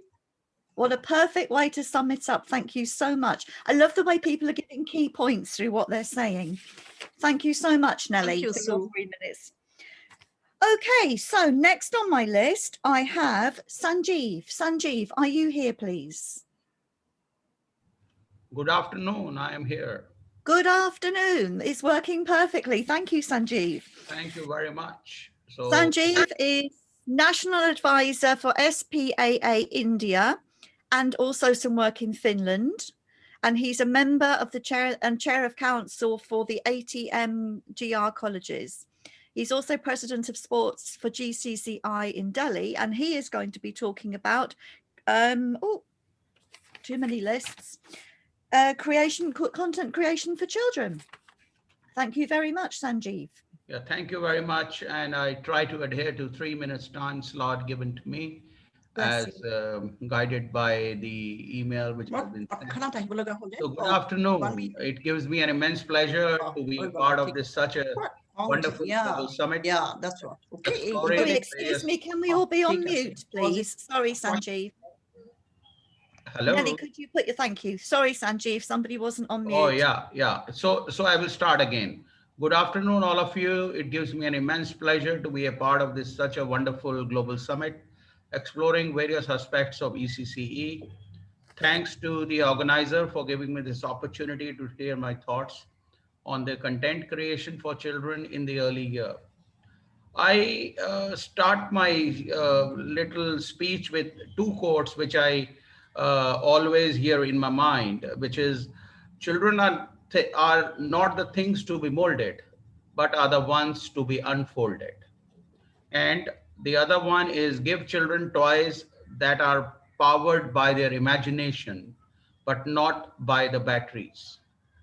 As I recall that the Early Childhood Care and Education, ECCE, as defined by the UNESCO, is the holistic development of child's social, emotional, cognitive, and physical needs in order to build a solid and broad foundation for lifelong learning and well-being. We know these experiences shape young leaders, learners' mind, attitudes, and often behavior. Basically, we all are parents and we all want that our children to do well in school, in college, and in life.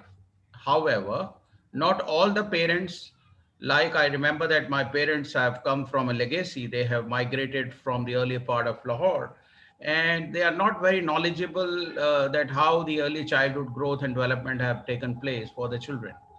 And so it is important that the importance of play and early stimulation, and not all the parents have the skills needed to recognize if there is a development delay and audiological, speech, language problem, vision, or any other problem that they have. When looking at the brain development, it was found in many studies that the years from birth to the age 5 are viewed as the critical period for developing the foundation for thinking, behaving, and emotional well-being. Child development expert indicates that it is during these years that the children develop linguistic, cognitive, social, emotional, and regulatory skills that predict their later functioning in many domains. So the content should be developed along those lines to facilitate these needs spoken just now. The content should be developed which facilitate dealing with frustrations and mistakes, taking positive risk, encouraging of trust, promoting sense of self-worth, engaging curiosity, providing opportunities for play, and providing opportunity to quietly reflect alone or near a trusted adult or leader. Lastly, since I am a man of technology who was involved in telecom in India right from inception, I must say that the age appropriate use of technology can enhance the learning at a very early part of life. I remember my days when I was in a college doing engineering in the third year, the first desktop computer was introduced, and it was only having 2 MB RAM, 1.44 MB the floppy drive. So there are four guiding principles for the use of technology. One, I must say, the technology per se, when we use it appropriately, can be a tool for learning. Technology should be used to increase the access to learning, the opportunity for all the children's. Technology may be used to strengthen the relationship among the parents, families, early educators, and young children. Technology is more effective for learning when adults and peers interact or co-view Thank with you, young Sanjeev. children. If you could be Yeah. wrapping up, that's a very important point. Yes, yes. So I think a child, I end with the another quote which I remember in mind, that a child must know that he or she is a miracle, that since the beginning of the word, there hasn't been, and until the end of the word, there will not be another child like him or her. Thank you very much for giving me an opportunity for patient hearing. Wish all of you the forthcoming happy Valentine days, and let's promise to empower our children with more strength. Thank you very much for your patient hearing. Thank you very much for your important points, Sanjeev, particularly about the parent alongside the child. I'm hearing a lot of very good points coming through this morning about how the parent plays a part in all of this as well as the teacher, because as we know, the parent is the child's first teacher. And sometimes I think that gets lost along the way, particularly in England. Okay, so slight change of schedule because we now have Johnson Delapo back. Or is it Delapo Johnson? I'm sorry, I've got it different on different lists, but she's back and she has network issues. So could I please welcome Delapo back? She's an early childhood educator and she is tech savvy, which chimes in well with yours, Sanjeev. Yeah. She's an educationist in Newhall International School, and she is certified by the Teachers Registration in the Council of Nigeria. And her topic today is wonder-filled early childhood environments. It sounds wonderful. Are you here, Delapo? Yes, I am. Hello, everybody. Hi. Good afternoon. Good afternoon from Nigeria. I'm so happy to be here. Thank you. Thank you so much. It's a privilege to be speaking on this wonderful program. And I'll be speaking on wonder-filled early childhood environment. And I was in the meeting earlier and I had other speakers talking about wonder-filled early childhood environment. But due to the COVID-19 pandemic, which has affected the world in general, I want us to ask ourselves how we can fix in our wonders into an online class. Here in Nigeria, the early childhood sector have not really done online class for these children. So my question for us and to myself, to Nigeria, and to every other country is, how have we been able to bring in the wonders into our online classes? Because we've been able to achieve those wonder-filled environments in the physical classes, but have we been able to achieve this? So before I go on, I'm going to be talking about what wonder-filled environment is. And we know, can you hear me, please? Yes, I can hear you. Okay. Wonder-filled environment is an environment that encourages the children to be curious, to explore, to ask questions, and to learn. So as teachers, as parents, I want us to ask ourselves if we have really been doing this in our online class. Our online classes, as it all encouraged our children to be curious, to explore, to ask questions, and to learn. Because we have to do this if we want to, if the children have to learn. And in a wonder-filled environment, it is individualized. The children, they learn at various rates. They learn at their own pace. They are the one that even coordinates the learning. They coordinate what they want to do. But have we been able to do this in the online classes? Have we been able to, have the children been able to explore their curiosity? Most times, I watched the video of a teacher while teaching the child. The child was crying, kicking. The parents had to, oh, please let's call it a day in today's online class. But on a normal, they won't do that in the physical class because there are things that you give to them and they work with the hands-on materials and everything we have in our physical environment. How can we get this in the online class? How can we get this in the online class? How can we get the children to sit still and learn like they do in the physical class? To me, it has really been a challenge in the online class. It has really been a challenge in the online class. But as we get to do it, we get innovations. We get to see, oh, you can impute this. You can put games. You can make your learning fun. You can communicate.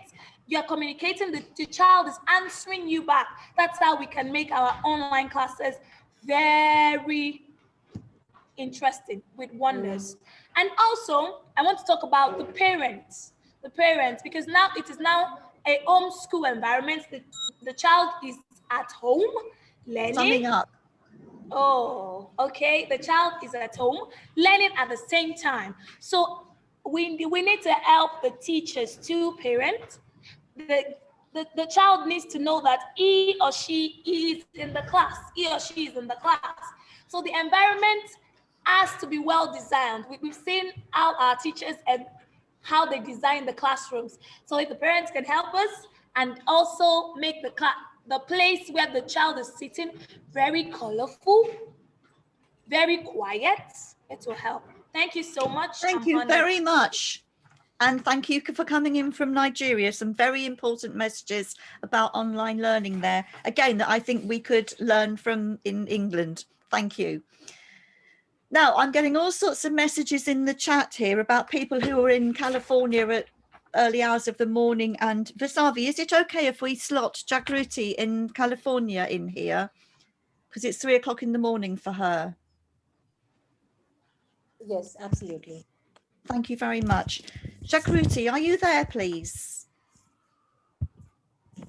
Hi, Sue. Yes, I'm there. I'm so thankful for accommodating. I'm so sorry. Well, you look amazing for 3 o'clock in the morning, I have to tell you. So please welcome Jagruti all the way from California, which I'm sure the weather is beautiful, a qualified physical therapist from Mumbai, an early intervention specialist at Teamwork Therapies. And she's also going to be talking about content creation. So thank you very much, Jagruti. Your 3 minutes starts now. Okay. Hello, my lovely fellow mates. So I am in the field of early intervention, and like I work with families and kiddos under the age of 3. And today I'll be talking about a really good, really interesting topic on content creation. And so I'm going to quickly share my screen. Okay. Yeah. So before moving on to the topic, I just wanted to share a quick personal experience related to my work yesterday, what happened yesterday. So I was with a client, I was with my kiddo, and I asked the mom that whether do you play like social games, right? Any kind of social games. So she was like, can you give me an example? And I said, do you guys play peekaboo? And she says, I really don't know what's peekaboo. And so, like when I heard about that, I was shocked. I was like, okay, do you guys play any kind of social games, maybe hide and seek? And the mom goes that we really don't play much of the social games. And I was like, okay, that made me realize that how important play is. And other than being at home for kiddos, they spend a lot of time in the school too, right? So when we are talking about content creation, when we are talking about how instructional practice makes learning like learning rich environments, creating learning rich environments, we are also talking about developing those 5 to 6 developmental domains, which I have shown on my slide. These are the domains which we really need to take into practice when we are talking about content creation. So be it socio-emotional, be it cognitive, be it physical, be it language. Since we stay in a tech-savvy world where the kids do learn their first few words with the iPad instead of directly learning with the families, we do have to take into consideration that play-based approaches, like how our traditional and contemporary theorists have said, that play-based approaches will help in developing these domains into practice. So when we are talking about content, we need to make sure that our content is rich and includes these developmental domains and gives the child a lot of opportunities to explore, to understand, and to reach beyond the here and now, challenge and experiment themselves and create meaningful content by themselves. So I think that 1 minute. Sure. Okay. So you have 1 minute, Jagruti. Okay, so I feel that approach, like that, can be given by play-based learning, right? Because kids learn through play, they have the first-hand experience through play, and it's self-driven, right? Like they kind of have that within them. It's just that we need to have the correct environment, we need to have the correct motivation. So how do you think we can do that? We can have a lot of centers in the classroom wherein the kids can really get down, they really can explore and can explore the creativity, and we can fabric those needs of the kid through our curriculum, but it's through play. So it's directly self-driven and it enhances the learning and instruction too. So this is a small research study which says that how play can 30 help seconds learning. for summing up. Okay, and I would end my presentation with the thinking quote by my favorite theorist, which is James Piaget, and he says that what's the real problem? What is the goal of education? Are we forming children who are just capable of what is already known, or are we trying to develop creativity and innovative minds? So I'm gonna end my presentation with this thought process for we all to circle back and kind of see that where we are in our content creation. Thank you very much for that. To end with a note from Piaget, I think is hugely important. We have a saying over here, and you may have heard it too in California and Mumbai, that we stand on the shoulders of giants.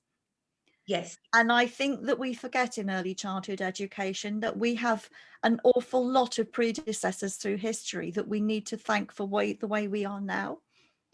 Thank you so much. You will be able to go to bed now.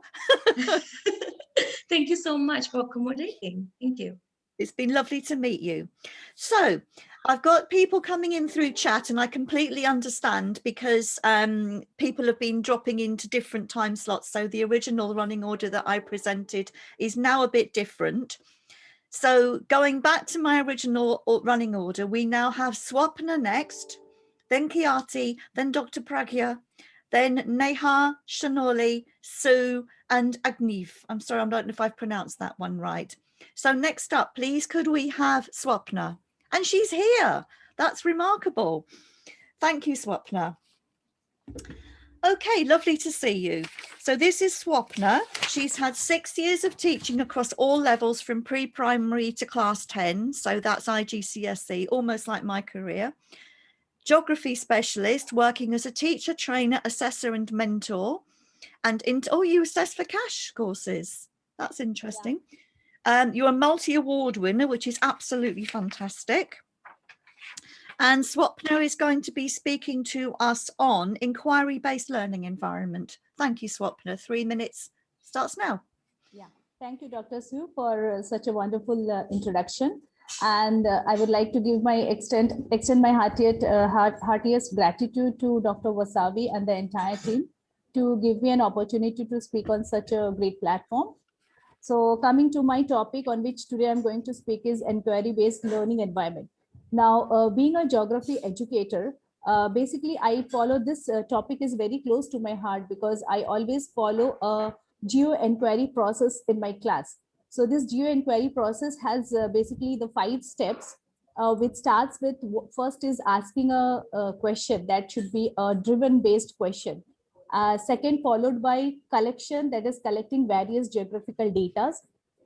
Third is visualize, that is basically you are going to read the geographical data using various maps and other sources. Fourth step is create, where students, they prepare the entire presentation of what they have researched and what the data they have collected. And final is the act, that is basically they just call upon few school communities or other organizations in their school to represent what they have done, to discuss the pros and cons, and then how their study is going to impact or help the community. So here inquiry-based learning is basically an approach that emphasizes the student's role in the learning process. Now, what I believe is rather than a teacher telling a student what they need to know, students are basically encouraged to explore the material, ask different questions, and share ideas. So here the environment basically focuses on offering various measurement tools, experimentations, and allowing the students to think and work by themselves. So this approach to teaching creates an integrated and student-led journey. And the main good thing of this inquiry-based learning environment is that it can be used anywhere by any teacher or educator and in any kind of educational setting. So just to point out few benefits which we get from this is it enhances the critical thinking skills of the students. It also makes the learning more interesting, and it also encourages the curiosity of the students. So when you can activate a student's interest and curiosity in a particular subject, you will see that the real engagement and mastery of the input of that particular topic is happening. So if you allow more explorations, if you give students time to discover on their own, then you will find that the questions and the curiosity, it starts begin flowing.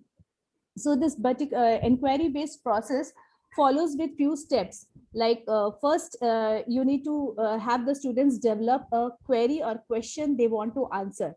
And these questions, make sure that it should be an open-ended. Don't make it a closed-ended question. Second is be on hand to guide the research and answer it, but don't work on it. Let them work on them. And then finally follow up with the students and give your feedback. So I would like to conclude by saying that no matter how you do it, capturing that natural interest and curiosity can turn your reluctant learners into students that are hungry for information and details and result in a better experience. So with this, I would just wind up my topic. Thank you, Dr. Sue. Wow, thank you very much. Again, something else I'd like to bring you over to England to ask to work with the teachers. It is so important to work from the queries that the children have and their inquiries. We are in a very dreadful dilemma here of overlaying what we think they need to know. And it's not always like that, is it? Thank you very much for your talk. Right, so let's move on. I'm hoping I'm getting this and everybody in place now. So thank you very much, Swampna.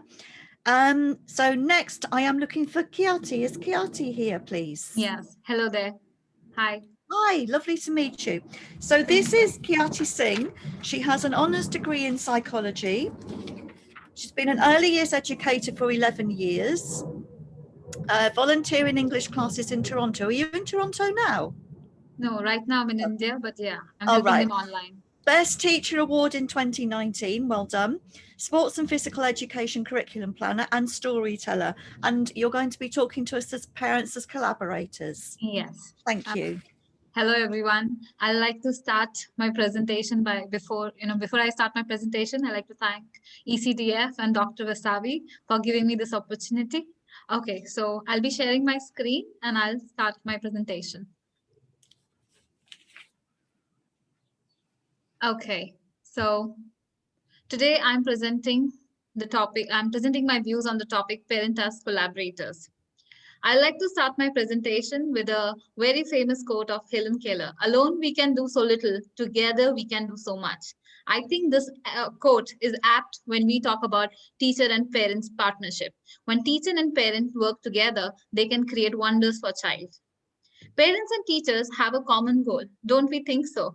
They do have. We want our children to, succeed in academics, emotionally, and, we want them to be, all round. We want them to be happy with wherever they are. We want them to be successful in their school and even in their lives. So how do we, do a constructive collaboration, or how we be constructive collaborators? I'll see the key to this is communicate. Communicate is the key of any relationship. In the same way, communication is the key for a parent and teacher's relationship.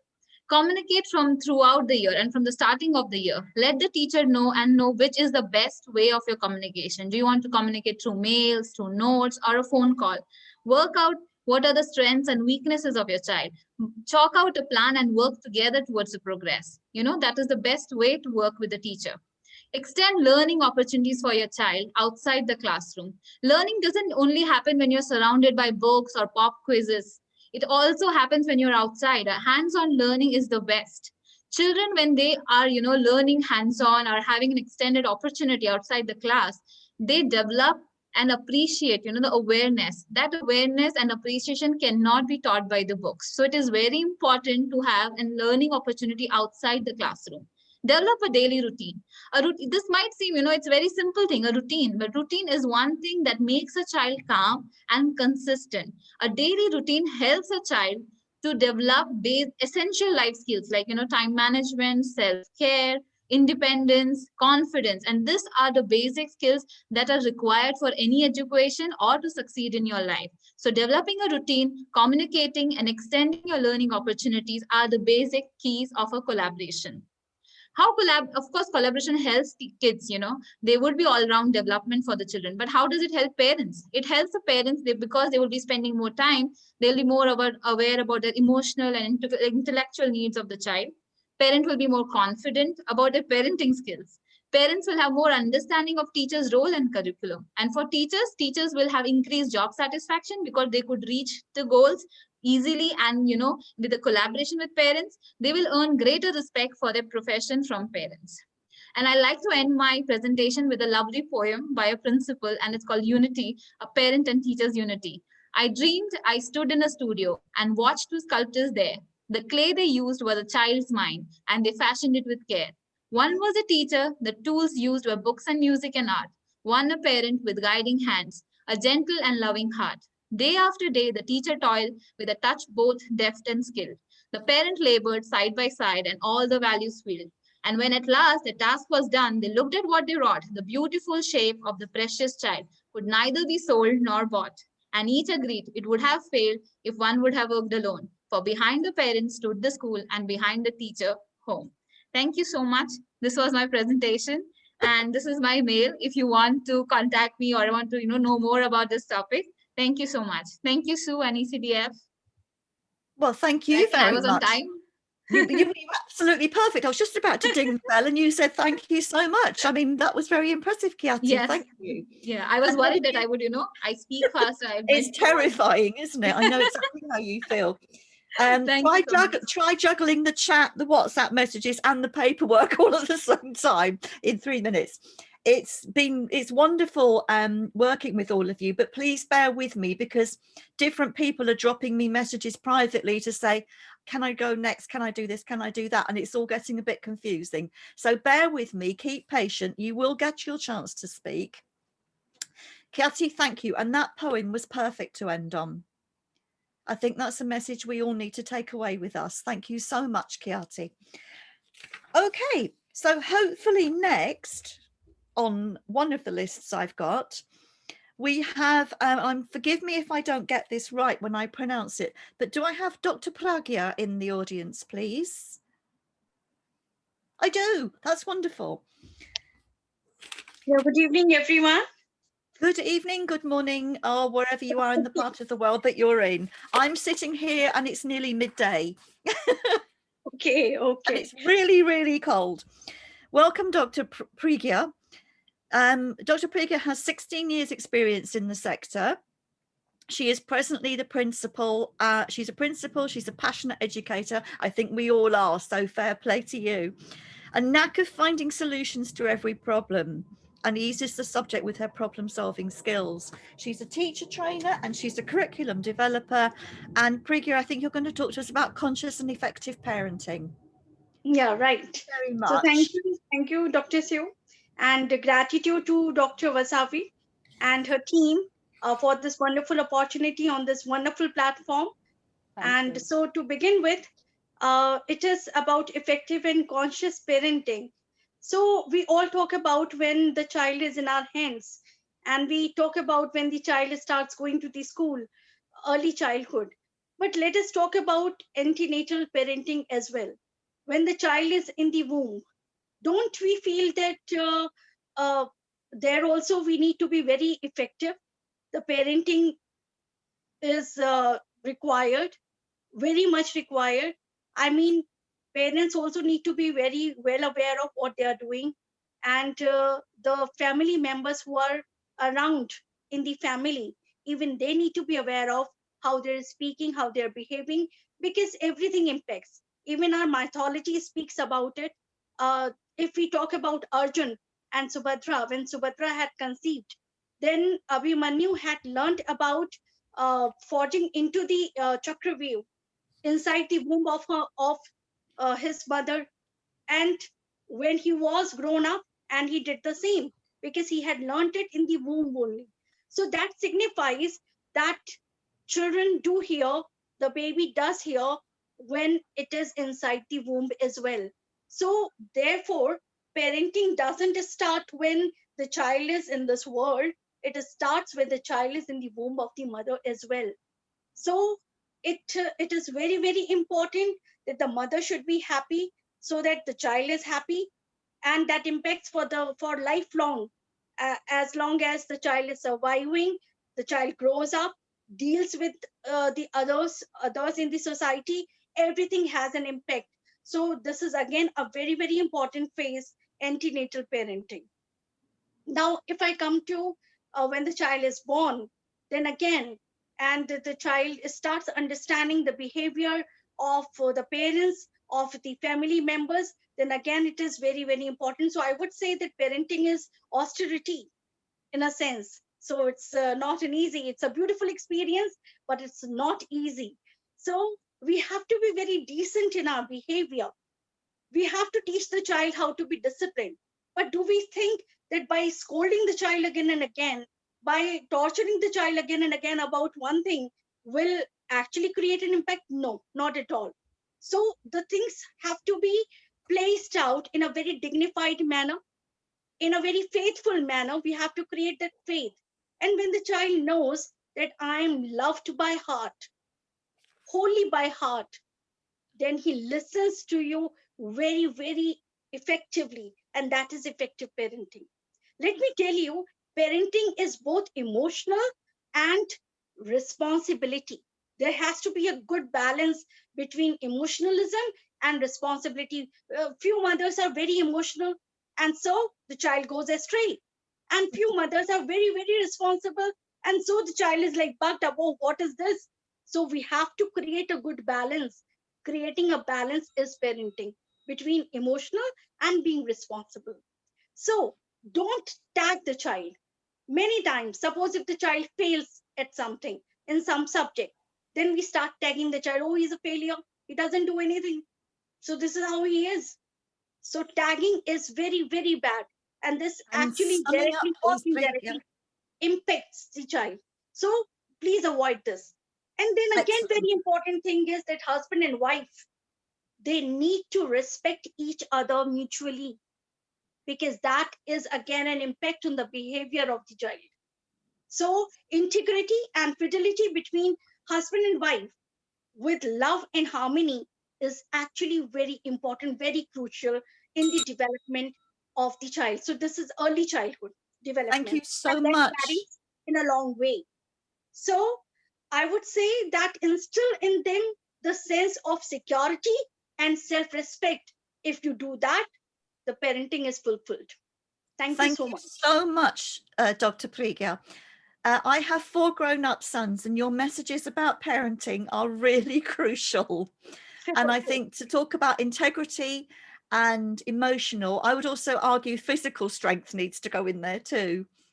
And trust and integrity and all of those things you spoke about. So I have 4 grown-up sons, and I've learned a lot of lessons over the years. Thank you so much. Thank you. Thank you. So I'm going to do, next we're going to have Neha, if Neha is here. Slight altering in the program again, and I'm going to have to slot in after Neha.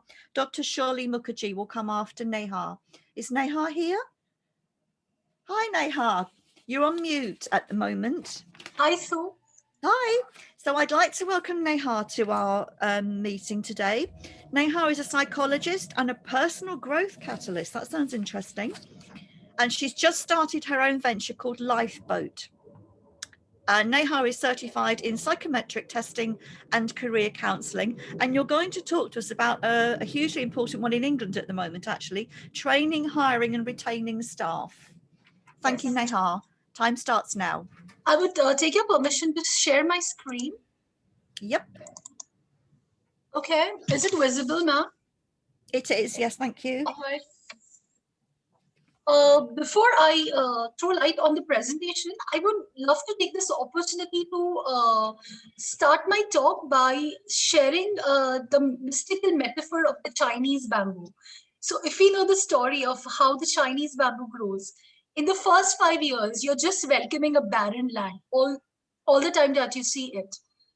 But in the 5th year, the Chinese bamboo, the 5th year and the next 90 days, it grows up to a crazy height of 80 feet. And often the Chinese bamboo is associated with that of the early childhood years. As an industrial and organizational psychologist, I also associate this with recruiting, training, and retaining staff. Maybe in the first few months, we may not see the results that we wanted to see. But nonetheless, if we've planted the right seeds, growth is inevitable.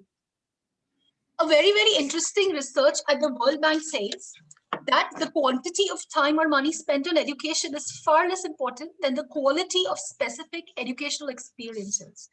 And you can only bring out those exceptional experiences on the surface if you have the support of extraordinary teachers and, yes, student companions.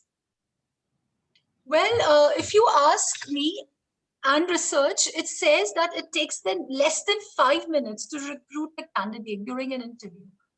So in the mind of the recruiter. So the decision is halo effect or not, right? Right. So it actually takes less than 5 minutes. The interview may last for an hour or so. While I'm talking about recruitment and interviews, it's important that we understand who are we recruiting. I'm talking about millennials, and they love rationale for everything that they do. Why are they hired? What are they in for? What are they going to get? Otherwise, job hopping is so common in all the sectors. Are they going to get the positive feedback that they are hungry for? Are they going to get the growth that they are looking for? Are they going to be working with equally positive and enthusiastic work companions? That is extremely important when I'm into the recruiting process of recruiting nobody else but the educators. And let me tell you, teachers create all the other professions. As a career counselor, I'll say that twice. Teaching creates all the other professions. Well, it's important while we are recruiting the staff or the teachers or the educators that we listen. And one policy that is very important to follow is called PAR, Problem, Action, Result. Also, STARS. So while I'm interviewing, I need to see the teacher according to the situation at hand, how they perform the task, are they action oriented or not, and the results that they get to the table. So if the candidate has the right set of degree and the experience and can also put it out and articulate it, they'll definitely be a big asset. Being a psychometric professional, I would love to bring this to the table that the right tools can bring out the right assets. So one important tool that I would love to talk about is the Big Five. Now, Big Five is a personality testing tool, and it's going to be testing the openness of experience of the educators, how open they are to change, learning, and change is inevitable in any organization. Are they conscientious or not? How extrovert they are, or even if they're introvert, what different they can do and add value to whatever that they're doing. Agreeableness, do they work in tandem with others? How well would they love to collaborate? And last, neuroticism. Neuroticism isn't a negative element. I'm talking about the element of being composed and being calm. Going back to my previous slide, also I would love to put educators on board after doing some situation judgment tests, running a self-efficacy test. Self-efficacy is how you see yourself 5 years or 6 years or 10 years down the line. So the way you see yourself is very important because that is how you will grow, that is how you will evolve, and that is what you will do for your school or the organization or for the kid. Very important. Lastly, maybe a communication skills inventory, because communication is the key. If you cannot communicate, you cannot do anything different.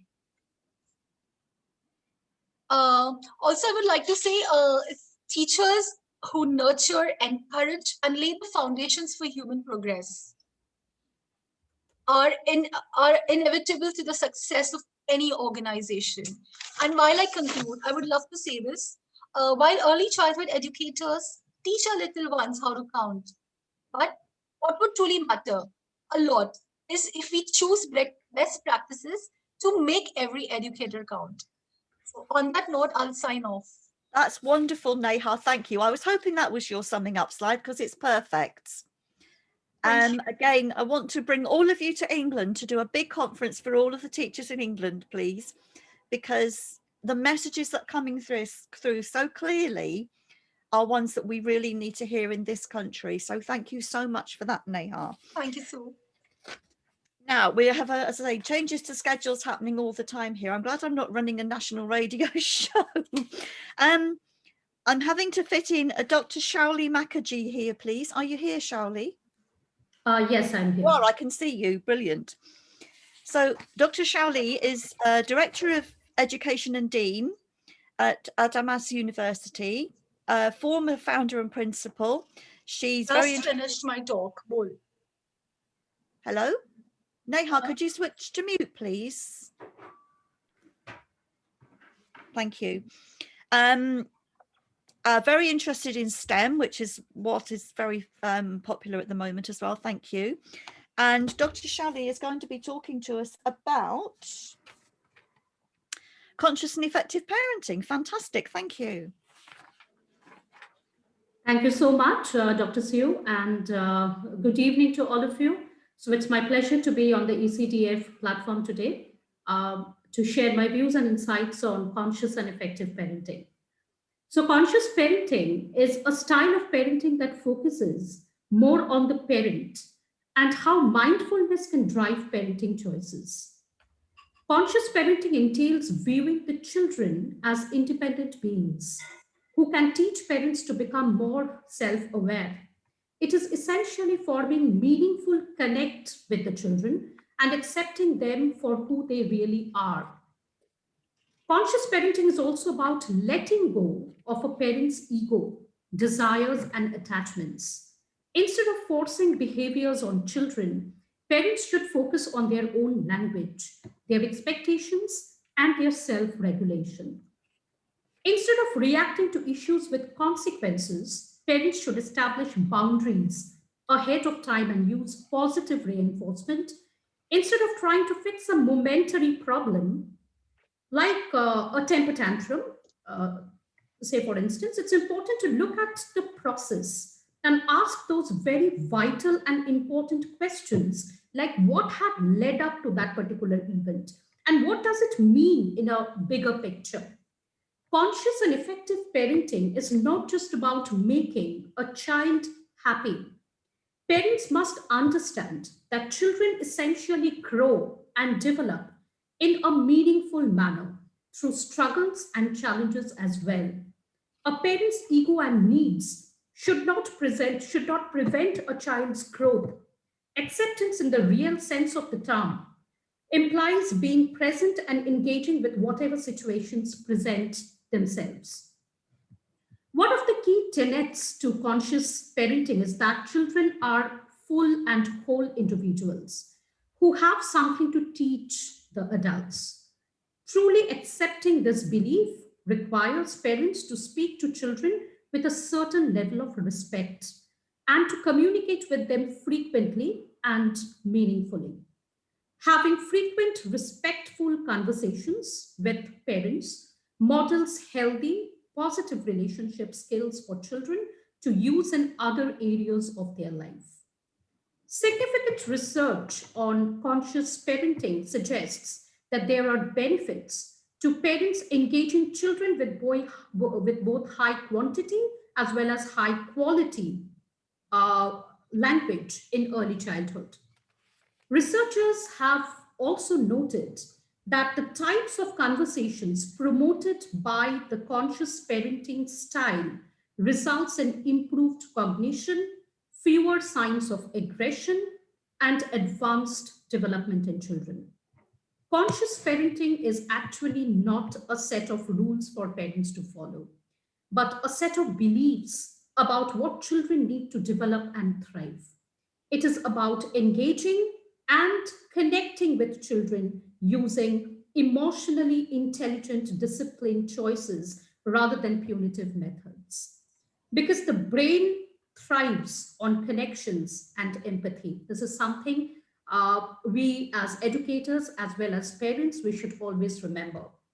Conscious parenting deepens the child's trust in the world and secures the parent's influence as safe and reliable. This also cultivates the environment our children need to develop and thrive mentally, physically, and emotionally. Thank you. Fantastic. Again, the mentally, physically, emotionally stuff. And conscious parenting is not a set of rules. I think that's so important because every child is different. And as I said earlier, I have 4 grown-up sons and I could not have followed a set of rules for each of them because they're all very different individuals. Absolutely. Thank you very much, Dr. Shirley. My pleasure. So, slight alterations in timetable again. We're going to have a colleague from England next. I don't know if we've ever met Sue, but I'm pleased to welcome Sue Asquith to the forum today.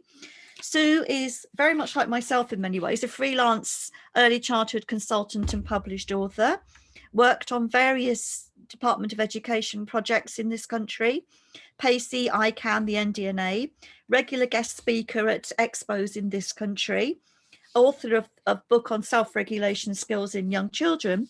And Sue is also going to speak about conscious and effective parents. Welcome, Sue.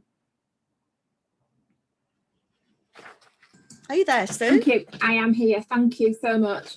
Sorry to be messing with your schedule, and thank you so much. No, Dr. it's Sue, absolutely fine.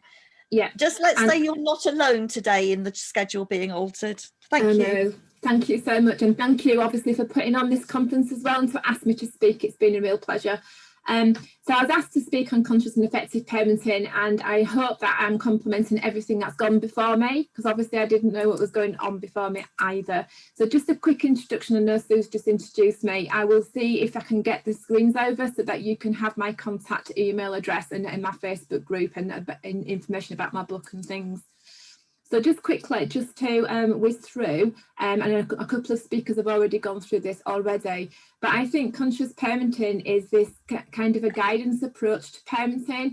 It's been said before that obviously there's lots of different approaches, but parents need their children, parents and children need to communicate together in a passionate, fair and effective way, talking to each other rather than the set of kind of behaviour rules in it's my way or the highway kind of things that people have spoken about already. So I think it's really important to think about this. Parenting styles, there's lots of different ones, and obviously in 3 minutes I cannot go through what they are, but parents need to find their own style and their own balance, and there's no size fits all approach. As Sue says, it's very individual to the child as well, what actually works for the individual child. And I think it's about both parents creating that blend as well, because it's influenced by their background and how they were brought up and the need to find their own way. Parenting styles can be highly influenced by culture, personality, size of family, parental backgrounds, the socio-economical status, education levels, and also religion. Something to consider during COVID and pandemic world, especially so more than probably than we do already. As a parent or as a teacher, you can't regulate. If you can't regulate your own emotions, you can't help children in terms of co-regulation. There's lots of extra stressors, which I'm hoping I'll have time to just whiz through on the next screen in terms of what the COVID pandemic has brought to the additional roles of the parent. But being able to regulate your own emotions is really, really key to being a conscious parent. You have to focus on that relation based on love, and we need to think about trust and empathy rather than control and discipline and shouting to try to get your own way. Really listening to what children have to say. So let's start this self-regulation revolution and then try to think about how we can support children with these skills and how we can try and support self-regulation, which is all about my book really. So just very quickly, some lived experiences, and I use this slide sometimes in my safeguarding courses as well as my parent courses, but really thinking about what your lived experiences are. So how you are parented yourself, your childhood experiences. The ideas need to be blended with your partner, husband or wife, so that you can agree the strategies and agree what kind of parenting style you're going to have. The pandemic might have brought increased unemployment and therefore maybe food uncertainty in some households. We talk about adverse childhood experiences quite a lot in safeguarding world, but what happens in your childhood will affect obviously your reactions to certain situations. So there might be increased mental health issues, domestic violence, and maybe increased poverty as part of the pandemic, as part of that pressure cooker, maybe that's kind of bubbling away. We know that the first lockdown in England, lots of adults were drinking alcohol a lot more than perhaps they should have. and the shops were limiting people how much alcohol somebody could buy. So maybe the pandemic is also increasing alcohol consumption. And we need to think about families who are living in poverty that maybe are due to be evicted and all sorts of things, extra pressures. And I think if we're thinking about being teachers and obviously working in partnership parents, we really need to understand the wider context really, and what is happening here as well. So we've talked about domestic violence and abuse, disrupted birthday celebration, Eid, Diwali, Hanukkah, Christmas in bubbles. We've all experienced massive changes this year, and it will have impacted the children and not really known, what's happening really and what's happening next and what to expect next. We simply do not know what the children and families have experienced during 2020 and so far in 2021. And we really need to try and work in partnership to really try and help parents with this parenting, and that in hopefully 3 minutes I've summed up what I wanted to say. I will try and get my screens over so that you are you've got those as well. That was wonderful, Sue. Thank you. That list of lived experiences is a very salutary lesson in things we tend to forget, isn't it? Yes, absolutely. And there's this big rush about the gap in learning, and the children won't have learnt this yet. And certainly in England, that whole agenda of they may end up as adults earning 40,000 less than their colleagues, where you think, no, they won't. Thank you so much, Sue. I hope you're able to get to your next appointment now. Yes, hopefully. Thank you. Thank you so much. Thank you, Sue. That's fantastic. Thank you. We'll chat. So, with great pleasure, I'm hoping that Masumi is here. She is, I can see her. I'd like to introduce Masumi, who is a renowned teacher and founder director at the Crayon School, which is a wonderful name for a school, considered India's leading pioneer in the field of early education. Masumi's worked in early education for 15 years. She's currently working on an EduTech project for the digital classroom. And Masumi is going to be speaking to us about multicultural education beyond the classroom. Thank you, Masumi. Thank you, Sue.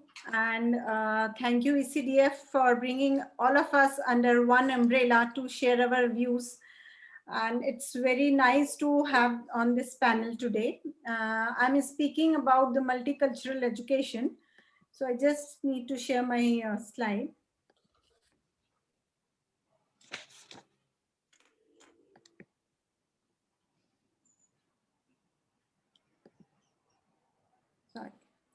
So what is multicultural education? So I think I don't need to tell you all about what is multicultural education, because nowadays everybody is into this. Okay, what is education is all about. Education, true education, we can say, is to inculcate the teaching to think intensively and think critically on the subject. But as a human being, I can say all of us, when all of us smile in the same language, we don't have other different language for other countries to do the smile. So why not we are learning other cultures from different countries? And now multicultural education opens our eyes to a whole new world. So it is the need of the ours to have the national integrity for the education. So what is multicultural education is all about, and what is the advantages? So when we come to the characteristics of multicultural education, we know that multicultural education is an anti-racist education, where we under one roof bringing all the children to learn about cultures of each other from the same country, or if we are belonging to different countries. Then what are the advantages of multicultural education? What are the benefits? It's eradicate the prejudice and racism from the child's mind. As elders also, sometimes we think, okay, if I go to another country, maybe I have to face the racism over there, or may I have to be have the difficulty of the languages.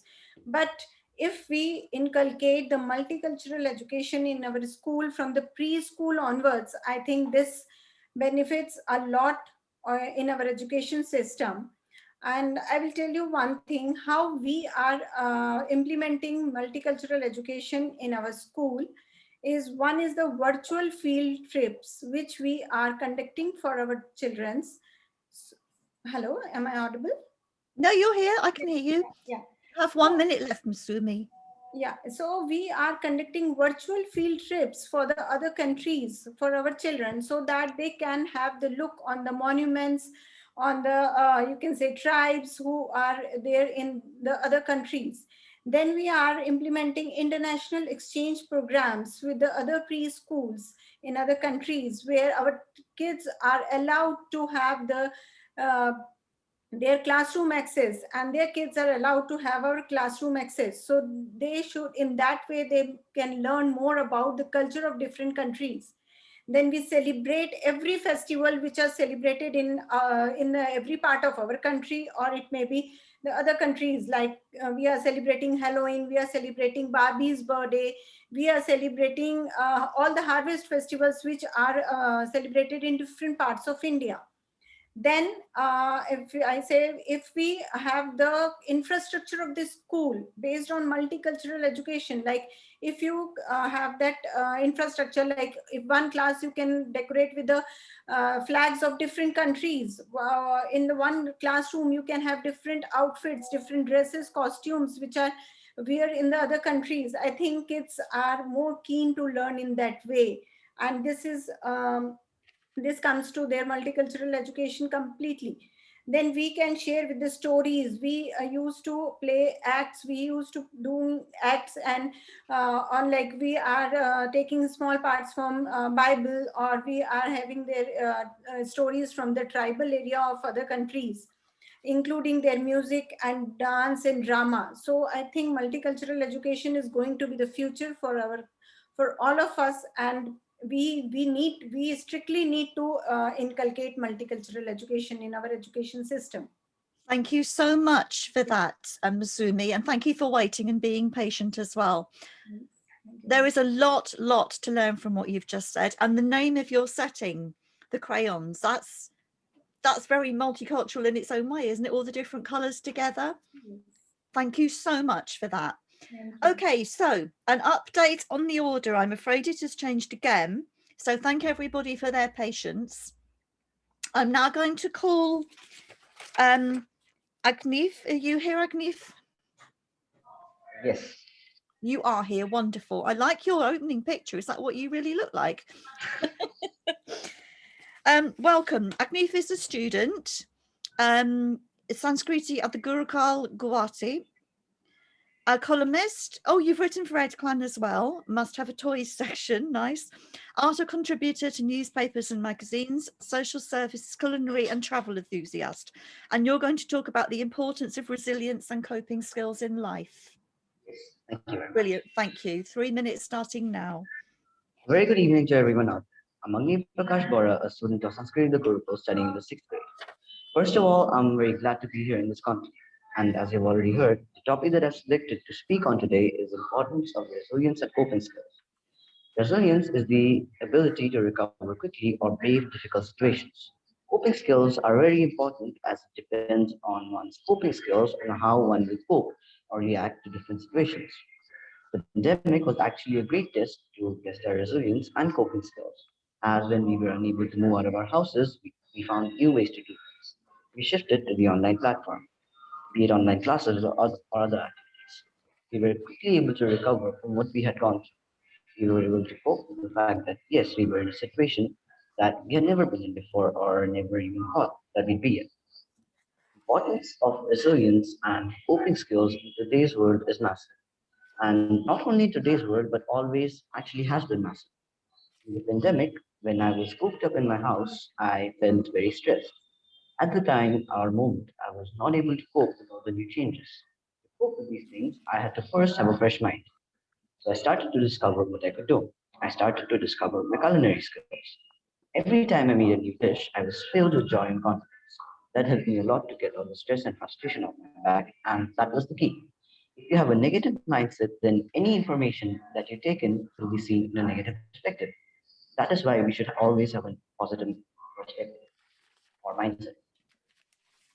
During the pandemic, I worked on being calm in all situations. Instead of panicking in these situations, I try to do the best I can, and even then, if I am not able to do anything about the situation, then it's okay because you cannot change what's already happened. Instead, we should focus on what's ahead. You might feel a little sad about what's gone, but after all, we're humans. But being sad about what's gone is like crying over spilled milk. Useless. Today's world is constantly shifting, and the unknown is letting in. We are not resilient enough, or if we don't know how to cope with changes, then we are done for. Lastly, I would say that one thing that the pandemic has taught me is that there is always a way. You just have to be willing to look for it. Thank you for listening. Thank you for being very prompt in your time as well. I like the message, no use crying over spilt milk. Thank you. It's about the future, not the past, isn't it? Looking forward and not looking back. Thank you so much for that. Thank you. I'm now going to explain the next piece of the running order. I've been sent a message to say that we're now having Preeti, then Shireen, Kushbu, Simran, Amrit, and then Tracy, which leaves me with Shanoli, Shanta, Achana, and Bharti to fit in. Oh, and one more. And Sonia. So please bear with me and the running order will keep moving. So, Preeti, are you here, please? Yes, I am. Lovely to meet you, Preeti. Thank you for your patience with the changes in order all the time. So welcome, Preeti, who's the academic coordinator at the Gurnikha International School in Maharashtra. Awarded Best Teacher in 2012-13, congratulations. Best Coordinator in the IIFPL Global Hallmark Education Awards 2020. I got one of those too, so congratulations. Wish you the same. And Preeti is going to be speaking to us on conscious and effective parenting. Thank you. Thank you, Sue, and wish you the same. As you said, even you have got one of those awards. Thank you, and thanks. Somewhere. Okay, that's so nice. And thank you, Dr. Vasvi, and to this ECDF platform of getting all these eminent personalities on the same board. Yes, and you rightly said, Sue, today I will be discussing about conscious and effective parenting. So I would say today, who are here to hear about what is conscious parenting, they are actually seeking to know about a conscious parenting, and that the one that is not imbibed in our current culture. So the mainstream parenting that was, or I should say that is, set up as a traditional parenting that's only about the child. That's completely child-centric. And that actually seems so logical, but then there are also hidden dangers that I would like to expose parents to. Now, when we believe about child-centric parenting, what that does is it keeps the parent child-focused. It keeps parents' eyes, energy, their vibration, all looking onto the child. That means the parent thinks that I can fix the child. It is the child's fault. I fix the child and I get to raise the child, and it is all child-centric. But then this appears very loving and caring though, but it has psychologically dangers which a parent should be aware of. Because this clearly gives parents an illusion that as long as it's the child being fixed, the child being nurtured and puppeteered, the parent has no job to do. The parent's only job is to fix the child, is what the parent thinks. Now this, what all I'm talking about, is the traditional paradigm which was followed many years ago. And when we follow that, and if the child is not following that, then if the child is not following the script laid down by his parents, by her parents, then the traditional parenting allows you to a so-called thing called discipline. That means in this, under this term discipline, the parents are allowed, in fact, and they also sanction themselves and they rewire, in fact, to highly control. They can punish, they can yell, they can scold their children under the name of discipline. But then this all is a traditional parenting, and it actually requires bravery, courage, introspection, and high degree of self-awareness and growth to walk on the path of conscious parenting. To work on this much required term that is called conscious and effective parenting. Now I will start with what is conscious parenting.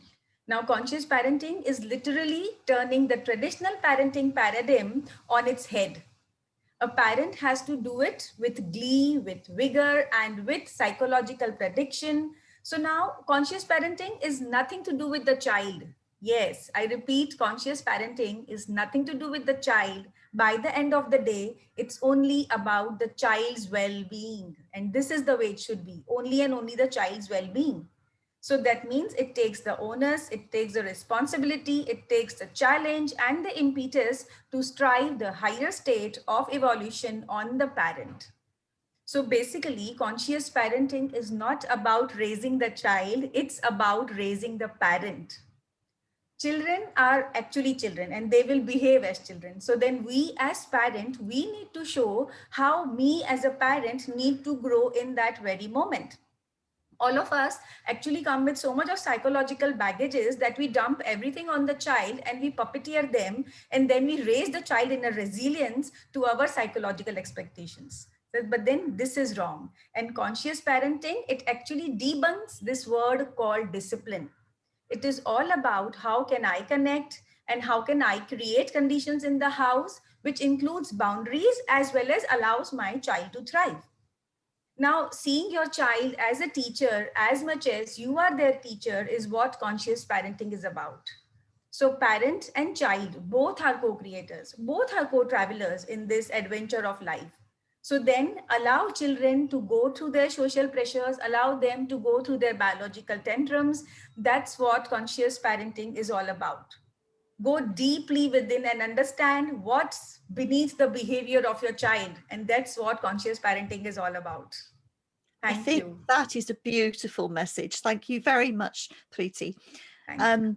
It is exactly about that, isn't it? It's all about understanding what's going on. Rather, I think somebody said it earlier, it's not about the rules and routines. It's about really getting inside what's happening, about, as you say, being conscious. Thank you so much. Okay. Schedule slight change again, because it was my error this time. I jumped over two names that I should have put in. I'm terribly sorry. Do we have Shanoli here? Are you here, Shanoli Ray? Yeah, I'm here. Hi, Shanoli. Sorry to have messed you around a little bit. Are you okay to speak? Yeah, I'm okay.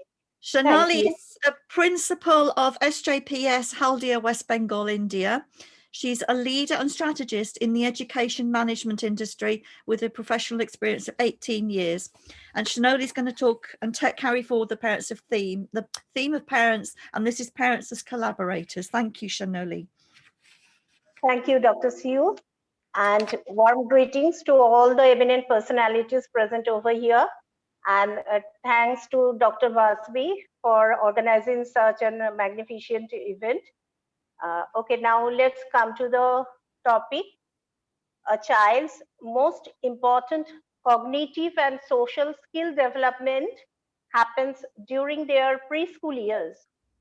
By taking an active role and collaborating with teachers in the early childhood educational process, parents can help ensure that their child has all the support they need to develop to their full potential. So these collaboration should start with a two-way communication that should be consistent throughout the academic session. And these communication should be in a positive, neutral, meaningful, and goal-oriented way. Parents and teachers should, from the very beginning, be clear about their expectations from each other.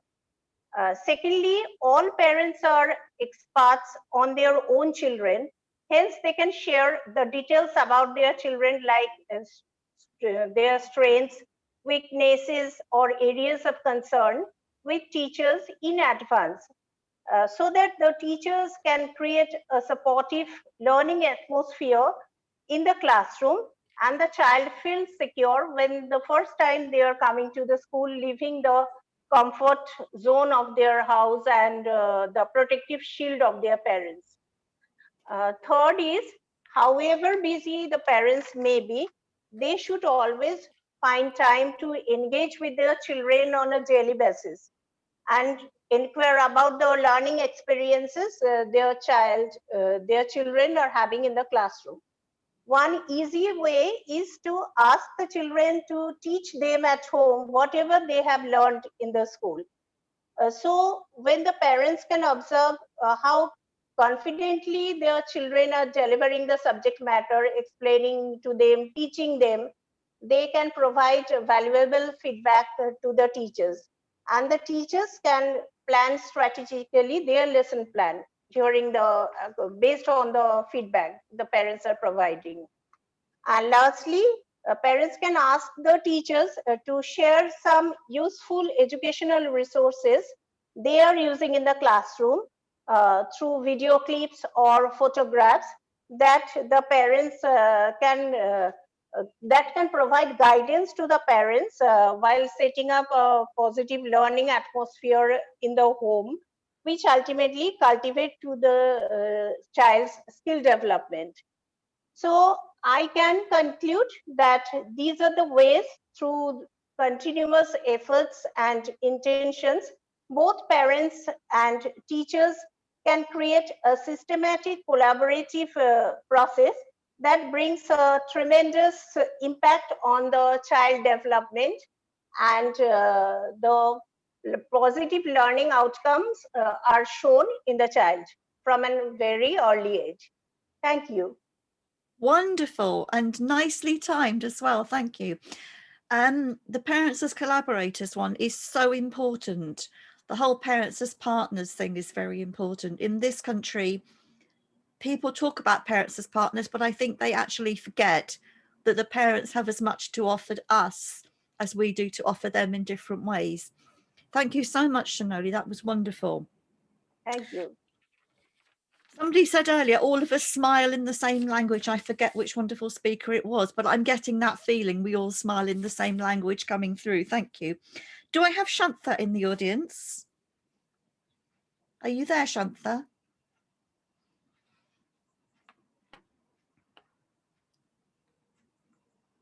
Are you there, Shantha? No?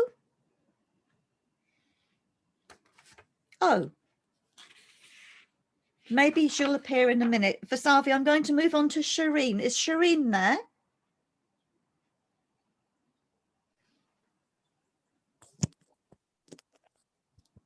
Hello, Shireen. I think we can move on to Amrit. She looks Okay. ready. So, yeah. Yep, good for me.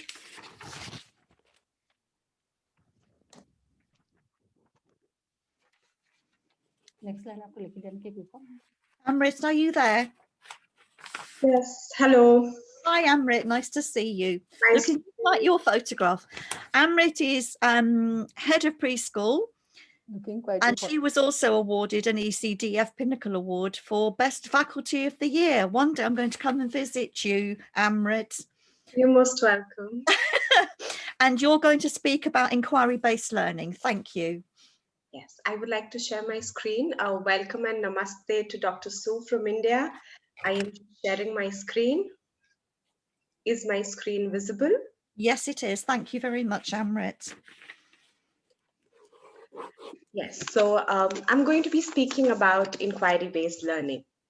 And did you know that inquiry-based learning has been existed for thousands of years now? But most of us think that it's a relatively a new concept. Have you wondered why? So great minds and thinkers like Confucius, Socrates, and Voltaire have been using the variations of inquiry-based format throughout their learnings and teachings.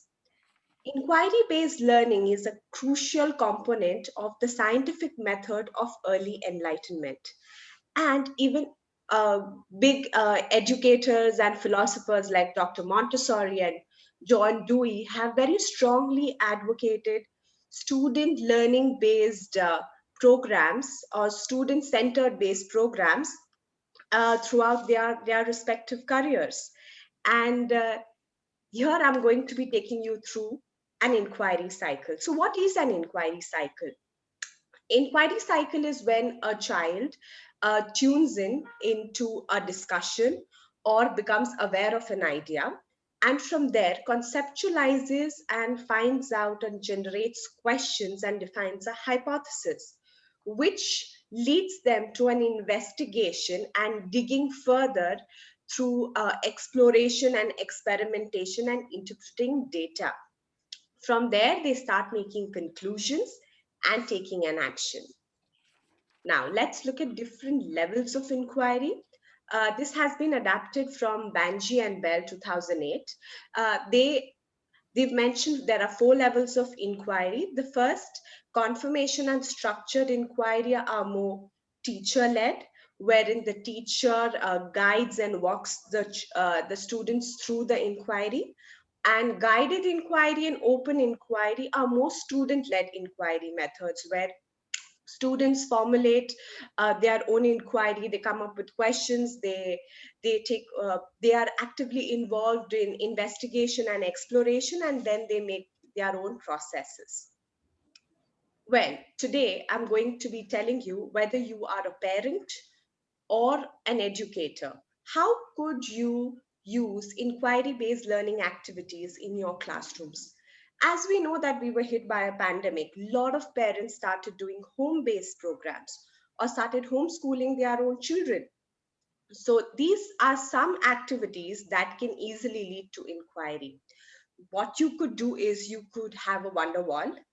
You could start with simple questions like, have you wondered why the clouds turn black when it's about to rain?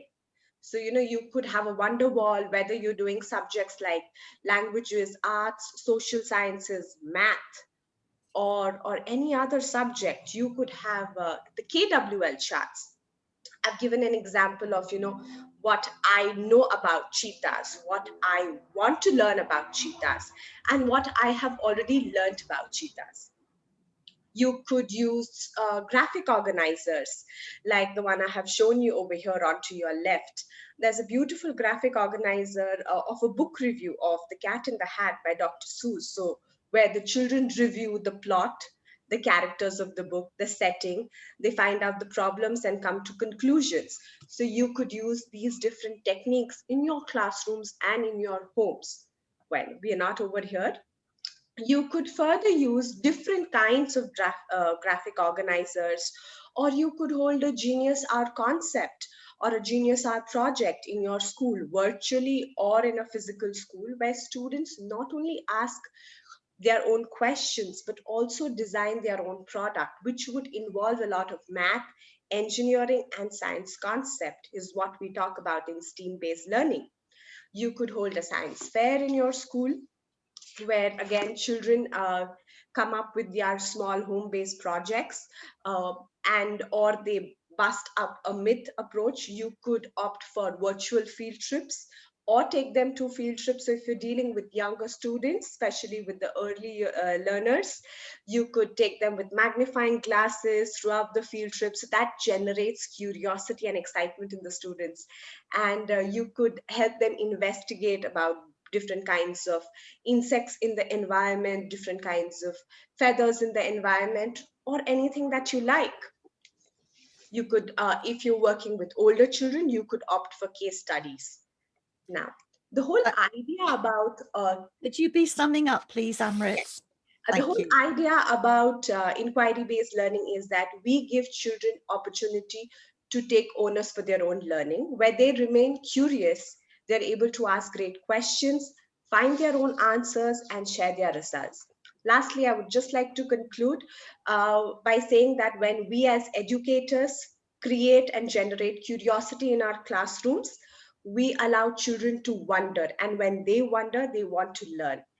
And with this, I would like to conclude and say thank you so much. The topic is really vast, and if there is more that you would like to know on the subject matter, you can connect with me on LinkedIn. Thank you for this platform. Thank you so much, Amrit. I heard somebody on the radio this morning, because it's now lunchtime in England, and when I was getting up this morning, I heard somebody on the radio talking about children being excited by what they see around them. And he said if he had enough money, he would want to buy all children under the age of 7 a magnifying glass. And I think that's the kind of message you're giving us. Yes. And that list of things that you just gave as your final slide is really helpful. The whole wondering questions things. So often we ask children questions that we already know the answer to. True. We very rarely ask children questions that we don't know the answer to either, and we all wonder what happens next. Thank you so much for that, Amrit. Thank you for the platform. Shantha, you're here now, I think. I can see you, Shantha. Hi, Shantha. Good evening where you are, I suspect. So welcome, Shantha. I'm Shantha, UK, so it's... oh, you're in UK as well, are you? So Yes. you're cold. You're an early years Yeah, assessor, training coordinator, an experienced Montessori directress. Also worked as a deputy head and have extensive knowledge on early years and how children learn and development. And you're talking about the inquiry-based environment. Thank you so much, Shantha. That's right. Good morning, good afternoon, good evening, everyone. Without wasting time, I'll move on with the session. I'm talking on inquiry-based learning, and I am greatly influenced by Maria Montessori. So I would like to start with a quote from Maria Montessori. Hands are the instrument for man's intelligence. And also, I think Piaget and Vygotsky have said something on the same line, where children self-construct their understanding and knowledge by interacting with the environment and the materials in the environment. So what is inquiry-based learning? What are we talking about? So inquiry-based learning is a learning where children explore the environment, activities, material, resources, explore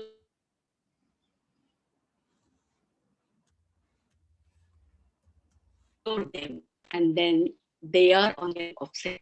But allow children to investigate. They must be given the freedom to choose what they want to learn, how they want to learn, and they have to be independent, exploring on their journey of self-discovery. They must be given the freedom to choose for themselves. So he's developing his own questions for his own learning. So he's predicting and he's making his own journey of self-discovery. So in what way can we help as educators? We can give them resources that are open-ended, which will have various responses. And one classic example of investigation, children investigating materials is the nature table that we have in the preschools. I'm going to give an example from my own experience where a child wanted to bring in pine cones and acorns just because one of his friends has gathered and contributed towards the nature table, but all that he could come up with daffodils. And then he's left to educators. So why can't I find one? Why can't I find one? And that is the view that the teacher can take, the educator can take. Why did this child not find acorns or pine cones? Only daffodils. So then she can introduce the weather and season into that learning, and she could actually put that child on a self-learning journey to go and read books and to why he couldn't find pine cones and nuts and daffodils. So directing him towards nature and weather and season changes. Children should be allowed to make errors. There should be no judgment. When exploring and investigating, the child should not be scared. There shouldn't be any fear that somebody is going to judge them.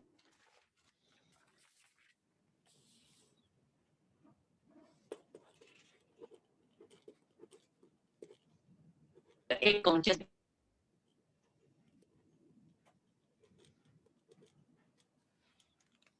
because one of his friends has gathered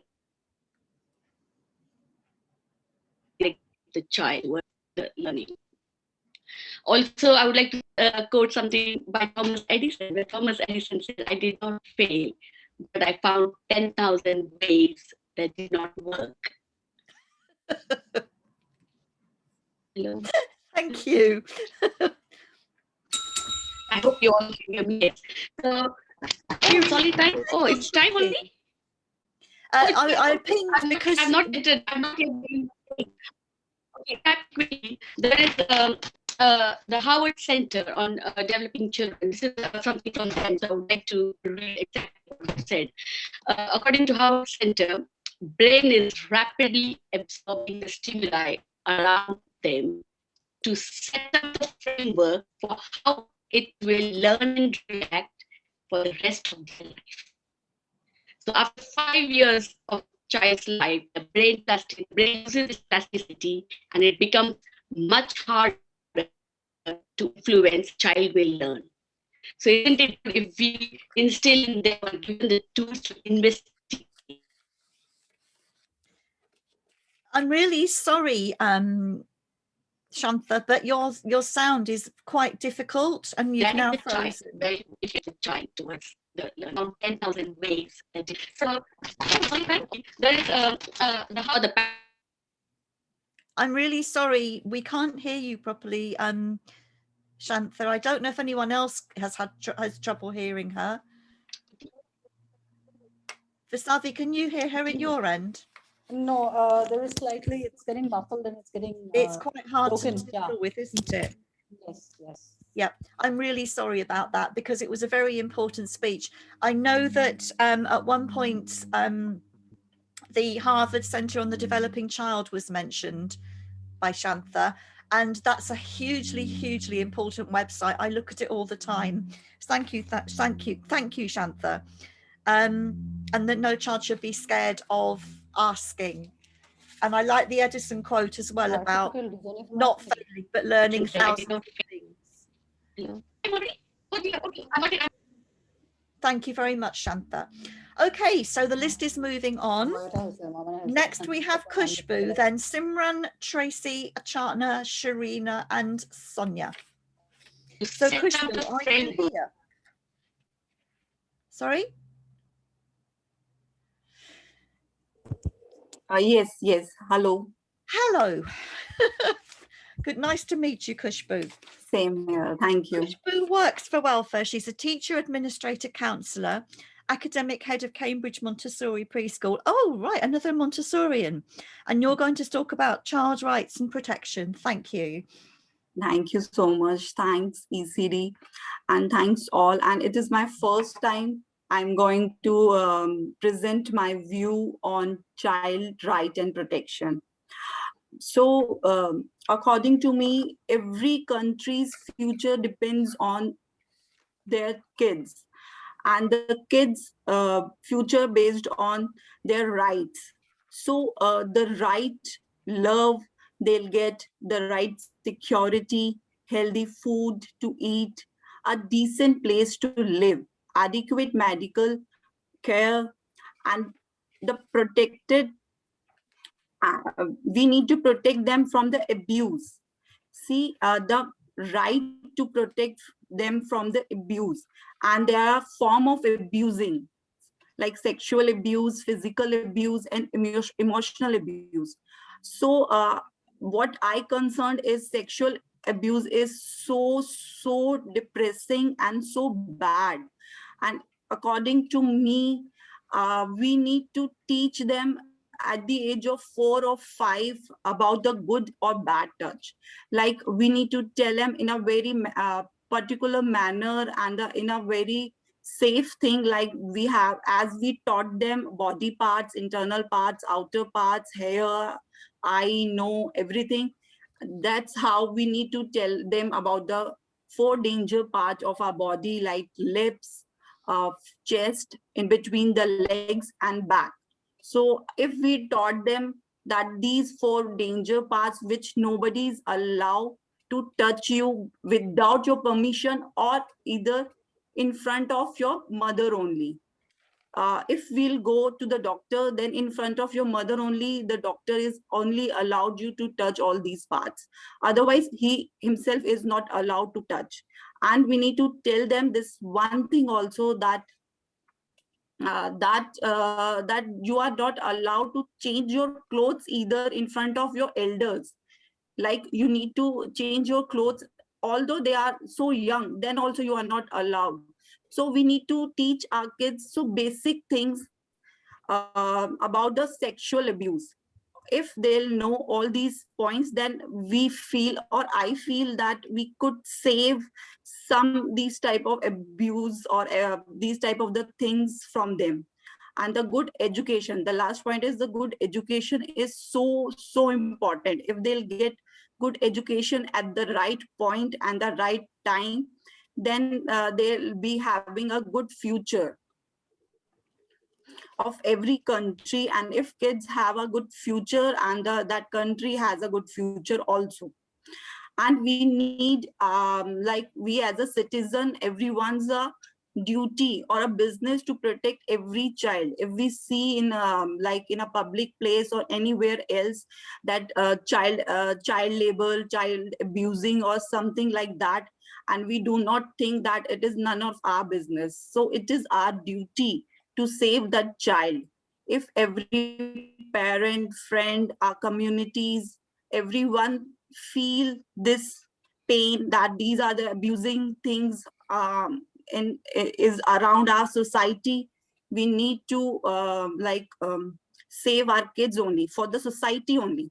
So these are my, and this is the high point now, this time this is the high point, that we need to stand up for every child. There is no excuse for child abusing.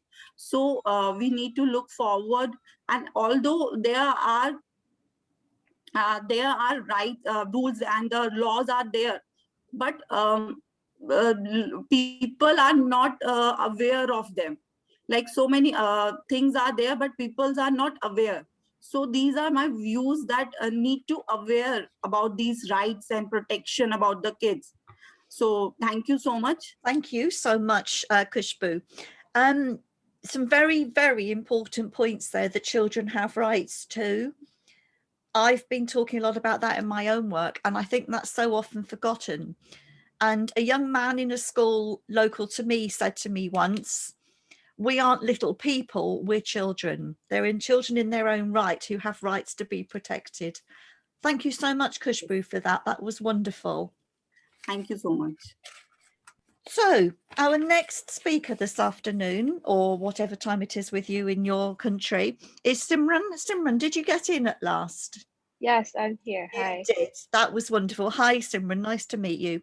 Simran is one of our young speakers today. She's a graduate from the British School of Jakarta, founder of Karma Kombucha. Oh, I like the idea of that. Brewing and selling exhilarating flavors of kombucha from home fitness and creative writing teacher, and a creative teacher at a primary school. Also works with a team at Spirit Tribe Project, a non-profit making platform. And Simran, you're going to talk to us about learning experiences in pandemic times. Thank you. Yes. Thank you for the introduction, Dr. Su, and thank you, Dr. Vasavi, for this opportunity. Who would have thought that an 18-year-old could start their very own business with no university degree or professional help? Well, let me take you back to when I was standing in the diseased brain section of an anatomy museum, which is when I knew for sure I wanted to spend my life learning all about the human brain. I thought I had a foolproof plan to learn about it in high school, then in my dream university, and then at a job that I love. But what I didn't plan was a gap year, let alone a global pandemic. Well, nobody planned that, but it did mean new plans of action for us. For me, that meant taking that gap year, and I naturally assumed that I would completely waste that entire year of my life getting dumber. But the irony here is that I want to study human brains, and hence I knew exactly what I had to do to prevent that from happening. Our brains are made up of these cells called neurons, and these neurons form what is called neural pathways, and that is what allows you to do things in your life, ranging from knowing how to solve an algebraic equation to how to drive your car. But what I didn't realize is that we don't necessarily need a teacher, professor, or university to build these neural pathways. Therefore, my new plan was to simply create new neural pathways in my brain and strengthen my old ones this year. So I picked up a new skill, brewing kombucha, and that's when I built a new neural pathway in my brain. I continued to brew it weekly and noticed myself doing things without even thinking. This meant that the neural pathway was now getting stronger. And when I was confident enough, I founded Karma Kombucha, a home business for it. But when I started, I didn't have many neural pathways about running a business. I never took business management as a subject in school and never even understood economics. But I knew how malleable human brains are, and so I decided to create more neural pathways. I learned how to manage my finances, how to market, and how to run my very own business. It is easier said than done because a new neural pathway, it hasn't been completely etched into your mind yet. So yes, you will find the task difficult, but remind yourself in that moment that connections between the neurons in your brain are actually getting stronger to allow these jolts of electricity to pass down them much more efficiently, which means that eventually those pathways will be strong enough to allow you to do whatever you just learned with ease. Just as Brian Herbert said, the capacity to learn is a gift, the ability to learn is a skill, and the willingness to learn, that's a choice. And with that in mind, it is evident that we don't need to be within the walls of an educational institute to be learning something new. Because when they say that learning doesn't stop, we fail to realize that they are also referring to summer holidays, weekends, after work hours, and even a global pandemic. So make that choice to learn, whether it be a new word every day, a new language, and even learning from every person, every interaction, and every moment. Let it become a habit, then a part of your mindset, and eventually a part of how you navigate your daily life. Thank you so much. Simran, thank you so much. Perfectly to time. I have to tell you, my neural pathways are triggering left, right, and centre, getting all of this managed from 3 different angles at this end. Thank you so much. And you have raised a really important point that I think our other young speakers have raised today as well. The fact that learning does not just happen inside a school building. Learning happens everywhere, and I'm getting very tired of an English debate going on about the fact that the children aren't in school, therefore they're not learning. Thank you, Simran, and thank you for bearing with and getting hold of and messaging me and everything. Thank you so much. So next on my list, I have Tracy. Tracy, are you here? I can see you. You are here. Yes, I'm here. Hello from Canada this morning. Oh, you're in morning, I'm in lunchtime. Welcome, Tracy. So Tracy is a passionate educator from Ontario. I think we are all passionate educators, believing strongly in inclusive education for all. And Tracy's topic is strengthening inclusive early childhood programs. Thank you. Yes, good morning. Thank you for this opportunity. I'm going to take a moment here just to share my screen. And we will get started. Okay, so my topic today is inclusion in early childhood education settings.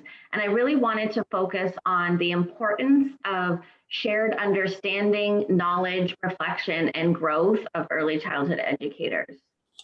So it's important that before we talk about inclusion, we define what inclusion is. And I know inclusion can be defined differently for different people, especially through a global lens. So I really wanted to take the time to at least define it based on my understanding and how I operate in the early childhood field. So being inclusive, we need to first define inclusion as what it's not, right? So inclusion is not about creating spaces where like people congregate.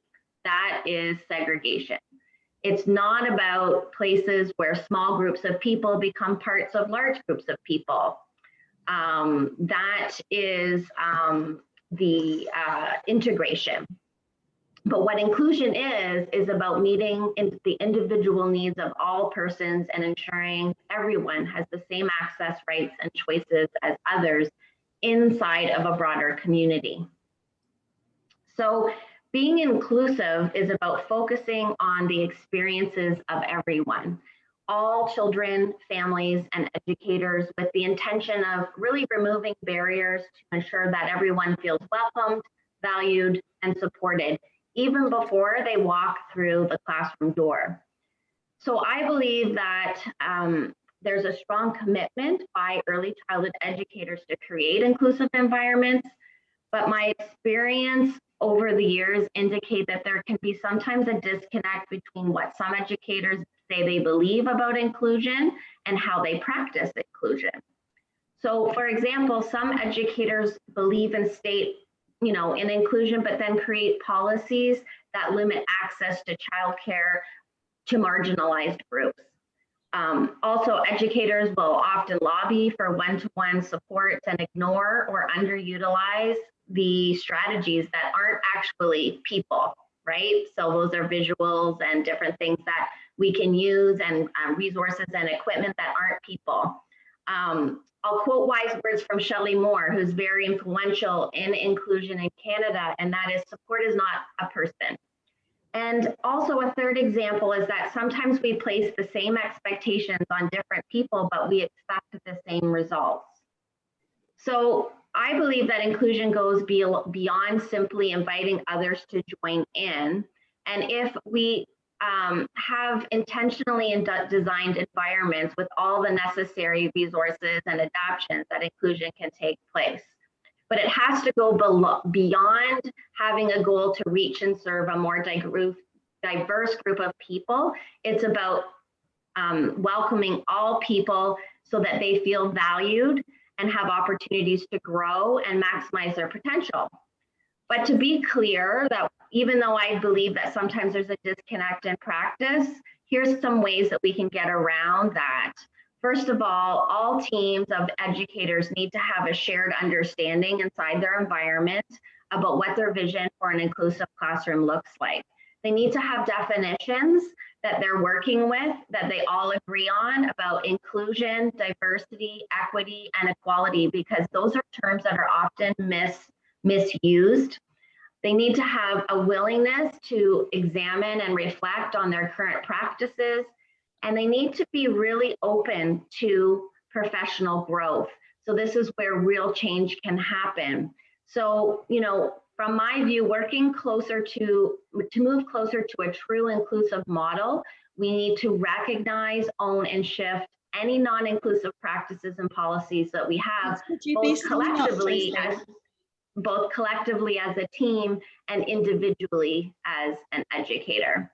Thank you for giving me the opportunity to talk today. Tracy, I want to bring you to England as well. Thank you. You're welcome. We have an issue here is that, and you said it beautifully just now, you said about inclusion isn't just about, or support isn't just a person, and it's about everybody collaborating and understanding. Thank you so much. Over here, we have a lot of what is called intervention groups. I don't know if you do where you are. An intervention is actually really an outvention, because the child is taken out of the environment with the other children for an hour and then put back in, and it is just not inclusive. Right, and I think definitely there's lots of room to grow in that area. You are not kidding. Thank you so much, Tracy. So I think we have 4 speakers left, and for those of you who are wondering why it's running late, there was a hiccup very first thing on the day which delayed the conference by about 15 odd minutes, so that's why we're a little behind, so sorry about that. Next we have Archana. Archana, are you there? Yeah, I'm very much there. Welcome, Archana. Archana is currently working as a head Department of Human Development at Sir Vithaldus Tharaksay College of Home Science, and she is an executive council member of AECED National as well as the Mumbai chapters. And Archana is going to speak about parents as collaborators. Thank you, Archana. Thank you, Sue, for the invite and the very beautiful introduction. And a very good day to everyone, because I don't want to say morning, evening, because we are in different time zones. Lunchtime here. Yes. So a very good day to everyone. Now, collaborating with parents is what I wanted to talk about, parents as collaborators. Naturally speaking, parents are the first agents of socialization and education for children, and we cannot deny that they play a very, very impactful role on the child's education. The school ideally should be an extension to the experiences of the children at school, at home. Unfortunately, with the formalization of education today, what is happening is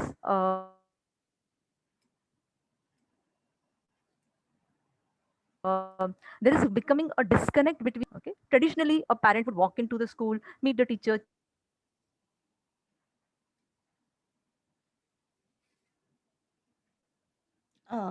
chat with the teacher.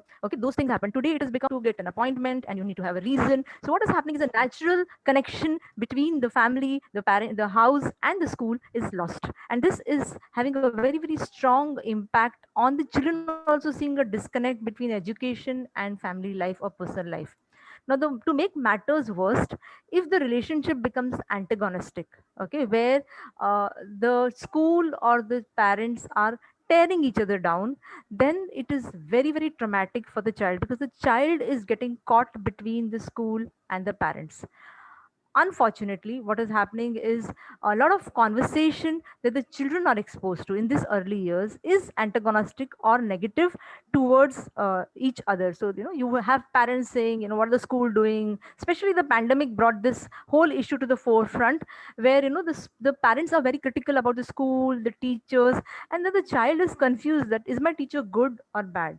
And similarly, the teachers are pulling the children down, okay, saying that your parents are not doing this, or why was the assignment not done. So the collaboration which should have happened, okay, has gone totally haywire, and this has a very, very negative impact on the child's well-being. And both the parents and the teachers are really interested in the well-being. So this collaboration that we are talking about is very, very important. I would like to share my screen with this. Thank you. You have just under a minute left. Yeah, no problem. I will be able to finish it. Uh,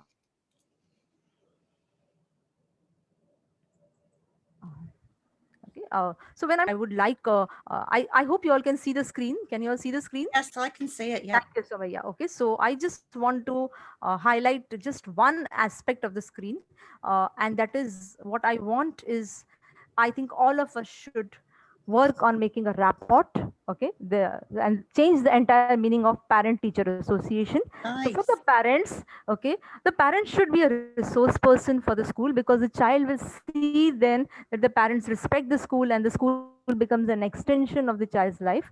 Parents definitely need to appreciate, okay, the efforts made by the school and the teacher instead of being critical, and promote school learning in the real world experiences. So take the, if you know the child is doing a lesson on something, take the child in the real world to see that the teacher cannot do it, but the parents can do it, and you will be giving them your child an exclusive attention and a more elaboration. Of course, the teachers also have a role. They have to provide opportunities for the parents to discuss their small concerns, small and big concerns, a fight in the family, a dispute in the family. Teachers need to know that. So they need to allow parents to be open to parents coming and sharing that. Own the responsibility of identifying the child's strengths, instead of telling the parents your child is not good in this, not good in this. I think the teacher as a professional should be able to identify at least some strengths, because that will make the parents also be willing to make an effort to work on the child's weaknesses. Respect diversity and be sensitive to it. Children are all children are not coming from the happy complete family. There are diversities in terms of abilities, in terms of family condition, and teachers need to be sensitive to it and respect it. That's very, very important. And last but not the least is, you need to team up. That's your association role. Team up to develop life skills, because education is not about learning ABCD. It is about life skills, appreciation of art, culture, diversity, and education. Education goes beyond learning 1, 2, 3, 4. And I think that's what, at least at an early childhood education, I strongly feel about. If you do that, I think everyone will be at an advantage. So that would mean school will benefit. Okay, I think yeah, and that's time up really. yeah, okay, no problem, no problem. I think what I wanted to say is done. I think the last slide you showed about rapport was huge. Can you please copyright that and print it as a poster? Did you make that up? Yeah, I made it. I made it. Please, could you copyright it and send it around the world? Yeah, sure. I'll do that. Thank you so much. Thank you so much, Archana. We now have just 2 speakers left. So is Sonia in the audience, please? Yes, I am. Sonia, are you there? Yes, Hi, Sonia. Good I'm to here. see you. Right, so Sonia is an education consultant and author.